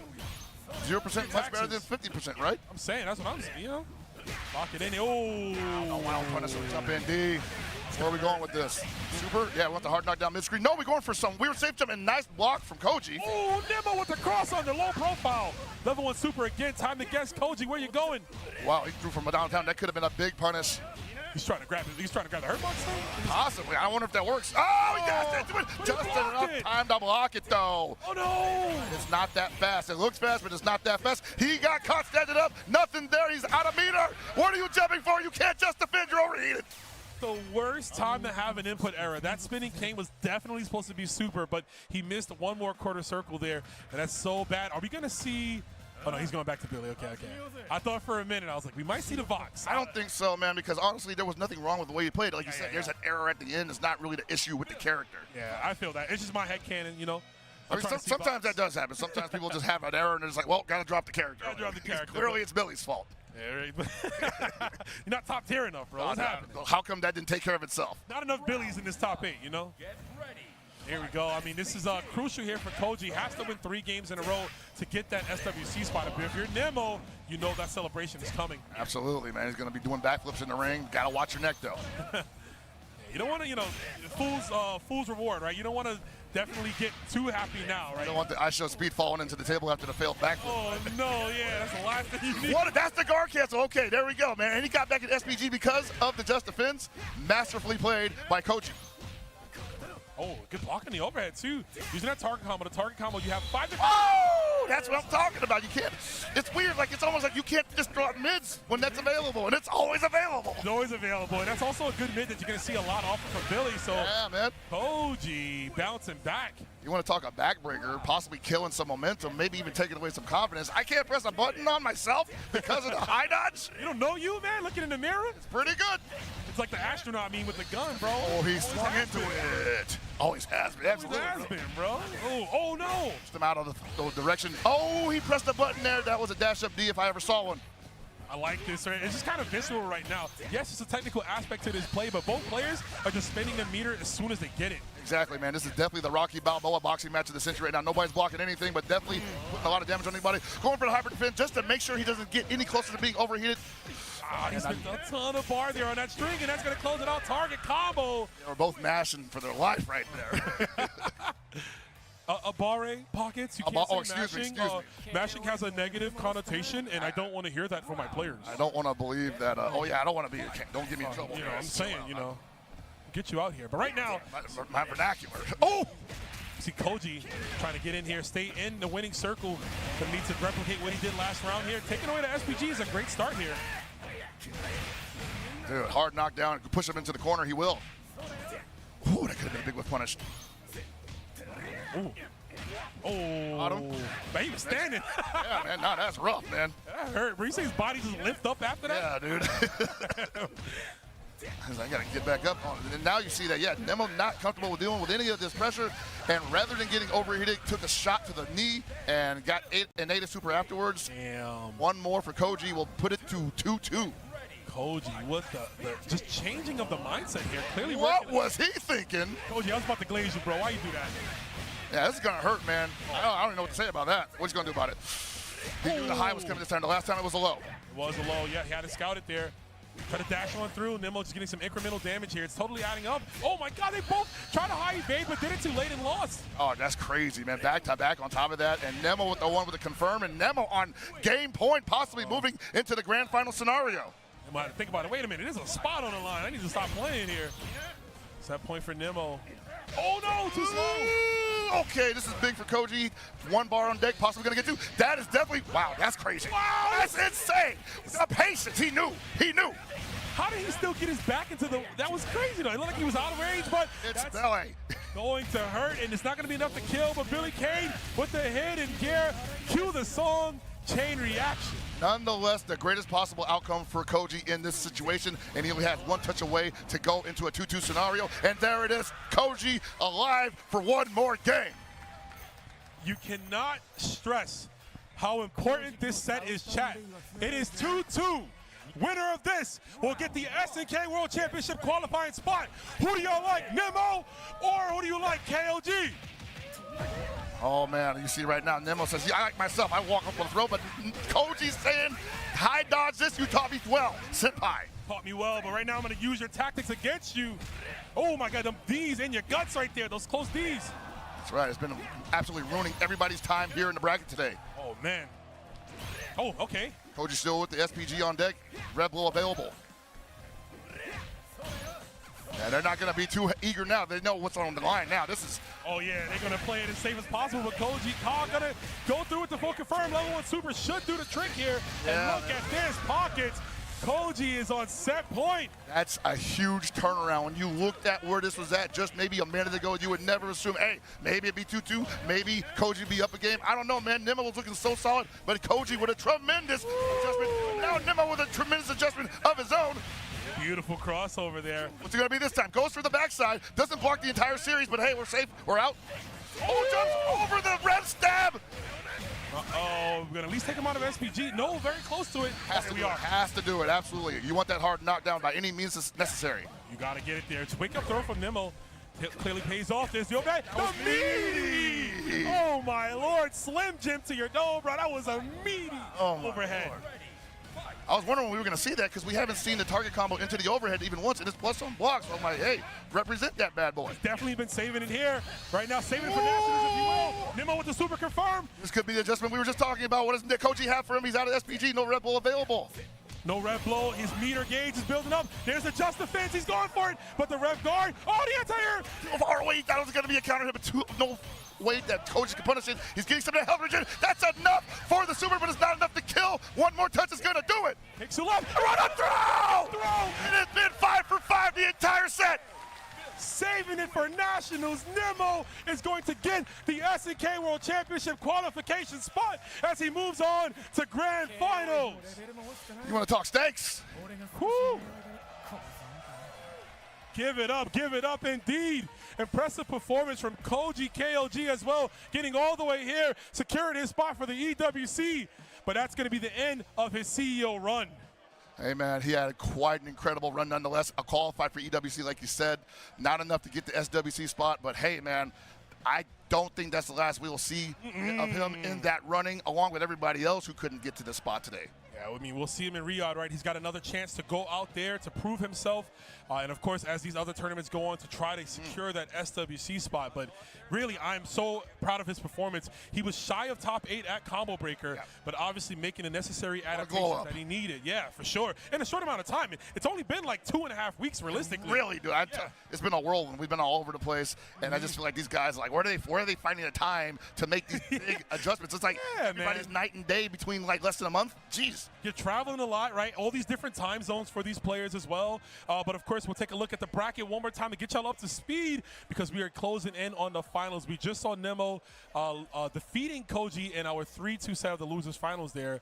But, man, what a beautiful day here. We see all these great players who have fallen already. Reynolds, Lagia, Masao, Choo-Choo, E.T., Lagia, they're all done. But, I mean, really impressive runs by them, Pockets. Oh, definitely, man. And this is what it's all about. Impressive runs, but also just mental fortitude, dude. Because this is like, it's easy to win possibly one game, but to win 3 in a row, like Shanghai seems to do like every tournament, man. Like, and then you got to go up against them after fighting like everybody else in the pool. Like, it's definitely what you would call a tall order, but I feel like the people that were in this bracket all capable of doing it. Nemo capable of doing it, but Shanghai also capable of just steamrolling you at the same time. He's the final boss, 498 pretty much down. We're down to the final 2. Nemo only losing to Shanghai earlier, so in a way this is a run back for him. He can make this here, but I mean, easier said than done. He's got to win 6 games. Of course, you're going to get that button check. Games. in the mirror, no less, man. I mean, I know it's button checks, but I'm telling you, it's everybody this weekend has not been picking the alternate for the button check. They've been saying, nope, this is what we're doing. Yeah, you're keeping it old school here. And that's A-okay. Of course, you know, a lot of these old school players, legacy, iconic players here in the brand new Fatal Fury Seat of the Wolves, man, showing you that you can't teach an old wolf new tricks, if you will. At the same time, though, still a ton of like just legacy skill, or rather legacy skill-based techniques and systems being applied in this game that are really being put on display in this top 8. Can't stress enough, as we keep saying, the Just Defend series that Koji was putting on, basically showing you how you were supposed to defend against the Billy series. But unfortunately, he's not like the best character to really capitalize on. Show that off, yeah, for sure, for sure. Let me see. Gonna go for the Billy Mirror, of course, again. Shanghai with the golden arcade stick. It's just so fitting of him. You're gonna catch that right under the hot lamp and just blind Nemo. The box is for your protection, not mine. Not mine. Yeah, it's glistening out here. Speaking of, we're gonna see who's gonna be burning with the vigor to win this. Nemo coming from the loser side, going up against Shanghai. And I tell you, man, like Nemo versus Shanghai in an SNK game, never thought I'd see it. Oh no, man. Especially this late in the bracket. You know, grand finals, Nemo really trudging on through. Tremendous players, though, in both of their own rights. And no stranger to the top level stage of their respective esports. And, of course, Shanghai back on the purple and black. That's how you know. And Nemo with the default right now, getting thrown, man, out of his shoes, bro. Yeah, and Nemo was the one that was representing the dash throw previously, and now he's getting hit by his own technique. You just know a big old punish. Oh, there it is. He said, you're going to reach a little too hard, and I'm going to have the perfect answer for it. Every time. Oh, that's wild, dude. He just got above Nemo's air-to-air. There's a chip out, too. No just defense on Nemo's side. He couldn't stay alive. Shanghai with a quick first round. I mean, how do you even adjust to that, man? It feels like everything's just so fast. Like, it was just, like, so dominant, too, man. Like, where was the error on Nemo's part? Everywhere, apparently. Totally. There's a full knockdown there. Oh! I going to the well again. We saw what happened with Nemo in the first time they played. Yeah, and I want to say, I don't want to say it too soon, but this is starting to look like EVO Japan 2025 top 3 all over again, where Nemo was in the picture, but just couldn't really provide a challenge to Finrich. Yeah, man. I mean, you could say the frame, right? He was in the picture, but he had no frame, right? So he didn't get that properly. But Shanghai taking the first game swiftly. And all respect to Nemo as well. You know, definitely not calling his skill into question here, but I mean, Shanghai just coming off being in grand finals for the last 2 or 3 games, completely warmed up. Okay, he's gonna warm up right here. He's possibly revving up, so he's got to watch his options here. Oh, I like that series. Check him for jumping. Ooh, probably wanted to stay standing to try to punish that instead of going for the jump, but unfortunately did it, and they're going to lose a lot of momentum for that. Got the rev blow, though. Hard knockdown, Western Red. Yeah, that's what the super was for. Yeah, man, cooking them from behind. Yeah, Damn, getting sauteed like that? Yeah, that's rough. Looking at the grill, that's crazy. Nemo, that's not a safe jump. You should know that. It's crazy, too, because, like, Billy does look like Guy Fieri. In the like Flavor Town, he's saucing him up here. But Nemo getting the first round. Yeah, man, that hitting gear definitely looks like he's cooking him up. I'm saying. Ooh. All right, Nemo showing signs of life here. Definitely looking at an adjustment on his part. But again, Cowhide, the king of adjustments. Oh, yeah, he will get them in. There's another throw from Nemo. We see both players attacking that SPG meter. I mean, that's the best thing you want to do, especially in this matchup here. Billy can utilize the SPG Revlo so well in this. But right now, Nemo going to spend a lot of resources for this confirm. Looking for the super there. There it is, man. I keep thinking it's going to drop, but hey, hasn't happened yet, so I'm going to put my faith in Nemo's low super catches. All right, Xiaohai's on the back foot. What can we do here? 2-1-1. There it is. All right. All right.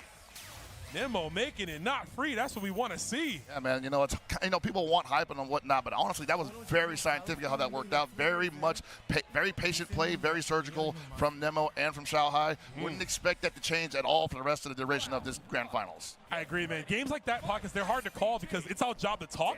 But as a player, you just want to observe, right? You just want to look at it and be like, hold up, what's happening Why here? is that working? Like, right there, yeah. Like that. You know, he did the neutral jump knowing that the high dodge was coming eventually and caught him with the wild punish that time, but just too far away to really confirm that correctly. Yeah, he doesn't get it there. Oh, but the high dodge works out. Watch, he's so consistent at catching him standing when he lands. That is like the optimal way for that to happen. Easily, yeah. You get all that massive damage, right? Because you have them on the ground. You can pick them up here. Yeah, man, landing frames are a thing. Ooh, what a check, though, from Xiaohai. And Xiaohai unable to really get anything significantly. Started the 5C from downtown, and that could do it. Definitely should be it here. Gonna recover some bar just in case, and there it is, another super. Completely agree with that. Don't put off tomorrow, which you can handle today. Get him out now. Seriously. I mean, Nemo is like cooking right now. He's really on, he controls the score, controls the win, right? And he's definitely looking like that type of player right now. Exactly, but like you said, he says he needs 6 wins to get the big W.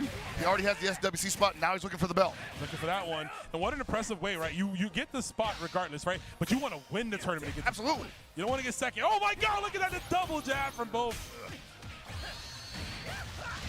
And right now, Xiaohai on his way back to the 1-1 situation. Looking at possibly going up 2-1. Empty jump high evade. I mean, that's tricky stuff right there. Hey, man, sometimes it works out, right? Because a lot of people assume, hey, mid, low, maybe even throw. And the low dodge will actually blow up the throw tech. Every time. Yep. See Nemo just trying to encroach on Xiaohai's spacing here. Throwing out some hitboxes. Varying up the offense with the special moves there to throw off the timing of just defending. Ooh. Yeah, you can see right now, like, this is definitely just a fishing expedition, as they call it. And Nemo, the first to catch bait. Yeah, he got his haul in. Time to cook. Let's see what we can do. More just defense. Tried to possibly keep it going, but the timing was a little weird from him. Got caught again, but Xiaohai not ready to capitalize. Ooh. Okay, and I like that. Going for the straight pole and the start of the flip kick, knowing that he was low enough to not get that follow-up. Just needed to get some more damage on him. He is in the life lead. That is Nemo. HD jump in D again. Nemo, please, I need you to block low. You've eaten so many close Ds on Wake Up. I think, again, possibly it's a wake-up mash. And that's not going to find the mark. Nemo saying, whatever, let's go to game 3. But you don't have many of those whatever. Let's go to game 3. Exactly, right? man. In fact, this is your chance. You need to win 2 to reset the bracket here. Easier said than done. You definitely don't want to throw away your opportunities like that. I'm not saying that he did. He probably thought he saw something that was significant as well. I'm not in there, and that's why we're over here talking about it. But at the same time, Xiaohai seeing much further in the future than he was. Totally. It's hard to get into that's why it's dangerous to kind of play that game against characters who are just going to backdash on the pressure, because if they have a button that's going to punish a whiff stab from that distance, you could lose all your momentum and crank yourself up into overheat just by trying to play neutral. Exactly. Oh! Trying to play neutral and getting sniped by the jump C. And even combo. It didn't, but he was like, I'm going to block my face anyways. And Nemo swiftly gets to confirm, okay, it's not over just yet. He loves going for that there, and I like it, because you know eventually a meaty pole will be coming, and his opponent might eat it. That was definitely a jump scare dash throw, I tell you. Oh, wild punish! So much damage on the board available for Xiaohai here. What's he going to go for? Just straight into super. I like it. He wants that corner position here. Oh, good Xiaohai. Wake up. Yeah, that was great. Xiaohai been here before. That's the response he can utilize if the Billy's close enough. Okay. Another just simple confirm there from Nemo just to get some damage, take Xiaohai out of SPG. And of course, look at Xiaohai's rev meter. He's close to 100. Had to take damage there almost to not eat that and get put into overheat. Exactly. You won't necessarily cool off from taking damage, but at least you're not cranking up any higher. Nice reversal there. Oh, the empty jump low! Oh my God. Took that cross up low! Another one. Xiaohai clutching it out as always. He is on tournament point. Oh, man. I know Nemo didn't see either one of those interactions coming, and that's why he wasn't ready for. Oh, big wild punish! It isn't going to be a lot of damage. I hope he dumps it, or is he going to go straight to super? Yes, he is. He just wants the corner pressure. How's Nemo going to get out of this without spinning it? Just, that could have been so bad. It was. It's not looking too good. He misses meaty close D, but Xiaohai thankfully doesn't get anything. There's a throw. It's going to land. What's Nemo going to do? This could be it. Hell Pockets is not much Nemo can do without spinning meter. He goes for the just defense. He gets the guard cancel punish. This is why he's got it out. He has to capitalize there. No meter spin from Xiaohai. One more touch is going to do it. Well, red blows okay. Somehow loses the momentum. Nemo back in control. Doesn't have 2 bars, so he's not. He's going to spend it. Just got 2 bars. Just got 2 bars. I was going to say he's not going to red line. SPG. Tries to go for the meaty. Oh, tries to base that out. Xiaohai's defense. Oh, tower in. What a catch. But no. He can't go too much because Xiaohai with the down B. Just enough to finish him off. Nemo can't believe it. Anticlimactic as it seems, the story stays the same. The Southtown legacy continues. Xiaohai is your Fatal Fury CEO champion. What a scramble room. Back and forth. Both of those guys had it at every turn of the corner, and it just, the wheels kept falling off. The wheels kept falling off. Every time they turned right, they turned left. They were riding on rims, brother. Oh, the car was breaking down. We had to go Flintstones, bro. It was the Flintstone in that our car, bro. The wheels was done, but Xiaohai picking up the pieces there, and that's what he always does. You gotta give it up to him. It might have been ugly. It might not have been as stylish, but it doesn't matter. A dub is a dub. Xiaohai showing you right there that the experience, the poise, the control, it doesn't matter what tournament, where he is at in the life. If he's a loser's or winner's side, he's always got that clutch factor, and he's going to be your champion for the evening. Hey, man, I just hope that a lot of people saw what happened here and they looked at Xiaohai and how he played Billy, because I know a lot of people are thinking about, hey, maybe Billy's going to take me to SS and rank tomorrow. You know, like, remember, you still got to defend against that as well. So it's not a one-way street. Yeah, I'm expecting a lot of people with sticks out there in the streets. Yeah, definitely. They're hunting, man. They're not brooming it, you know. They're not sweeping. Yeah, they're not going to be sweeping it. But I got to give it up, too, for Nemo. Nemo coming into this top 8 here, losing to Xiaohai first, but going all the way through the losers bracket with some amazing plays, great adaptation to the opponents that he's been going up against, and of course just being ever emotional about his 2 qualification spots, because he is the player who got not only the EWC spot this weekend, but also the SNK World Championship qualifying spot. Yeah, man, that's a lot of money potentially in the pocket for Nemo, and also the other competitors who have qualified at all the other events. Remember, we're almost at the end of the line. We've only got 2 or 3 more events. We've got SCS China, we've got City of the Cream, and we've got, what was the last one we got? Hessen Challenge is the Hessen third Challenge, one. yes, man. So it's almost time, man. We are in crunch. And the difference with those tournaments and this, those are all 1 spots, right? This was 3. So, you know, top 3 got the spots here. Those you got to win. You can't afford to lose. Out of windows or lunchtime. I would expect that a lot of the guys who have already qualified probably won't show up to them. So it's still anybody's game for that. Really. I mean, that's what you hope, right? But you got to remember. You never know. Yeah, Xiaohai didn't have to be here. So I was like, I'm going to pull up, take a little swim in the pool, and I'm also going to win CEO. Let's see where I'm at right now. I've been practicing a little bit, right? A little bit. You know, see, we tried this new Billy Kane. It's a theory. I don't know how real it is yet. Clearly it was real. We did see that. But also, I mean, a lot of these players are sponsored, right? We all have that access to it. They are traveling on someone else's dime. Yeah. Shout outs to the sponsors. So there's a lot of events they can still go to, because even though you are qualified, the journey's not done yet. No. You know, it's still about winning those big tournaments. So you still have to grind. And in order to be better, you have to fight people that are better. You have to fight people in that circle, and you're only going to meet them at these tournaments. So, yeah, but with that being said, it looks like we're going to be getting our award ceremony.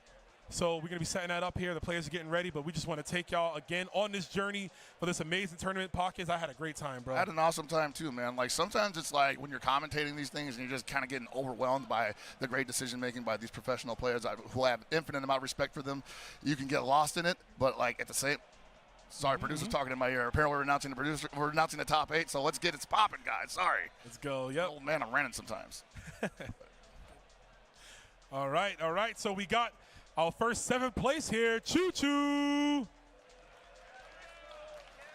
Also in 7th place, we have Masao. And our first 5th place coming up here, we got the young man, Lagia.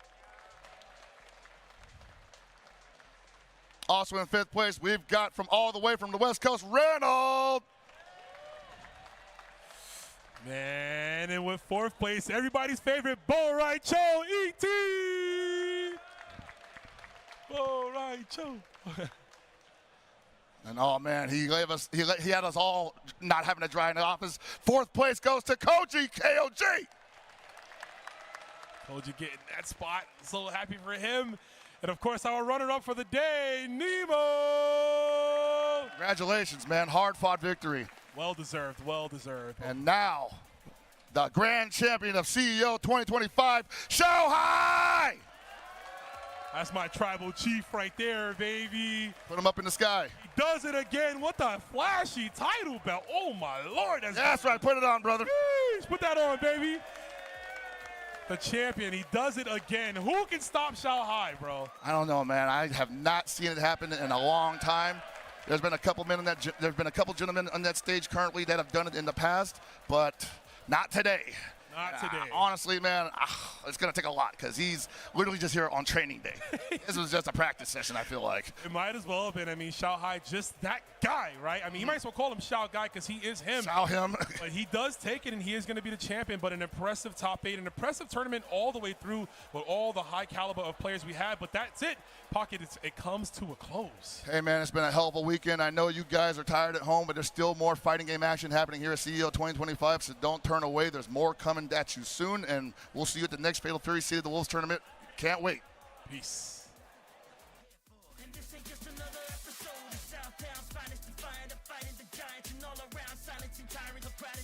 Watch it, I might abolish a dynasty. Call it the Phoenix Rise in the fire with a cause.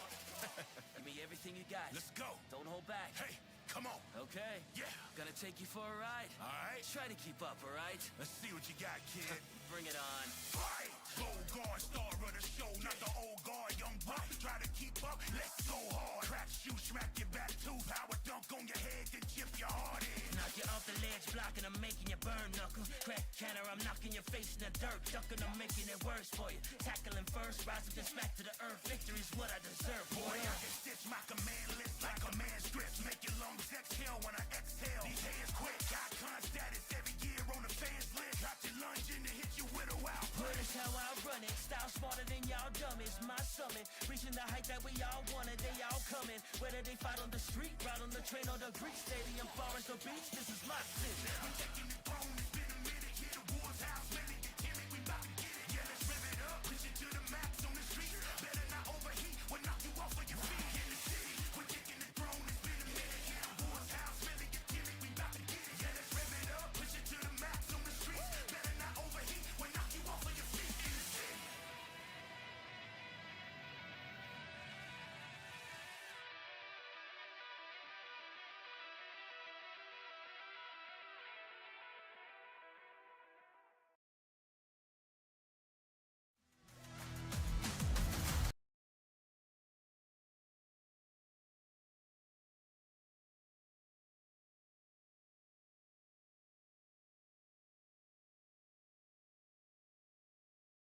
Thank you, everyone. Thank you very much. Gracias, banda. Gracias. Se oye, no se escucha, se escucha, no me escucho. Thank you. Have a great day. See you next time. We're gonna see who's the next qualifier, who's the next player on top. So make sure to check more action right here at Dreamers Forest. Shout outs to everyone, chat, SNK community. You guys are the best of the best. Go play City of the Wolves. Very good game, amazing prizes, and of course King of Fighters 15 as well. Thank you very much. We're gonna send the people to another chat.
kicks, being able to get the dive kicks when he needs to, be able to stop some of the things that Crime may love to do. The sweeps, the mediums, the drive rush buttons, all halted and all pressure from Punk right after.